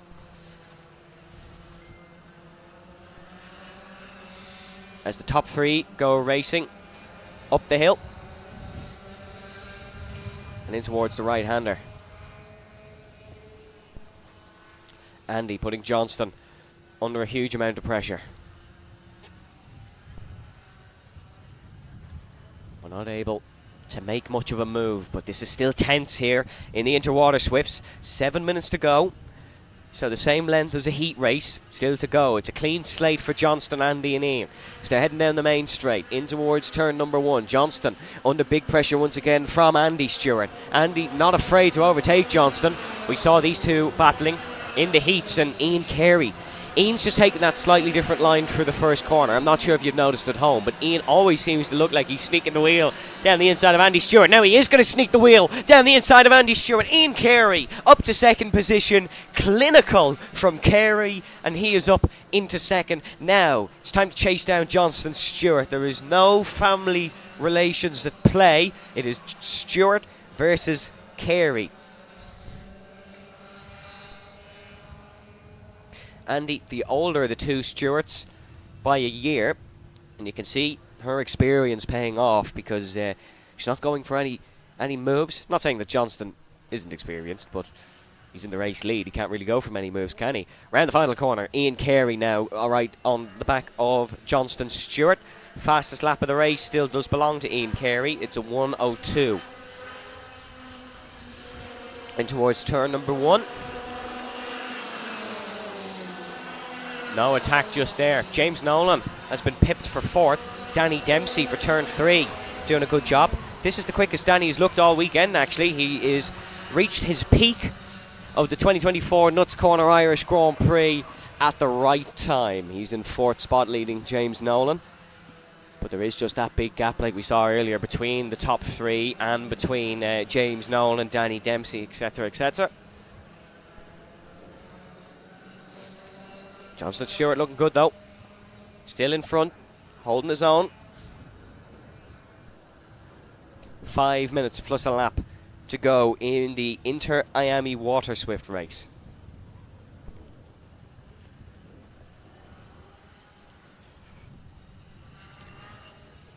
Johnston Stewart.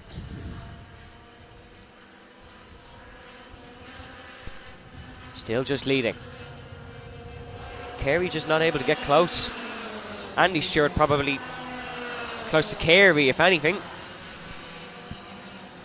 Wants to bring that a Stewart 1-2 back to the paddock. Johnston Stewart, your race leader, of course. Races for Parolin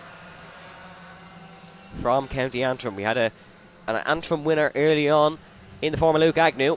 And Johnston Stewart add himself to the list. Let's look at this, Ian Carey looking to attack, and there is a move, and Johnston. Is that Johnston down to 3rd? It is. Is there a problem for Johnston Stewart? He's lost a lot of time all of a sudden, potentially ran wide. It's now Ian Carey in the lead of the Irish Grand Prix, ahead of 2nd place Andy Stewart. Johnston Stewart down to 3rd now in that blue helmet, heading into the back part of the circuit. Johnston made an error of some sort and potentially has thrown away an Irish Grand Prix win, a race he was looking so good in. And now it's between the two pinkish helmets. Although I think Ian Carey's is orange. Just from a distance it looks pink. But it is Ian Carey in the lead ahead of Andy Stewart.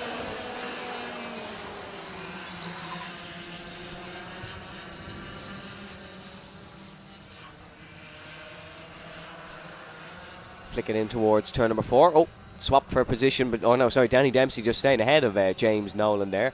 Sophie Campbell has a train of 4 behind her in the backpack, but still in front of them with some comfort.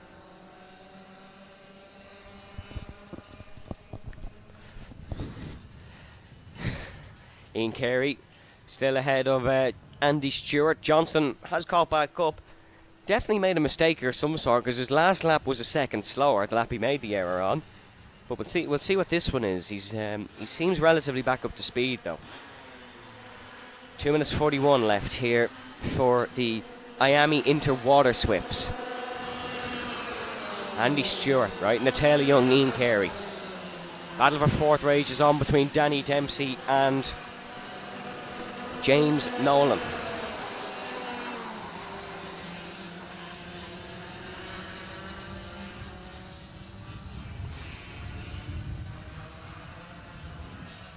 Just circling round up the hill once again. It's nervy moments this for Ian Carey. He knows he's in the lead, he knows he's the pace to win.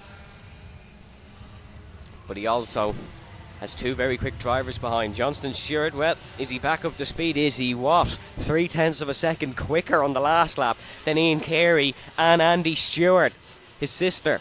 So, yeah, I think he is back up to speed, it's safe to say, and he wants to return to the front, but going to be very difficult. There's not a lot of overtaking opportunities, it seems, in these water swifts, especially in this Irish Grand Prix final.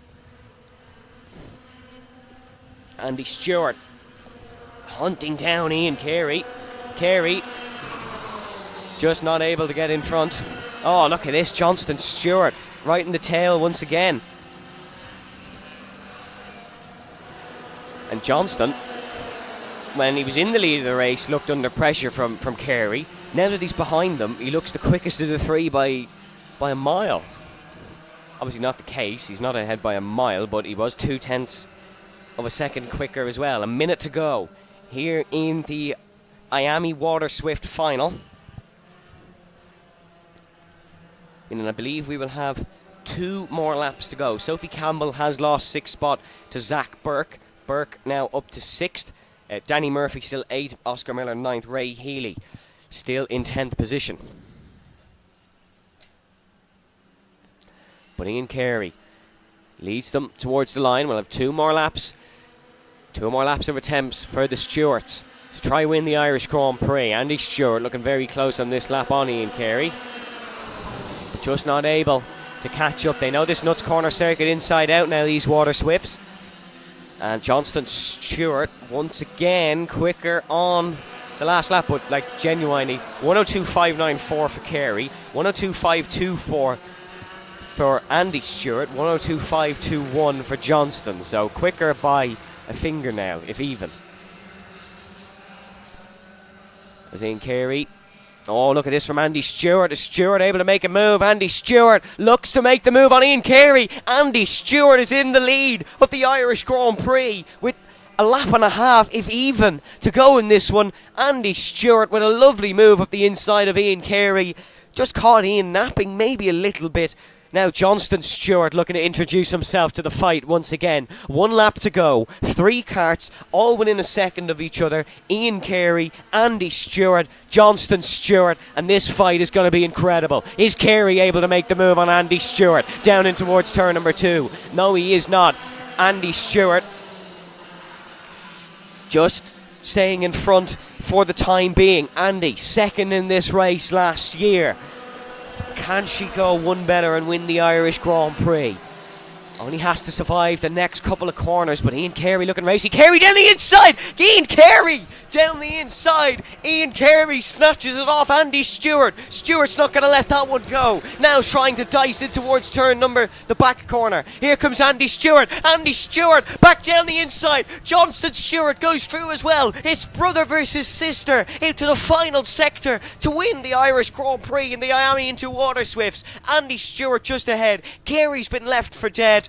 And Andy Stewart rounds through the final corner. It's a drag race to the line. It's a great race for the Stewart family, but she was queen of the corner last year. She's an Irish Grand Prix winner this year. Andy Stewart comes across the line and has won the Miami Water Swift Irish Grand Prix with cutthroat manoeuvres on the last lap, and her brother Johnston Stewart comes home in second. Andy was second last year. Maybe Johnston can win it next year. But from a UTV interview on Friday night to an Irish Grand Prix win, take a bow, Andy Stewart.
Next up is the Senior X30 and the Rotax Max 177 finale.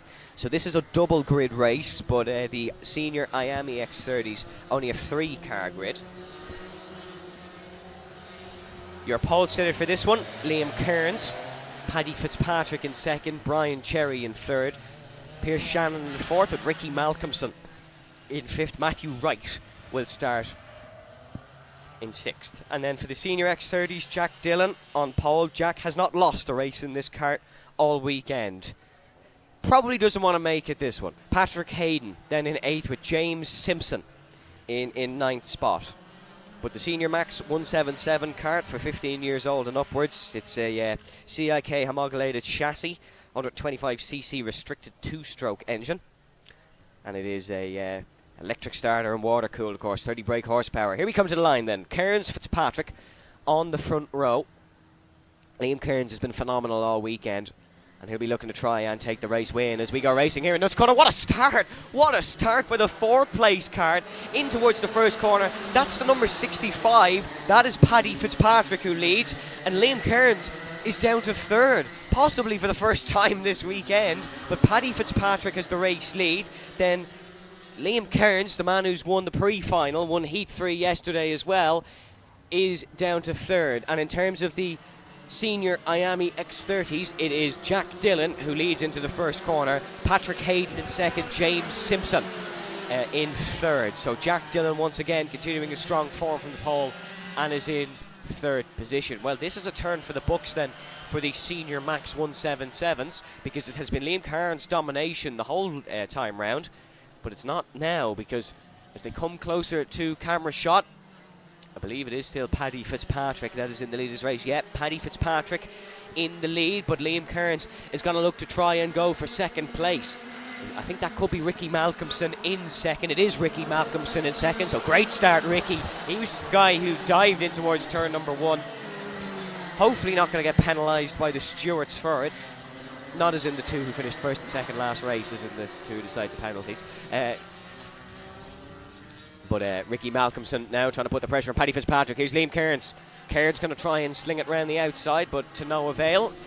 In the X30 class, it is still Jack Dillon who's in the lead of the race. Heads in towards turn number 2 in front of Patrick Hayden. It would be an awful time for Jack Dillon to make a mistake of some... Oh, that's probably a commentator's curse, but it would be an awful time for him to make some form of error, especially given how quick he's been all weekend. The road taxes heading through the final corner now, and they'll be coming on to the main straight past the flag stand, and it is still Paddy Fitzpatrick ahead of Ricky Malcolmson.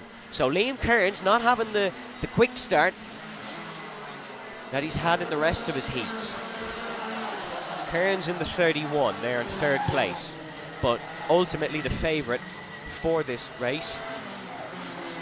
He's behind Ricky Malcolmson and Paddy Fitzpatrick. Fastest lap of the race, Jack Dillon, but the fastest lap in the front crew of the road tax cards, well, it's actually Paddy Fitzpatrick. Has Paddy saved the best for last? We saw the strong pre-final and got that front row. We said that Paddy would have to make a move early on Liam Kearns and try to defend for the rest of the race. Well, he made the early move, but who knows, he mightn't have to defend. He might be okay.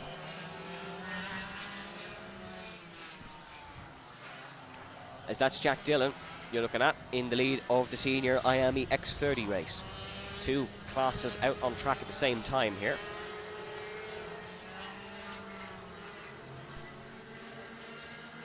It's Fitzpatrick, still leads Malcolmson, still leads Kearns in towards turn number 1. And look at this, Paddy Fitzpatrick under a bit of pressure from Ricky Malcolmson. Liam Kearns putting the pressure there on Ricky though. And in 4th place in that battle, that is Brian Cherry, sporting number 55, the same number Dennis Cherry runs in the Bambinos, which you'll see in a couple of minutes' time.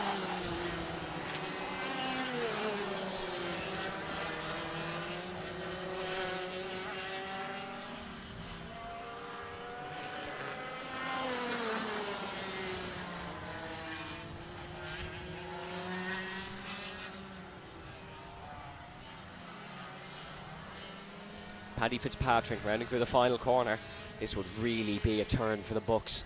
With Paddy Fitzpatrick was able to win this one. He's not been slow, but he has been beaten by Liam Kearns so far this weekend. But Paddy driving exceptional around this nuts corner. 0.8 mile circuit. Ricky Malcolmson in second, being put under pressure by Liam Kearns. And Kearns, is he looking for the move on Malcolmson? Potentially down to turn 4. Here is Ricky Malcolmson, just taking defensive action. Kearns not able to get past. Liam Kearns, though, still looking really quick in third. He does have Brian Cherry right behind. The fastest lap of the top 3 does go to Paddy Fitzpatrick. My goodness me, Paddy Fitzpatrick having the race of his life here. Paddy, 4th in the Tully Allen Karting Club Championship so far this year in the Senior Max 180s. But I think this will be the highlight of his year, if he would be able to beat Liam Kearns in an Irish Grand Prix. But I don't think this is the last you're going to see of Liam Kearns in this race. There's still 6 minutes to go, and Liam Kearns he's been too good to ever rule him out so far this weekend. And as we say that, Liam Cutthroat Kearns down the inside makes the move stick on Ricky Malcolmson. Now races on for Paddy Fitzpatrick, and Ricky Malcolmson has been overtaken by Brian Cherry as well. Just slices through and in towards 3rd spot. So Malcolmson down to 4th. Fitzpatrick, Kearns, Cherry, Malcolmson, Shannon, and then in the X30s, Dylan, Hayden, Simpson, Matthew Wright at the back of the Max 177 grid as well. You're looking at Jack Dillon now. Remember, he'll be back out for the Tillotson final, beating Cahan Knox in that earlier today. Liam Kearns, bit of free air in front of him, and he is just extending that gap.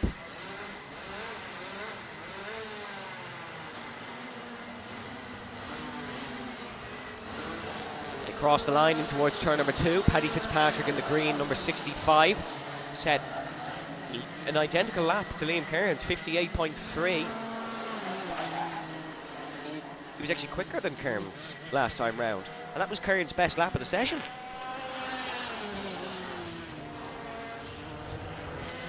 So Paddy Fitzpatrick really doing a thunderous job.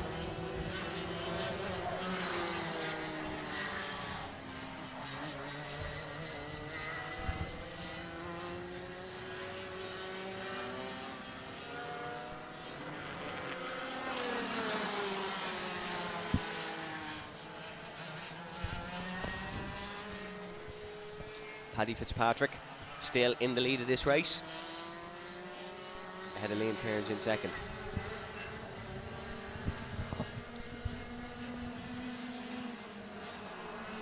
Leading the X30s, Jack Dillon, of course. You can see, there is your race leader. Jack Dillon with a controlling lead in this one, as opposed to Paddy Fitzpatrick, who is under the biggest pressure he's been under all day. Jack Dillon way in front of the X30s, and he'll win the Irish Grand Prix in this, bar any mistakes of his own. Look at Liam Kearns hunting down Paddy Fitzpatrick now in the Senior Max 177 road tax class, heading up the hill here. This is a real shot for Kearns. We said never rule out Liam Kearns in this. You never can, and Liam Kearns would really have earned this one, especially considering the poor start he had. On the clock, we have 3.5 minutes left to go for Paddy Fitzpatrick to defend from Liam Kearns.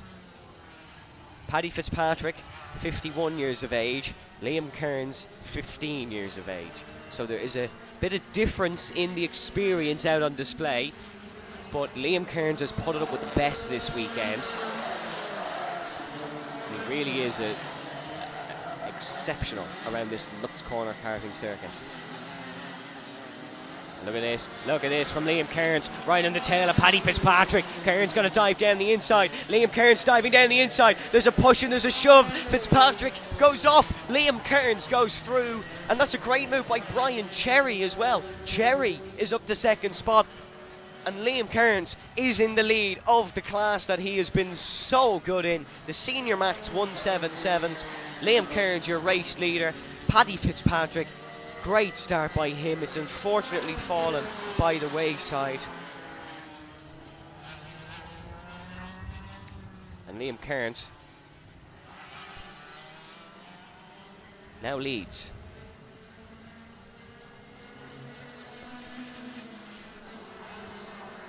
They cross the start-finish line. It's Kearns, Cherry, Fitzpatrick, Malcolmson, and Pierce Shannon, and then Matthew Wright in the 177s. Jack Dillon, of course, leading the IAMIs. The senior IAMI X30s. Apologies, I was going to say Water Swifts again. That was Andy Stewart in the last race. Brian Cherry under some pressure from Paddy Fitzpatrick. Brian Cherry, 4th last year here in the Irish Grand Prix at Nuts Corner. He's from Cookstown, Tyrone.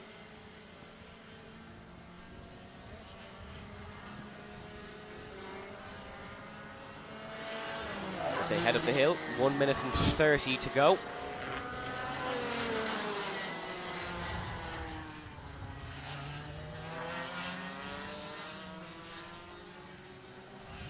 Here is Liam Kearns, just becoming his dominant self in the senior maxes, as we saw. He's extending the margin over Brian Cherry in the number 55. Wearing the blue suit is Brian, wearing the red suit, Paddy Fitzpatrick.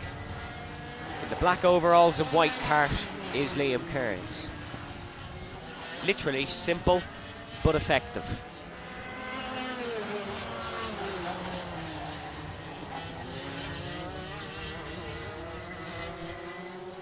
That's Jack Dillon, the senior IAMI X30 race leader.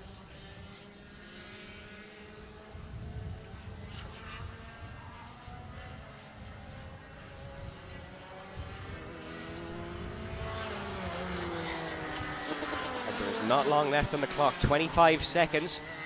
And then, of course, one more lap. Where is Liam Kearns? Liam is just here, so we're going to get 2 more, I think, just by the skin of our teeth. In this Senior Max 177s, their final time out here in Nuts Corner this weekend.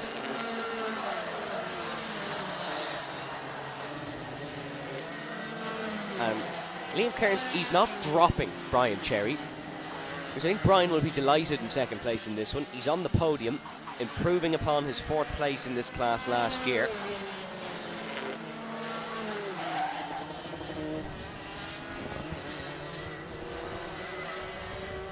As they head up the hill, Liam Kearns will remember this weekend for some time. It's been a brilliant weekend in his karting career. He has one more lap to survive, but the multiple Leinster Winter Series 2023 race winner can put an Irish Grand Prix win on his name, as can Jack Dillon. But Jack Dillon won't be getting too excited from winning this one, because he has one more race to do. He, of course, has the Tillotson T4s coming up in that 4-car field. Across the line then, the final lap of the Irish Grand Prix in the Max 177s. Liam Kearns in the race lead ahead of Brian Cherry and Paddy Fitzpatrick. Jack Dillon has just overtaken Ricky Malcolmson. Jack started about 20 odd seconds back from these guys. That's how quick Jack has been. Jack could honestly, like, if you had given Jack 10 more minutes maybe, he could have won this whole race overall. Which is phenomenal, considering they purposely started him miles back, so this wouldn't happen. But it's 2 deserved race winners in these classes. That goes without question. Liam Kearns and Jack Dillon. And Kearns coming through the final corners now. Won the pre-final this morning in dominant fashion, but my, was he made work for this one. But Liam Kearns rounds the final corner and becomes an Irish Grand Prix winner in the Rotax Senior Max 177 class. Brian Cherry will take a podium. He comes home in 2nd, and Paddy Fitzpatrick, despite valiant efforts at the start, comes home in 3rd. Jack Dillon becomes a senior IAMI X30 winner of the Irish Grand Prix, and the 17-year-old from Athenry, Galway, will try to keep himself as focused as possible for his Tillotson T4s coming up in a moment. But what a win by Liam Kearns. We'll run you through your full results. Kearns, Cherry, Fitzpatrick, then it is Malcolmson and Pierce Shannon and Matthew Wright, and then in the X30 class, Jack Dillon, Patrick Hayden and James Simpson. With the Bambinos coming up in a couple of moments.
So out come the Bambinos here on the track here at Nuts Corner. The Bambinos, the largest ever Bambino grid here in County Antrim at Nuts Corner, and they have been very entertaining and an absolute learning experience for these drivers. Of course, we have a 50cc Comer engine in some, but the more dominant power unit is an electrical Might E Bambino, which has been really quick and rounds out the top 8.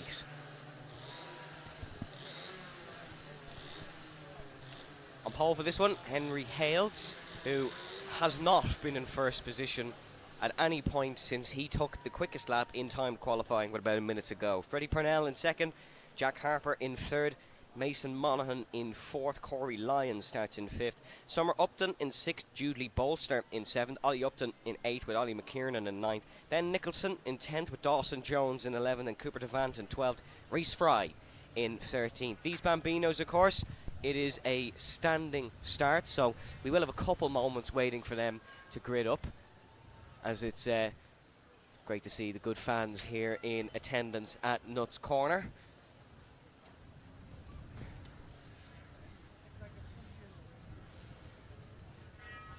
Henry Hales, though, dominant since the minute he arrived here in Antrim, arriving over from Crickhowell in Wales. Fourth at the Kart Championship round 4 in the Might E. And then he's a race winner in the British Karting Club at Fullbeck Circuit. Freddie Parnell, also from Wales, and he came first in round 5 of the DKC Championship in Dunkswell. He said it's a mum and son team who've learned from scratch, and I tell you what, they're doing a great job this weekend here in Nuts Corner. In third place then, you have Jack Harper, who's been battling with Freddie Parnell the whole way. He's from Dundroyd, which is Nuts Corner, give or take, and he finished second here last year in the Irish Grand Prix.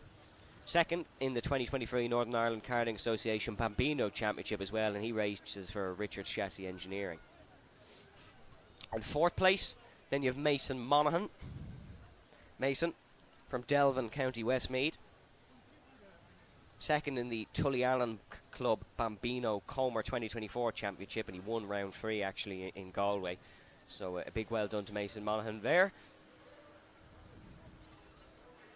In fifth place then, Corey Lyons. Corey's love for motorsport stems from his granddad Ken and his dad Keith. They love rally and they love karting. Final preparations here on the Bambino grid to get ready to go. It's a shorter Bambino race as opposed to everyone else. 7 minutes and 1 lap here for these Bambinos, so significantly shorter than the 11 minutes. In sixth place then is Summer Upton. Summer, 8 years of age. As the Bambinos are away and we go racing here at Nuts Corner, and that's a great start from Henry Hales. It's a great start from Freddie Purnell, who's ahead of Henry Hales. Hales going to try sling it around the outside. Oh, what a move by Henry Hales. Switchback in towards turn number 3. Now side by side with Freddie Purnell. Harper looking to get involved in this as well. And for the first time this weekend, Henry Hales is down to third. Freddie Purnell leads, Jack Harper in second, and then it is the dominant, or was dominant, Henry Hales, who is in third. They're heading up the hill for the first time after the standing start. Great launch from Purnell to get the move. As Henry Hales has got ahead of Jack Harper now. So Hales back up to second. Freddie Purnell in the race lead. As Freddie Purnell dominant at the front of this grid and down towards the final corner.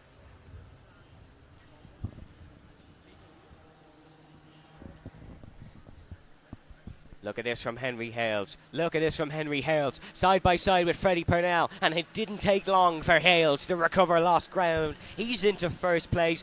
Brilliant move by Henry. Up and ahead of Freddie Purnell, his rival here in the Bambinos at Nuts Corner. Jack Harper still with the duo. He'll look to get an involvement here. It's been these three who've been at the top of the order for the whole race. And we can see Henry Hales at the top of the order. Fastest lap of the race as well for Henry. Took him 1 lap to get back into the race lead. Freddie Purnell and Jack Harper now going to go fighting presumably, just like they did in Heat 3 and just like they did in the pre-final earlier on this morning. Henry Hale's defensive line, for such a young driver, Henry, very, very wise in terms of when he's taking the racing lines and when he's making defensive manoeuvres. Henry Hale's just 7 years of age, born in 2016. If that's made anyone else feel old, I do greatly apologise, but Henry, really, really a young racer. And these are the stars of tomorrow, as Freddie Purnell in second position, looking to try and catch up to Hales. Jack Harper as well would like to get involved in this. He finished second last season in Nuts Corner, the driver from Nuts Corner.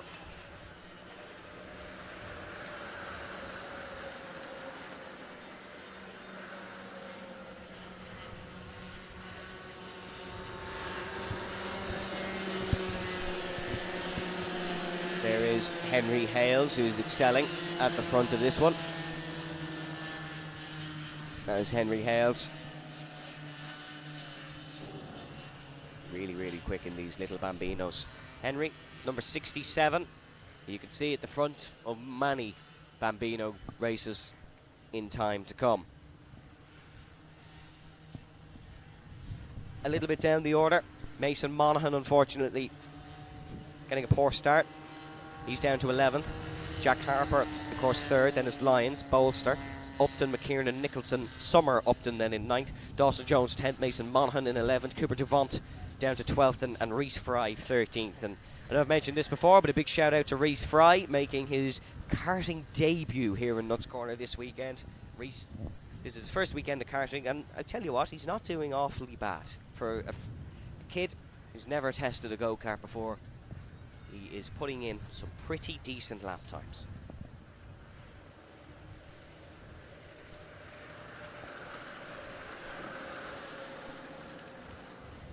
There is Hales and Purnell, and then Jack Harper in third. Jack Harper right in the tail of Freddie Purnell once again, as we've grown to expect this weekend that where Freddie Purnell goes, Jack Harper will follow, but he'd love to get ahead of Freddie Purnell.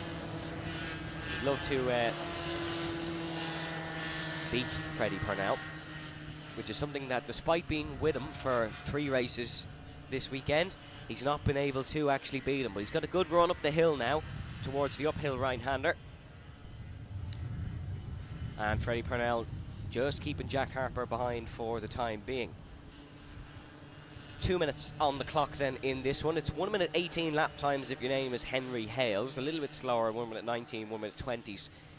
Is sort of the general consensus of lap times here in Nuts Corner for the Bambinos. Comer will be delighted because they're not being beaten by all the electric cars. They have Ollie McKiernan up in 6th, and Ben Nicholson in 7th, and then there's 3 Mike E Bambinos behind, and then 3 more Comers. As Hales starts his 4th lap of this race, ahead of Freddie Purnell and Jack Harper.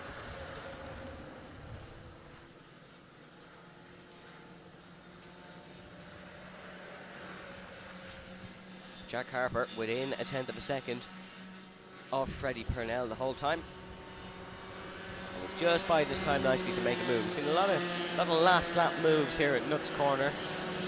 Some being very controversial in the form of the Junior Max Prix-final. The Junior Max is coming up next, of course, folks, and it should be very interesting to see how Rory Armstrong and Charlie Gardner get on in that fight.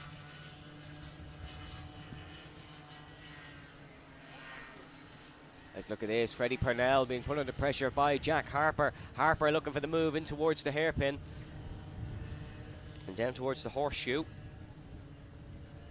Jack Harper just not able to make the move stick on Freddie Purnell. But he's learning across the weekend is young Jack Harper. He's been consistently improving from session to session, and he's now learning racecraft as these guys coming across Reese Fry. Lapped car, and look at this, Jack Harper now down the inside. Jack Harper has made the move, and Jack is up ahead of Freddie Purnell. Can it last? Purnell side by side with Jack Harper. Freddie Purnell is back in front there as they come into camera shot. It is Freddie Purnell who keeps keeps second place, I should say. Henry Hale still in the race lead, ahead of the Nuts Corner kid in the form of Jack Harper. Harper still just can't get in front. It's agonisingly close every time for Jack Harper in these races. We'll have one more lap after this one to see the Bambinos off for the Irish Grand Prix, and it's going to be pure elation for young Henry Hales, who has been nothing but excellent from start to finish. We thought it was Freddie Purnell who was going to be the dominant driver. He, of course, was so close to taking pole position in the time qualifying for the Bambinos. But Henry Hales beat him by 0.067 of a second. Let's look at Jack Harper. Jack Harper down the inside. Jack Harper has made a very unusual move, not commonly seen at Nuts Corner. We don't really ever see a move into there. Well, Jack Harper's pulled it off. Leave it to the kids, they say. And Jack Harper putting in one of the moves of the weekend down the inside, and he is ahead of Freddie Purnell now in towards turn number 2. And he's actually got a couple of kart lengths ahead of Freddie Purnell. It's new territory for Jack Harper, who has been Freddie Purnell's shadow since about 3 o'clock yesterday afternoon. But heading on to the last lap, he's ahead of Purnell. Harper finished second in this race last year, looking to finish second again. Henry Hales, once again, the only man in the 19s. Lap times just slowly getting slower for those guys just as the race goes on. But this is the final lap of the race, and Freddie Purnell and Jack Harper are still going to go battling down towards the right-hander. Here we go. It's still Harper in front of Purnell, and Freddie Purnell looking to make the move down the inside. He can't. Jack Harper's ahead, and is this finally what Jack Harper was waiting on and beating his newfound rival of Freddie Purnell? There's a lot of love between all the Bambino drivers, no bad blood at all, but Jack Harper and Freddie Purnell have been together on track all weekend. But Henry Hales, the star of the future. Could he become Wales' first F1 Grand Prix winner? We'll see in a few years' time. But for now, he's an Irish Grand Prix winner. Across the line goes Freddie Purnell, who does just about beat Jack Harper. But Henry Hales in front of them both. What a win by Henry. He takes the race win ahead of Freddie Purnell. Jack Harper in third, Corey Lyons in fourth, Ollie McKiernan in fifth, Mason Monaghan in sixth, Ben Nicholson in seventh, Jude Lee Bolster in eighth, and then Ollie Upton in ninth, Summer Upton in 10th, and a Dawson Jones, Cooper Duvant, and Reese Fry in 13th. Next up, folks, in a couple of moments' time, we'll have the Junior Maxes out on circuit.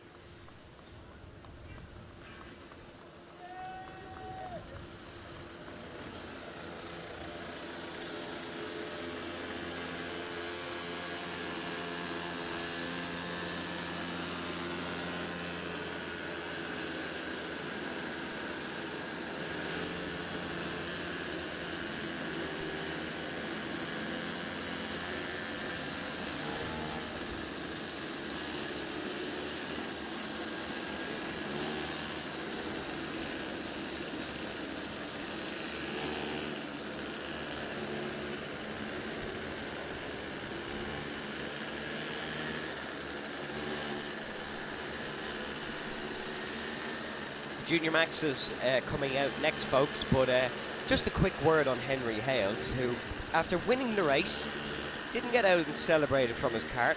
He got out and went around every single Bambino driver who's been cleared by the officials on the weighbridge and gave them all a high five. That goes to show the sort of character that Henry Hales is, and we look forward to seeing him in the future here at Nuts Corner. But Junior Maxes up next then. On pole for this one, number 26 of Joel Murphy. Then alongside is the number 33 of Joseph McMahon. Number 14, Carter Kelly. Next up, number 95 of Noah Taylor. Then it's the 166. That's Rory Armstrong. Rory Armstrong was leading going into the final sector earlier, until he made contact with Charlie Gardner. So this could be a tasty one. The pre-final for the Junior Max has certainly whet the appetite, and the 125cc 2-stroke Rotax Max Evo engines in the back of these are ones that are well loved here at Nuts Corner.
That's the sound of 125cc Rotax engines leaving the pit lane here at Nuts Corner, and it is the Junior Max Class Irish Grand Prix final that is up next. On pole position for this one is, of course, Joel Murphy in the number 26, with Joseph McMahon alongside him. Joseph McMahon, the winner of the Irish Grand Prix last year, so Joel has work cut out for him. But keep an eye on these ones, because this is a battle. Joel Murphy on pole, McMahon second, Carter Kelly third, Taylor fourth. Then it's Armstrong in fifth, Cole McFadden Biggerstaff in sixth, Adam Holmes in seventh, Jamie Kidney in eighth, with Archie Condy in ninth, John O'Neill then in 10th, Sam Kelly in 11th, with Travis Bailly in 12th, Milo Steen in 13th, Josh Kiernan in 14th, and then Scott McGivern in 15th. Ready for the final corner now we go then, and it is Murphy, McMahon front row, Kelly Taylor second row. This should be really interesting. Keep an eye on Noah Taylor in that red cart. On the outside line, keep an eye on Carter Kelly with the orange helmet and the blue cart on the second line. And now we go racing at Nuts Corner. And we said keep an eye on Carter Kelly, immediately looking to make a move. But it will still be Joel Murphy who leads into the first corner. And no, it isn't actually Joel Murphy that leads into the first corner. Murphy has lost the race lead. He's down to second. Dive down the inside goes one of the Tony Kart drivers. And Joel Murphy has not got the getaway that he wants here in trying to win an Irish Grand Prix. Down towards the right hand hairpin. It is all mixed up. Carter Kelly now side by side with Joel Murphy. They've both not got away well, and we'll see what order they are in when they head to the timing beam for the first time. But Joel Murphy with a poor start, not able to take pole position, and he is down the order. Noah Taylor as well, I think, got a bit of a poor getaway, but in towards the infield section now. They'll come across the line shortly. I think it is Joseph McMahon that could be in the race lead. Rory Armstrong, he's a man fueled with pure firepower here in this heat. He wants to win and avenge earlier. It is Joseph McMahon who leads ahead of Rory Armstrong in second, Adam Holmes in third, Noah Taylor fourth, Joel Murphy and Carter Kelly fifth and sixth, Jamie Kidney down to seventh, Archie Condy is in eighth position, and then is Cole McFadden Biggerstaff in ninth, John O'Neill 10th, Sam Kelly 11th, Travis Bailly in 12th. As they head up the hill, it's still McMahon who leads ahead of Armstrong. Joseph McMahon, the privateer from Belfast. If you weren't watching yesterday, Joseph described his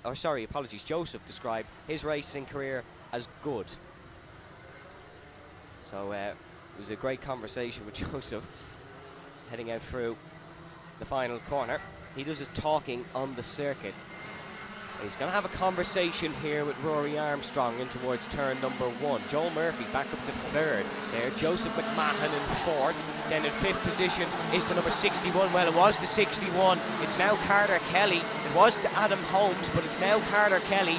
Rory Armstrong putting Joseph McMahon under huge pressure at the front of this grid. And there goes Rory Armstrong. Dive down the inside in towards the left-hander. Rory Armstrong is trying to get revenge for him not starting on the pole and him losing the pre-final win.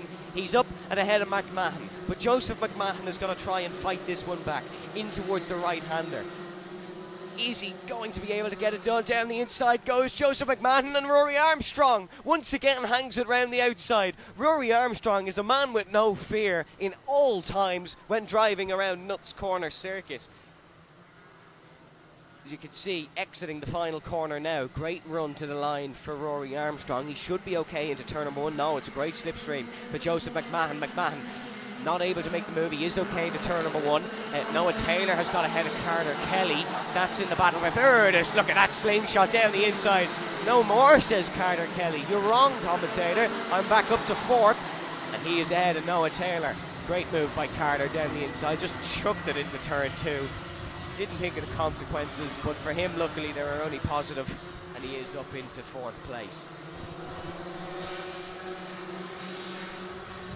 Further down the order then, Charlie Gardner up to 10th spot, Travis Bailly up to 11th, Jason Park up to 12th, problems for John O'Neill, he's down to 15th.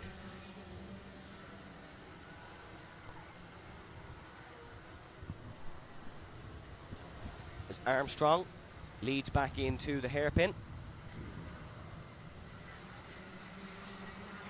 Heading down towards turn number one. To go in this one, still 7 minutes.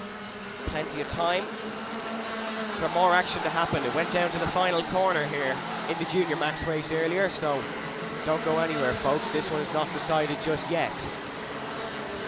Moved down the inside by one of the Daily Motorsports crews, dare I say Charlie Gardner, who's just nipped ahead of Archie Condy. Fastest lap of the race for Charlie Gardner last time round, 57.6. So these guys going significantly quicker than the Bambinos we saw earlier.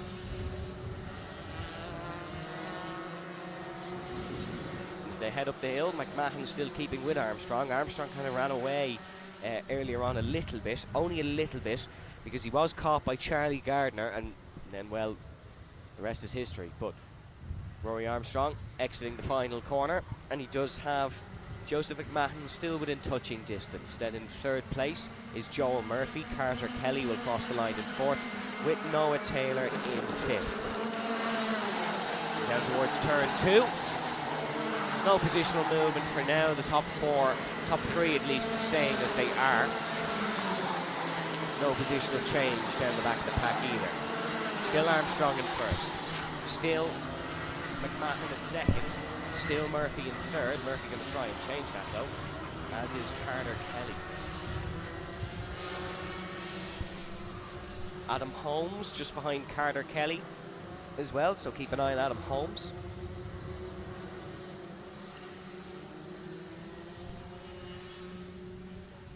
Adam Holmes, the 14-year-old racer, of course, as is a lot of these guys in this class. It's for 13 to 16-year-olds here in the Junior Maxes.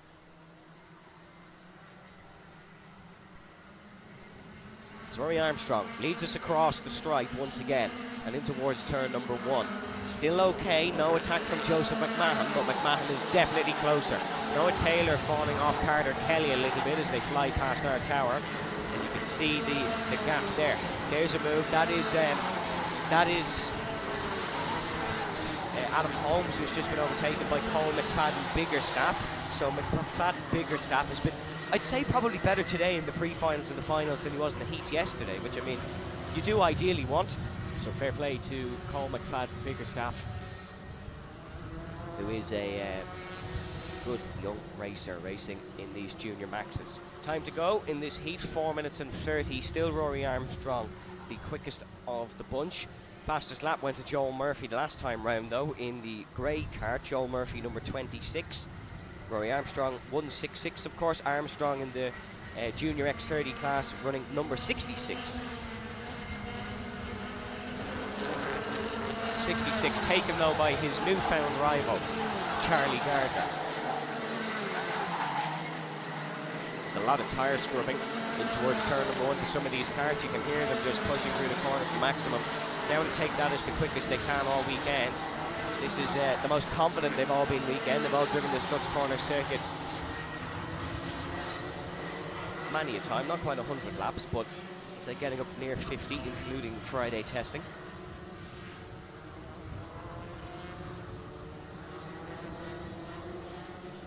Last time round, Rory Armstrong, fastest lap of the race, 10th quicker than Joe Murphy. And 2/10 quicker than Joseph McMahon just behind him. And past the flag stand they go once again. Oh, this is very close actually between Armstrong and McMahon.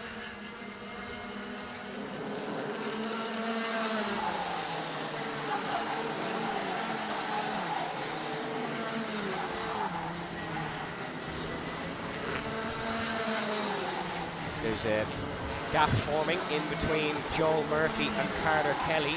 That's it between third and fourth. It's 1.2 the last time round. 1.7 from the race lead is Carter Kelly, but that's only ever increasing. With 2 minutes and 40 seconds to go in the Junior Max Grid. What a story it would be for Rory Armstrong if he was able to take the win after what happened earlier this morning, involved in that last lap crash. 12 years of age is Rory, which potentially could be outdated and put wrong in form, because this is the 13 to 16-year-old class. So there goes Rory Armstrong in towards the right-hander.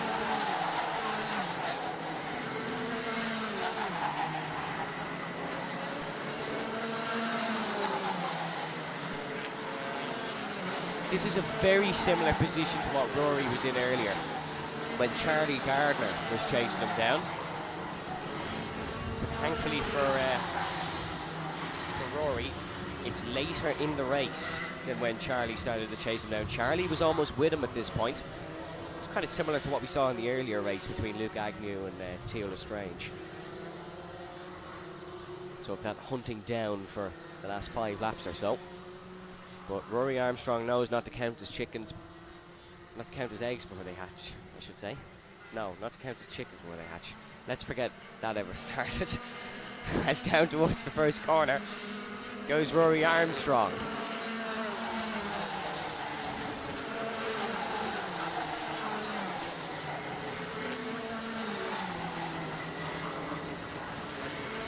Joseph McMahon now under pressure from Joel Murphy.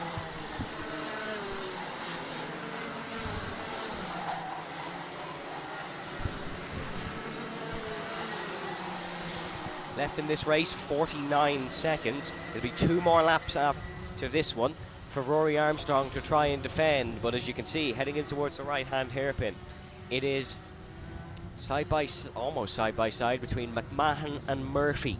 They're just not quite catching Armstrong though, and Rory's starting to stretch his legs a little bit, and Rory will be using of confidence as he comes in to start the second final lap of the Irish Grand Prix for the Junior Rotax Max class. Charlie Gardner up to fourth now. Carter Kelly just popping down behind on our timing screen. Charlie Gardner coming up through the field in similar fashion to how he did last year. Charlie Gardner in the 66th, finished 12th in the pre-final and finished second. So in a final at Nuts Corner, Charlie Gardner excels, but it's just a bit too much of an ask for him to win this race. But I still think the Daily Motorsports crew will be very proud of Charlie Gardner and his performance here in this 11-minute plus 1 lap final.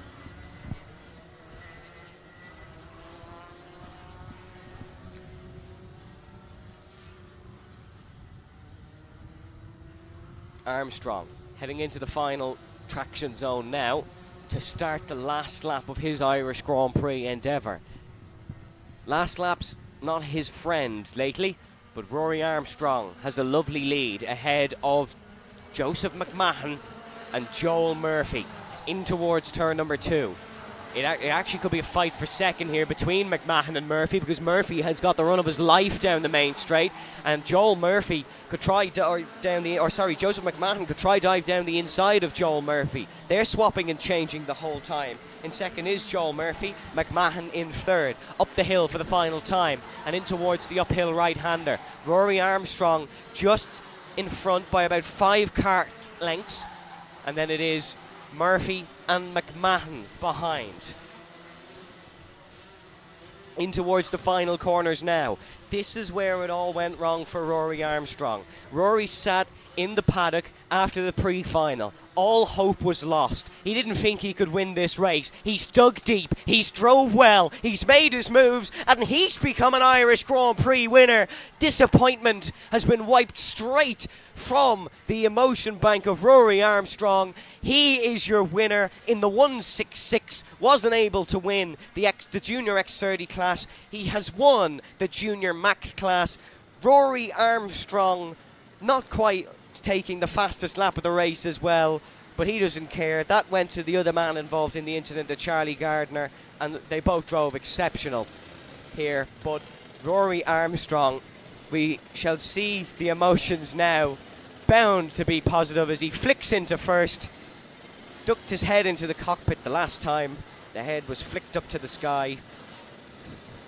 And a little fist pump for Rory Armstrong. A valiant performance, topped off in fine fashion this weekend at the Irish Grand Prix for Rory Armstrong. In a couple of moments now, we have one of our highly anticipated finals. It's the Tillotson T4s. 4 cars in that one, with Jack Dillon starting on pole. That's coming up in a moment.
Here come the Tillotson T4s then, coming out on track, and it's a 4-car grid this one, but 4 drivers who we're going to want to pay attention to for the next 11 minutes and 1 lap.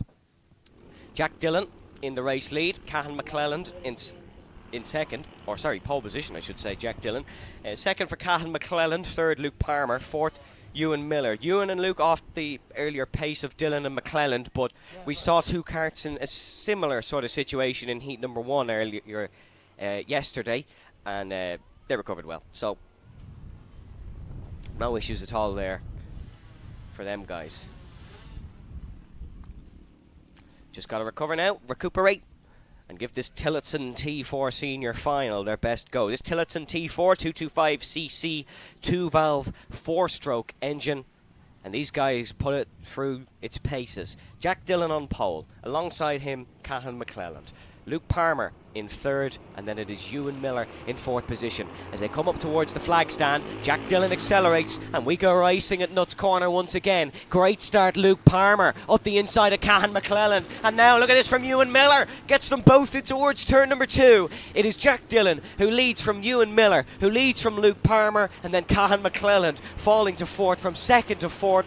Not a good start from Cahan McClelland, but a great start indeed from Jack Dillon and from Ewan Miller. Ewan looking to try and win this race here. Cahan McClelland dive down the inside into the hairpin. McClelland gets in front of Luke Palmer, side by side as they head up the hill towards the uphill right-hander. McClelland is the outside line, Palmer the inside. Dillon just sweeping through this section of track, and it is going to be Luke Palmer who stays ahead of Cahan McClelland right behind. Dillon in the 113 in the race lead. It is Ewan Miller in second in 832. Palmer in third, 835, and McClelland in 833 in last position. But only because it's only 4 karts, anyone can still win this one, even with this lead that Jack Dillon has. Cahan McClelland, is he going to look for the move in towards the first corner and in towards turn number 2? Cahan McClelland is, but he's not able to get it done into 1 on Luke Palmer, and he's not able to get it done into turn 2 on Luke Palmer either. So still just sitting behind for the time being is Cahan McClelland. No dive from Cahan in towards turn number 4 either. Just sits behind for the time being. Jack Dillon, fastest lap of the race, of course, as it was the opening lap of the race, but as they head back into the infield, it is still Jack Dillon who has a nice healthy lead over Ewan Miller in second position. These guys well familiar in going wheel to wheel with each other. They've done it 4 times this weekend, and all races pretty much had everyone battling at some point in it, which is why you shouldn't be overly too disappointed that there's a gap being pulled at the front, unless you are a Jack Dillon fan, of course. But it usually catches itself back up in these Tillotson karts. Dillon leads in towards turn number 2.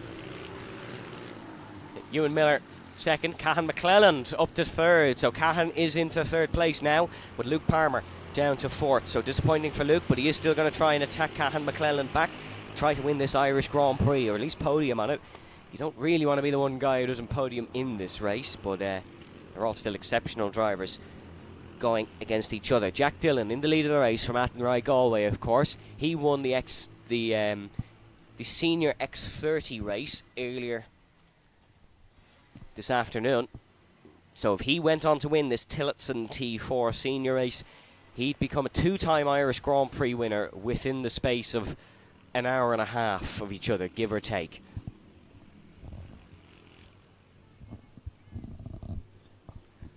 As he has a nice lead now, does Jack Dillon. As you can see him heading past the flag stand in towards the first corner. The lead, to be exact, 1 second. Fastest lap of the race does go to Cahan McClelland, and McClelland, we've seen, has been second quickest here in this one, behind Jack Dillon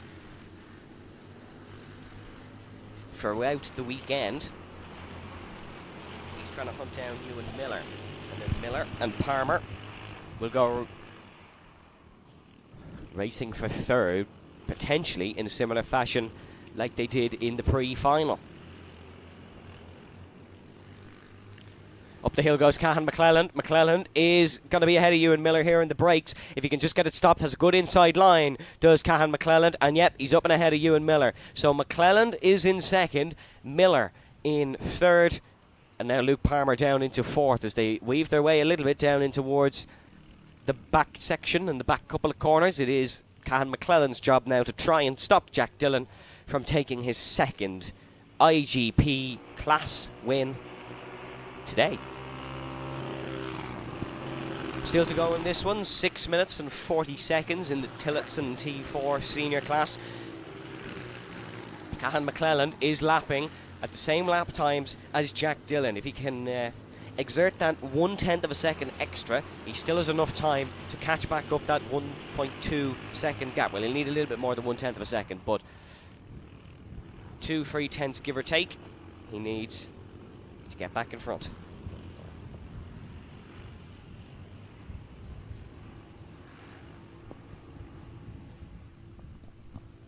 Down towards the hairpin, there's a move for position. That's Luke Palmer, who's overtaken Ewan Miller in towards the uphill right-hander.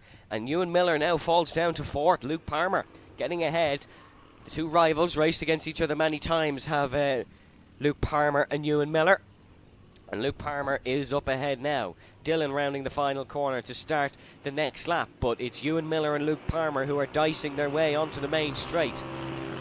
Luke Palmer still ahead of Ewan Miller in towards the right-hander.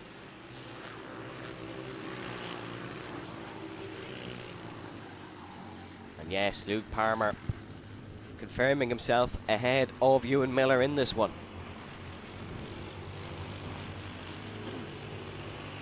And look at Cahan McClelland. Look at Cahan McClelland. We said he needed to find an extra couple of tenths of a second to catch up to Jack Dillon. What's he gone and done? Exactly that, and is now catching up to Jack Dillon. This is exactly the way the earlier pre-final went. Cahan got a terrible start, caught up to Jack Dillon, and almost had him by the end of the race. And this exact thing is happening again. Jack Dillon now under a lot of pressure from Cahan McClelland. Rounding on to the start-finish straight. That is 4 minutes and 40 seconds to go. Cahan McClelland now looking to catch up to Jack Dillon. And look at this, so close between the 113 and the 833. Luke Palmer looking to just keep himself in touching distance of them, but the top two are up and away here ahead of Luke Palmer and Ewan Miller, and it seems like it's going to be a Miller-Palmer fight. Look at this from Cahan McClelland down the inside. What a crucial overtake here in the Tillotson T4 senior final. It's Cahan McClelland, apologies, who's up and ahead of Jack Dillon. He wasn't waiting long to go for the move, was he? Brilliant overtake by Cahan. He's up and ahead of Jack Dillon. Jack is not going to like that one bit. Cahan McClelland was 4/10 of a second quicker than Jack Dillon on the last lap, and Cahan McClelland from Fork Hill Armagh is up and into the lead of this race. Racing for Oran Henry Racing, Cahan McClelland diving down the inside is the professional lifeguard. As Jack Dillon once again with the infamous head duck into the steering wheel.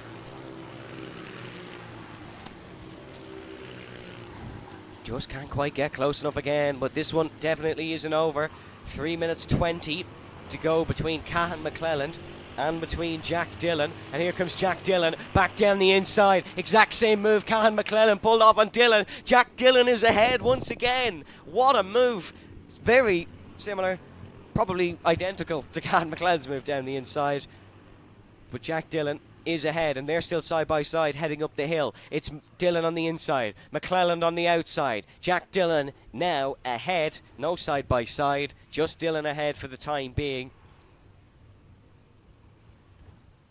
And this is a fantastic race. I think I said a few minutes ago, don't worry that Jack Dillon has a lead, that we'll still get some interesting battling towards the end, and Cahan McClelland is providing that one. 2 minutes 30 to go as they cross the line now, weaving their way onto the straight. McClelland once again looking for the move on Jack Dillon in towards turn number 2. Dillon has a nice lead for this corner. He won't be dived into here, but McClelland seems to be quick through turn number 3. And then the dive in towards turn number 4. Luke Palmer still leading Ewan Miller in the battle for third.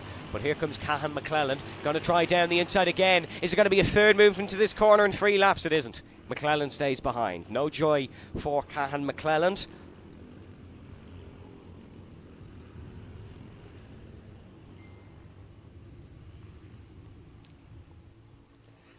In towards the uphill right-hander, Jack Dillon.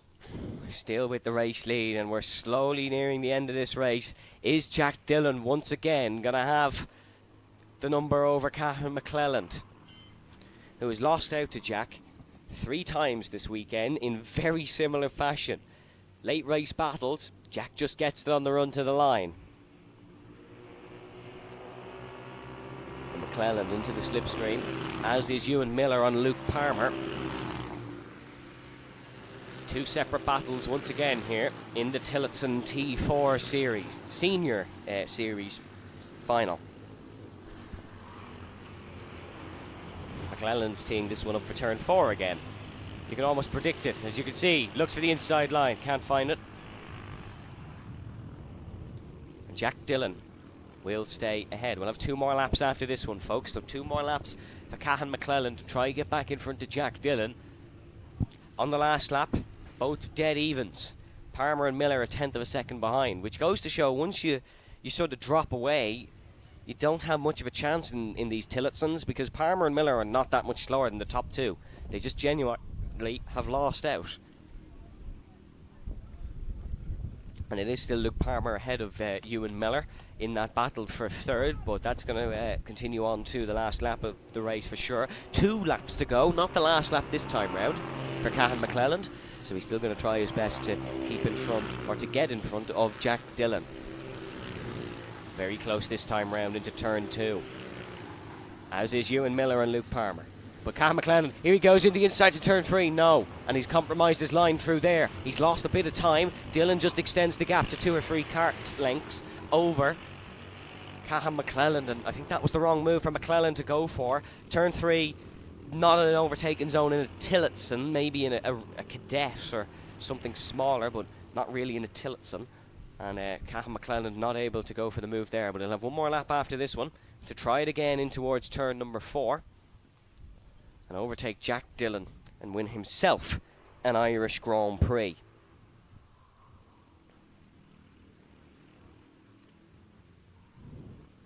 Jack Dillon going to bring us on to his final lap around Nuts Corner. His 2 classes he's raced this weekend. He's looking to try and win them both.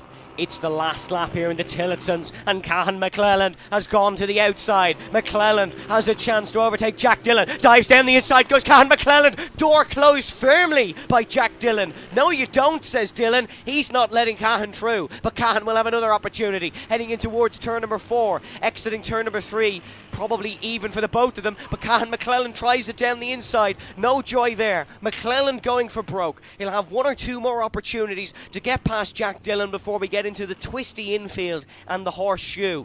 Jack Dillon, up the straight they go. McClelland weaving and following Dillon all the way to try get the slipstream. Braking for the right-hander. McClelland not able to dive down the inside. This is probably his last bet. Dillon parks it on the inside of the apex. Cahan McClelland still looking for this one, and they're side by side heading through the hairpin. Can Cahan McClelland make the move stick? It's going to be the run to the line drag that these two have done time and time again this weekend. It's not going to be the day for Cahan, or is it? He's got a great run on Jack Dillon, side by side, doing everything he can. But nobody stops Jack Dillon. It's a 2nd win here in class at the Irish Grand Prix. Dominated the senior X30s, didn't have it his own way in the Tillotsons, but nobody stops Jack Dillon. He takes the win. An incredible job by Jack. Luke Palmer will come home in 3rd, and then Ewan Miller will come home in 4th spot. But what a win for Jack Dillon. He can now finally relax. Next up, we'll have the Senior Max in a couple of moments.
Rotax Senior Max coming out on track now as listen to them roar out of pit lane. Sean McCormack on pole position for this one. Here in the Senior Maxes.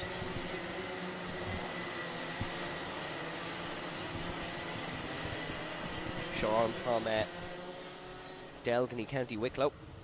2017 Miami X30 Junior Motorsport Ireland champion. Dylan McDermott in the number 50 will start second. Dylan from County Roscommon. Reuben Byrne will then start in third. Nathan Glenn will start fourth. Zach Rogers in fifth. Zach Leckie in sixth. Anna McFall starts in seventh. Neville Bell will start in eighth. Aaron Walker in ninth. Dylan Chute in 10th. Joe Gardner in 11th. Keith Biggerstaff starts in 12th with Owen Dunn in 13th. Then it's Omar William McBurney ahead of Adam McGivern. And that's your top 15, folks. But 58 and 50 on the front row. McCormack will have the inside line in towards the first corner. He is ahead of Dylan McDermott. Keep an eye on the second row as well. Reuben Byrne, 407. Nathan Glenn, 95. So keep a keen eye on those guys. Sean McCormack, fourth in the final here at the Irish Grand Prix last year. He wants to win it. The 20-year-old Carter in the Senior Maxes. These 30 horsepower Rotax Senior Maxes are now going racing at Nuts Corner. Great start by Sean McCormack. Good start by Nathan Glenn trying it around the outside, but it is McCormack, McDermott and Reuben Byrne who remain in single file heading through turn number 2. Started 1, 2 and 3, currently 1, 2 and 3. Nathan Glenn wasn't able to get round the outside of them despite having a good start. In towards turn number 4 now for the first time. Not many moves down the inside. It seems like side by side potentially with Neville Bell, as Neville Bell looking to continue on his strong form from yesterday afternoon in Heat 3. But Sean McCormack leads up towards the right-hander. Second place, Dylan McDermott in the number 50. Third, Reuben Byrne. And then fourth, still Nathan Glenn. No changes from the race start. It's down towards the final couple of corners now. They'll hit the timing stand. But it's still a great start by Sean McCormack. He's a nice couple of kart lengths gap ahead of the second place of Dylan McDermott.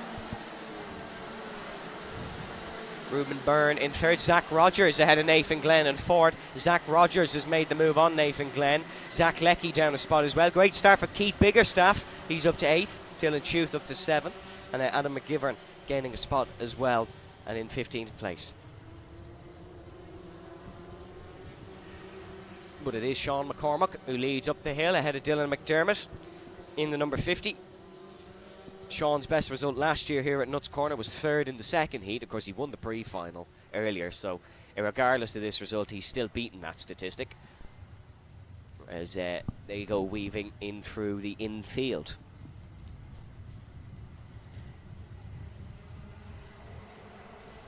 Dylan McDermott just looking to keep with Sean McCormack. He is closer to McCormack than he is to Reuben Byrne, so that's always positive. Byrne in the 407, just ahead of Zach Rogers. Fastest lap of the race went to Dylan McDermott. It was a 56.807, but a 56.870 was the lap for Sean McCormack, hence the minimal change in gap out on the circuit. But these front two slowly starting to run away here as there's a kart gone off. We have a yellow flag in the middle sector, and there's a problem for one of the drivers.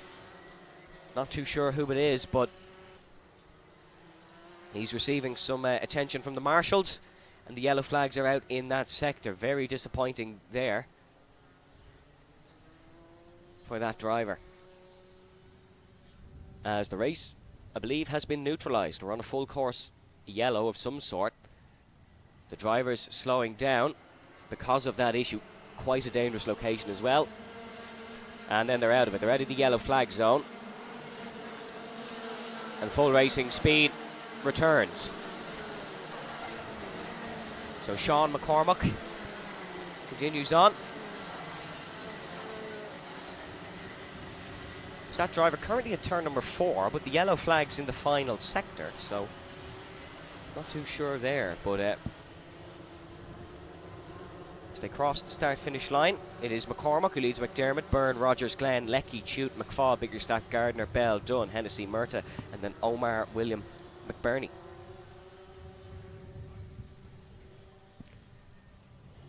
As we're slowed down again, entering into this sector, the yellows are out.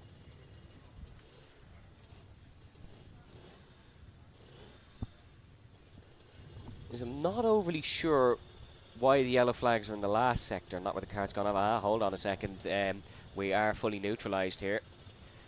The ambulance is out on the circuit, so the race is stopped. Red flag. Red flag is out. The race is stopped.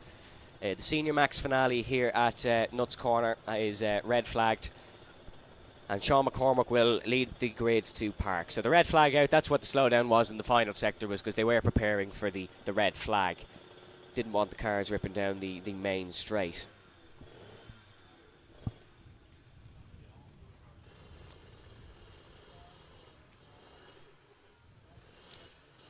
So Sean McCormack in the lead of this race.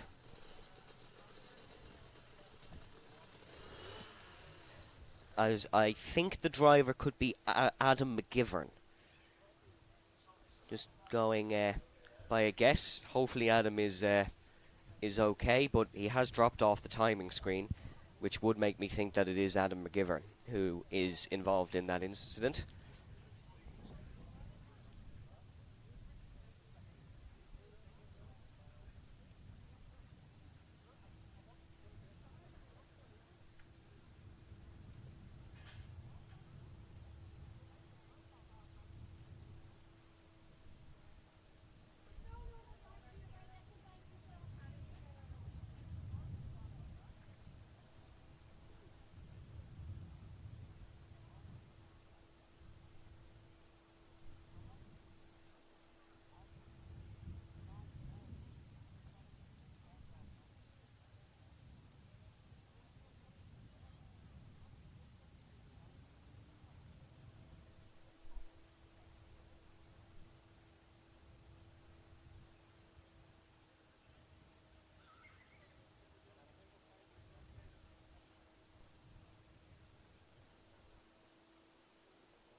So the driver involved, we believe, is Aaron Walker in the number 31, the 18-year-old racer, who his cart is being collected now, and Aaron is receiving some medical attention, but should be okay.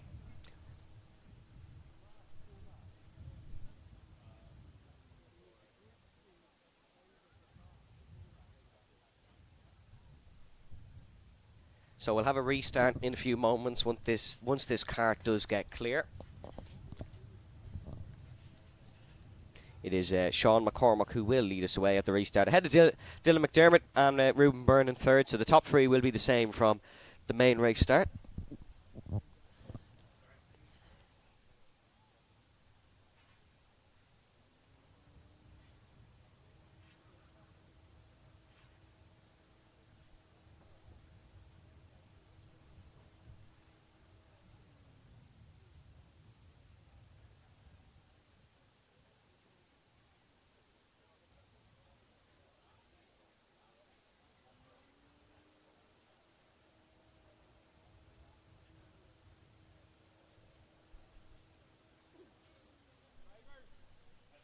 So the restart will be a regroup from the last lap, and then we will go again.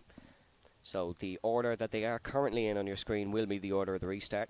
We're just getting confirmation into us now. So that'll be Sean McCormack, Dylan McDermott, Ruben Byrne, Zach Rogers, Nathan Glenn, Zach Leckie, Dylan Chute, Ella Anna McFall, Keith Biggerstaff, Joe Gardner, then Neville Bell, Owen Dunn, Ronan Hennessy, Jack Murta, and then Omar William McBurney in the top 15. And then below 15 we have Carter Mooney, who is in 16th position. Then it is Clark, Halliday, Larkin, McFall, Thompson, rounding out the order.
So we're back underway here at Nuts Corner, folks, and just a brief update on where we are. It was Aaron Walker who was involved in that incident, and he is currently receiving medical attention, but all does look relatively okay there for Aaron, so we can wish him well.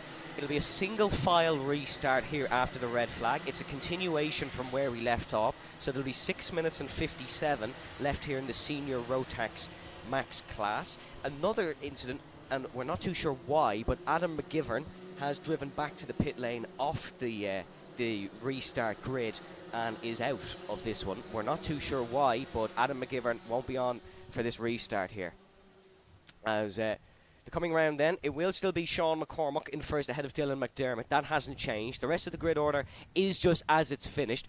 Nothing has changed other than, of course, no Aaron Walker and now no Adam McGivern. But 6 minutes and 57 will be the time on the clock, so it's pretty much a heat race, this. All but 3 seconds the same length as yesterday, and there still will be the +1 lap at the end. So Sean McCormack has a little bit of an easier time of this because he doesn't have Dylan McDermott right along his left-hand shoulder. It's a single file restart after the red flag, and once they reach the start-finish timing beam, they are allowed to go. That is what the stewards have mandated, and you can see now Sean McCormack accelerates, and we go racing here at Nuts Corner. He was the safety car allowed to control the restart, and he's got a great restart ahead of McDermott. Then it's Ruben Byrne, who is in 3rd place. In 4th place, we have Zach Rogers ahead of Glenn, Leckie, Chute, Biggerstaff. Because it's only the single file restart, not a lot of overtaking, but this does mean that Dylan McDermott is a lot closer to Sean McCormack than he was before the red flag. So this has helped McDermott in a way to allow him to have another go at winning this Irish Grand Prix. A little bit further back, there seems to be a bit of battling between potentially Biggerstaff and McFall, but we'll see all the positional changes as they do come across the start-finish line, and we get the timing screen back showing us who has gone where. But Sean McCormack still in a comfortable lead. 6 minutes to go as they cross the timing beam, ahead of Dylan McDermott and Ruben Byrne. Zach Rogers still in 4th spot in towards the first corner. That was Ella Anna McFall who got the move done on Keith Biggerstaff, and look at this. There is battling going on. McDermott looking to try and overtake McCormack here in the lead of the senior max race.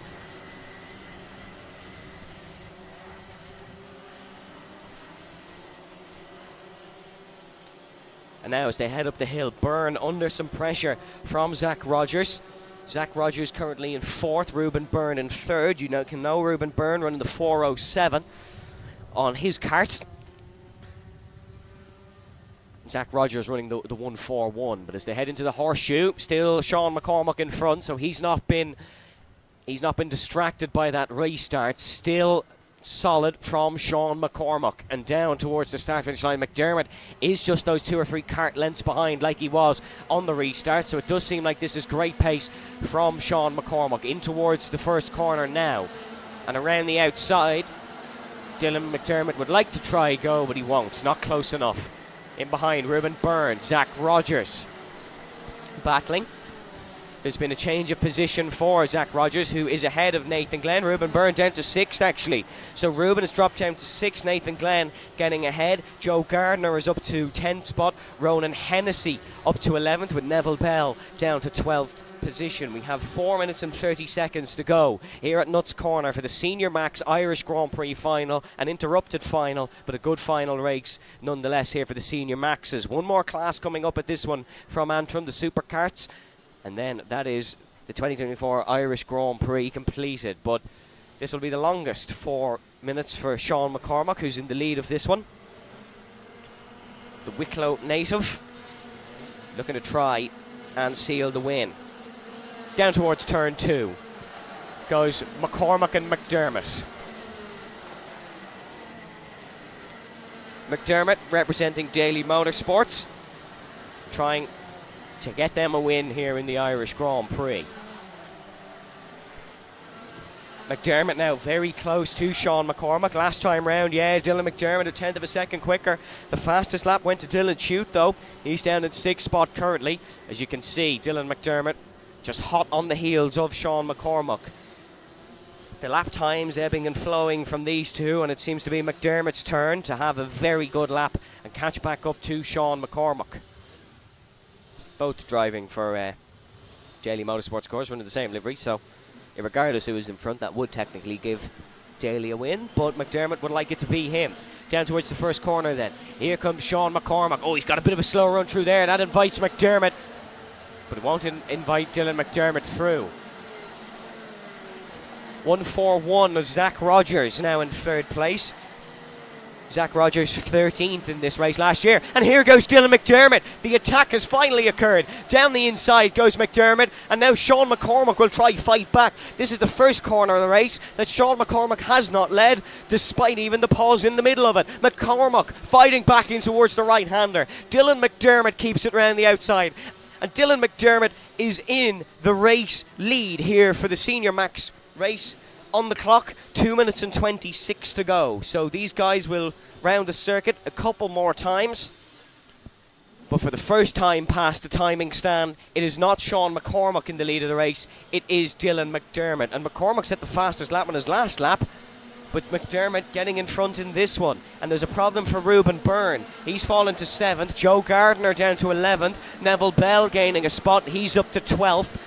And Neville Bell doing a good job indeed. Oh, all over the shop in through turn 3 is Sean McCormack, but he's kept good minimum speeds, and he's up here with Dylan McDermott, rounding through the right-hander. Up the hill they go. Zach Leckie as well making moves down the back of the field. He's got ahead of Keith Biggerstaff, and Ronan Hennessy getting ahead of Joe Gardner. 1 minute and 30 to go here in the Senior Max Irish Grand Prix final. One of the most highly anticipated races here at Nuts Corner year on year. And it's a 2-horse race in this one. Dylan McDermott leads Sean McCormack across the timing beam and the start-finish line. And McDermott, the quicker of the two on the last lap, he leads by 0.2 of a second. And McCormack seems to be struggling. Maybe a little bit of tyre wear on Sean McCormack's kart. There's a lot of scrubbing as he enters the corners, and you can hear the squeals all over the paddock. In third place now, Zach Rogers still, but Dylan Chute pushing him well. That's for the final podium place and the final spot on the podium photo. But up the hill they go. 43 seconds remaining. There'll be 2 more laps here in the Senior Max race. The interrupted Senior Max race due to an incident earlier on, of course.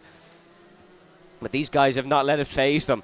Dylan McDermott has not let it faze him. And he is ahead of Sean McCormack, rounding on towards the start-finish straight to start the penultimate lap of the Irish Grand Prix. What an achievement this would be for Dylan McDermott if he would be able to take the race win. The man wearing number 50. This is his first year karting in Northern Ireland. And what a way to introduce yourself to the local faithful here in County Antrim by winning their prized race. He's won events in the Junior Max and the Senior Max before. He'd like to win just one more. The yellow flag is out in the first sector. And there is a kart off. Oh, this could be another. The marshals have gone to get that one.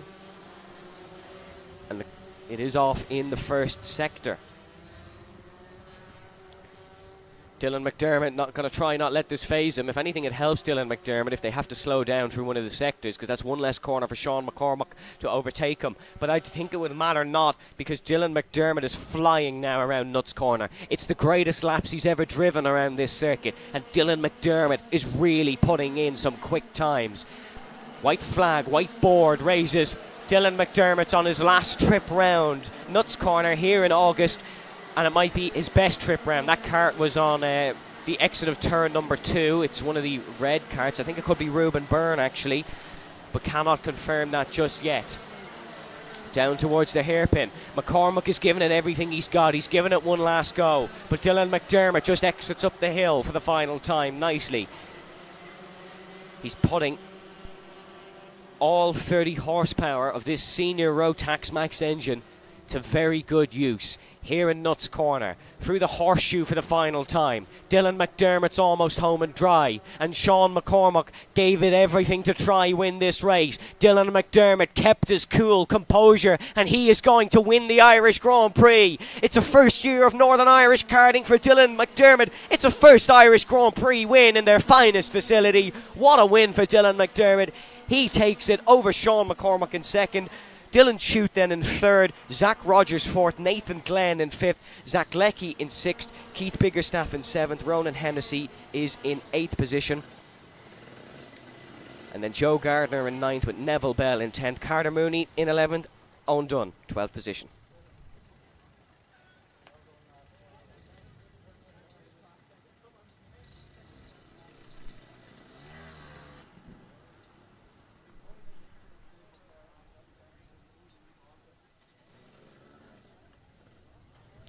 Looking further down the order then, 13th for Omar William McBurney, Jay Larkin in 14th, Tanea Halliday in 15th. Then it was Thompson, Murtagh, McFall, Beattie, Wilkinson, Anna McFall, Byrne, and then Connor Smith with a DNS. Connor Smith was involved in the incident yesterday, and of course our thoughts go out to Aaron Walker, who was involved in that incident that brought out the red flag. Next up, in a couple of moments, it's the full circuit once again. It's the final race of the Irish Grand Prix weekend. It is the 250 gearbox superkarts.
Well, it's the final race of the day here in Nuts Corner, and it is the supercarts, the 250 gearbox supercarts.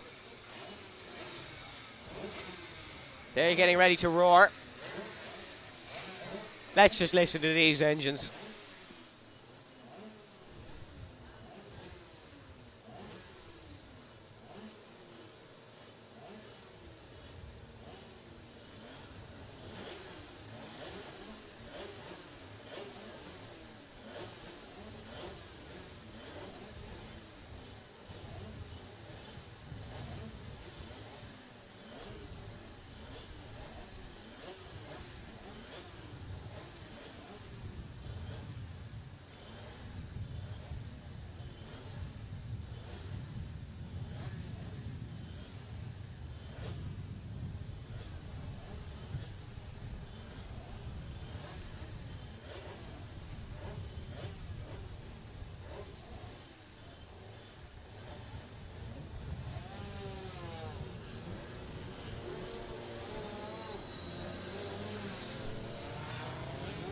Beautiful sound of the single two-stroke 250cc engine, ranging between 80 and 100 horsepower, 0 to 60 in approximately 3 seconds, and they're capable of braking from 160 to standstill in about 2.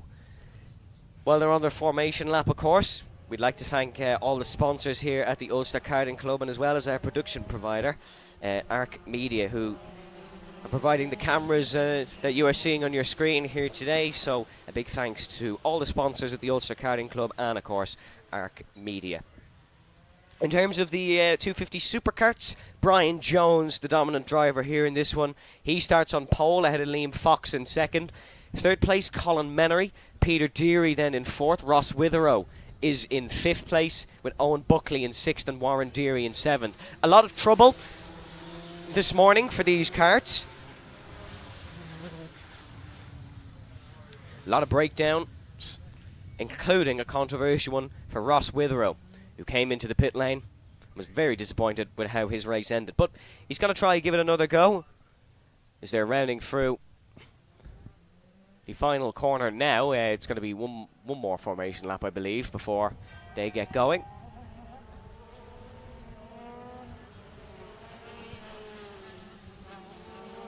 Brian Jones letting his number 43 rip down the straight.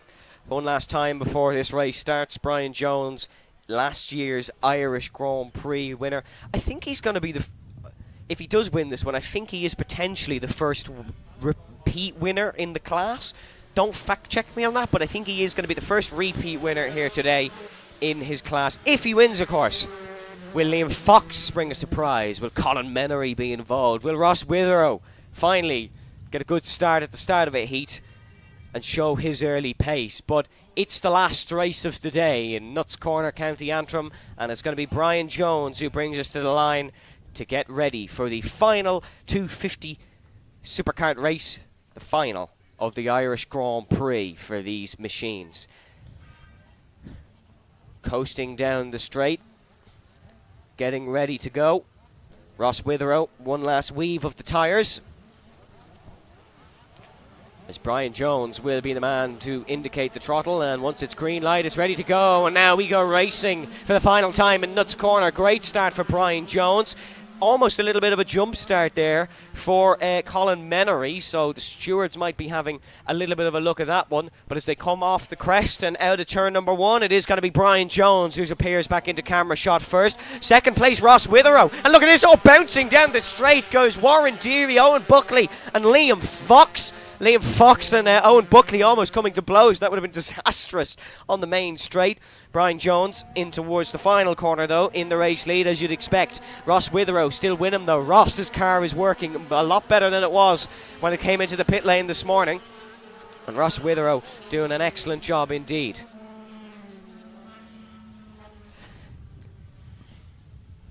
The gap at the line, 1.1 between Jones and Witherow. But visibly you can see Ross Witherow's with it. Ross Witherow wants to win the Irish Grand Prix. Has he been saving himself here? in the pre-finals and in the heats. Maybe not in the pre-finals, because there was definitely a sign of frustration on the face of Ross Witherow when he came into the pit lane with that issue. But as they cross the line, Witherow is not letting Jones run away in the fashion that he likes. 1.4 is the gap at the start-finish. Brian Jones in earlier races this weekend has had 3 or 4 seconds almost on the field at this point. But this is still an excellent job, and here comes Brian Jones flicking past the control tower and in towards turn number 1. Witherow still with him in the 55. Then it's Liam Fox who follows suit, and after Liam Fox we have Colin Menery. As here comes Peter and Warren Deary as well. They're currently 6th and 7th. Jones down the main straight. Oh, problems for Witherow. Oh no, it's Ross Witherow's car that's gone again. And the number 55 black supercar has had another mechanical issue, something that has plagued his supercar tenure. He's coming into the pit lane. Ross Witherow, who was looking so promising, is out of the Irish Grand Prix. It was a non-classification in 2023 for Ross Witherow. It's a non-classification once again. That now invites Liam Fox up to 2nd place. Colin Menery is up to 3rd. Owen Buckley in 4th, and Warren Deary in 5th. Peter Deary now in 6th, with Witherow coming back to pit lane as a very, very frustrated racing driver.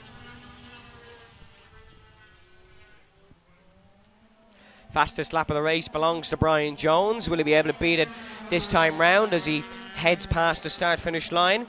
No, but it was another 34 for Jones.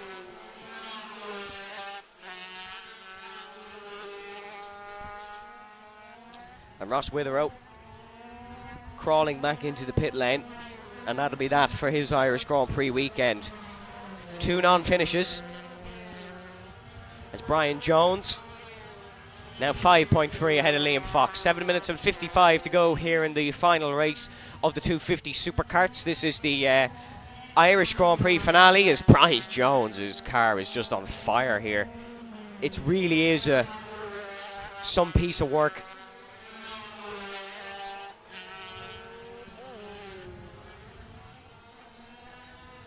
Oh, Colin Menery shaking the head. He's not happy with something down the start-finish. So Colin Menery with a bit of frustration there.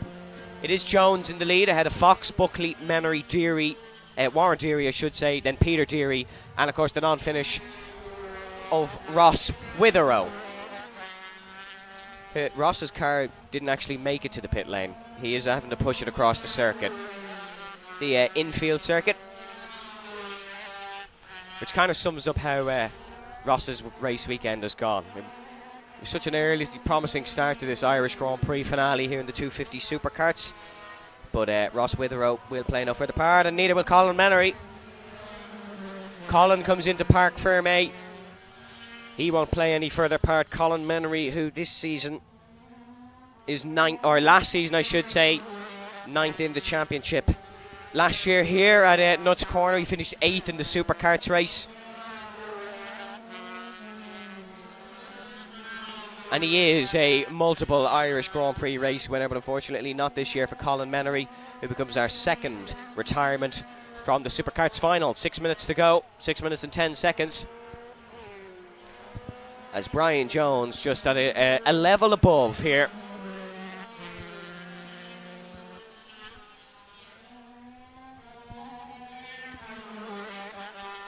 Even as it flies past us, the sound of Brian Jones's engine just so crisp, just at a level above.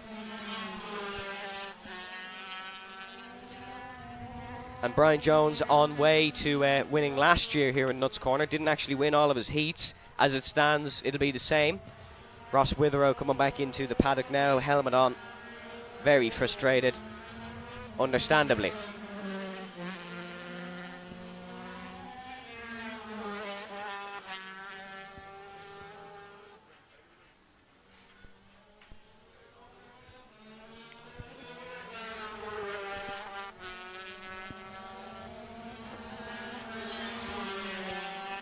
Owen Buckley getting past Warren Deary for 3rd place, so it's now Jones, Fox, Buckley, Warren Deary and Peter Deary, Colin Menery and Ross Witherow out of the race.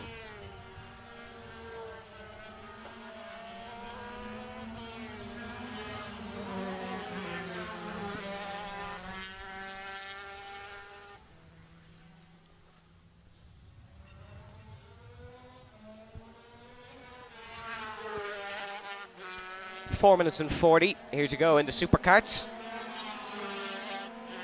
And it's a 9.9 second lead for Brian Jones over Liam Fox. Second for Liam Fox, much better than last year here. He didn't actually get to start the final, so by completing the first lap, Liam was already doing better, but he is hopefully on for a podium finish here. As Brian Jones has now lapped both of the Dearies. It's only a 35-second lap around here in these supercards. 34.2, actually, sorry, if your name is Brian Jones. So he's done 12 laps of this Nuts Corner circuit.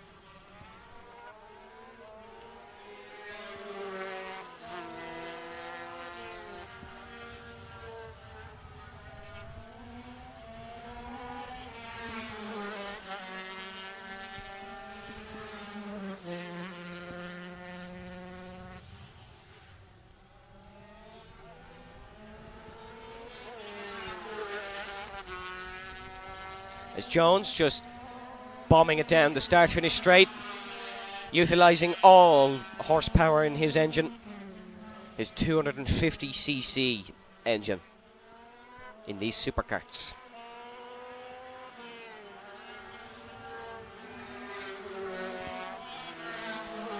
Brian Jones, we were wondering, was he going to lap the field earlier? It seems like in this longer heat he might actually do it, because it was a 9-minute heat earlier.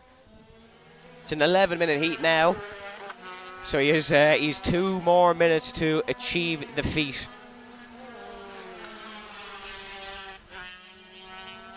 As I have to say, Owen Buckley's car running well here. He's in third, but it's sounding much better than it did yesterday as it bombs past the control tower. So Owen Buckley running well better, and he will be happy with that one, will Owen Buckley. In the championship, he has 1 win and 2 podiums so far this season. 2 non-finishes as well, though, unfortunately. Last year, he was 4th in the overall 250 Supercarts Championship standings.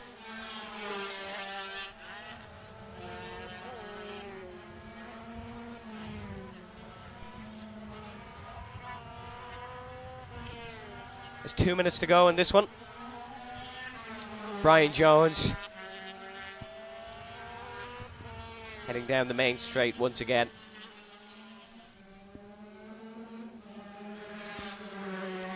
Warren and Peter Deary side by side. Although Peter is 2 laps down on the race leader Brian Jones, and Warren is 1, so not a battle for position.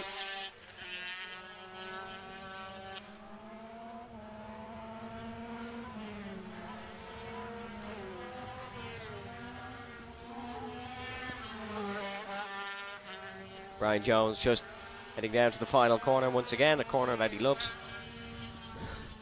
A circuit that he loves, as he's on course to win the Irish Grand Prix once again.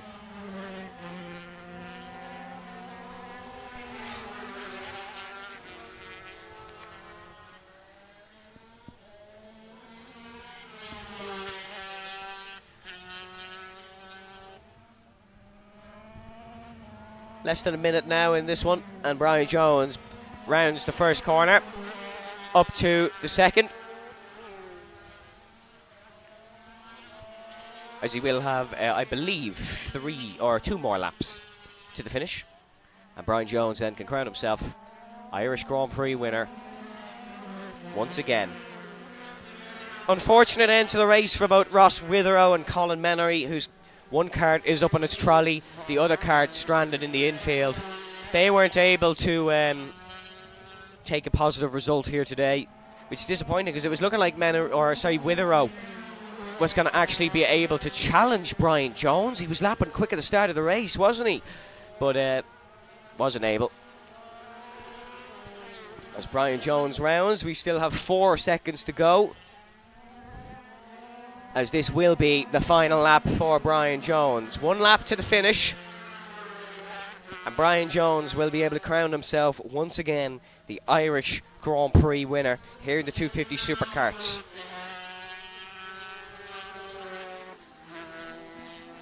Brian Jones, with 3 wins already this season in the 250 Supercarts. He's had 1 podium.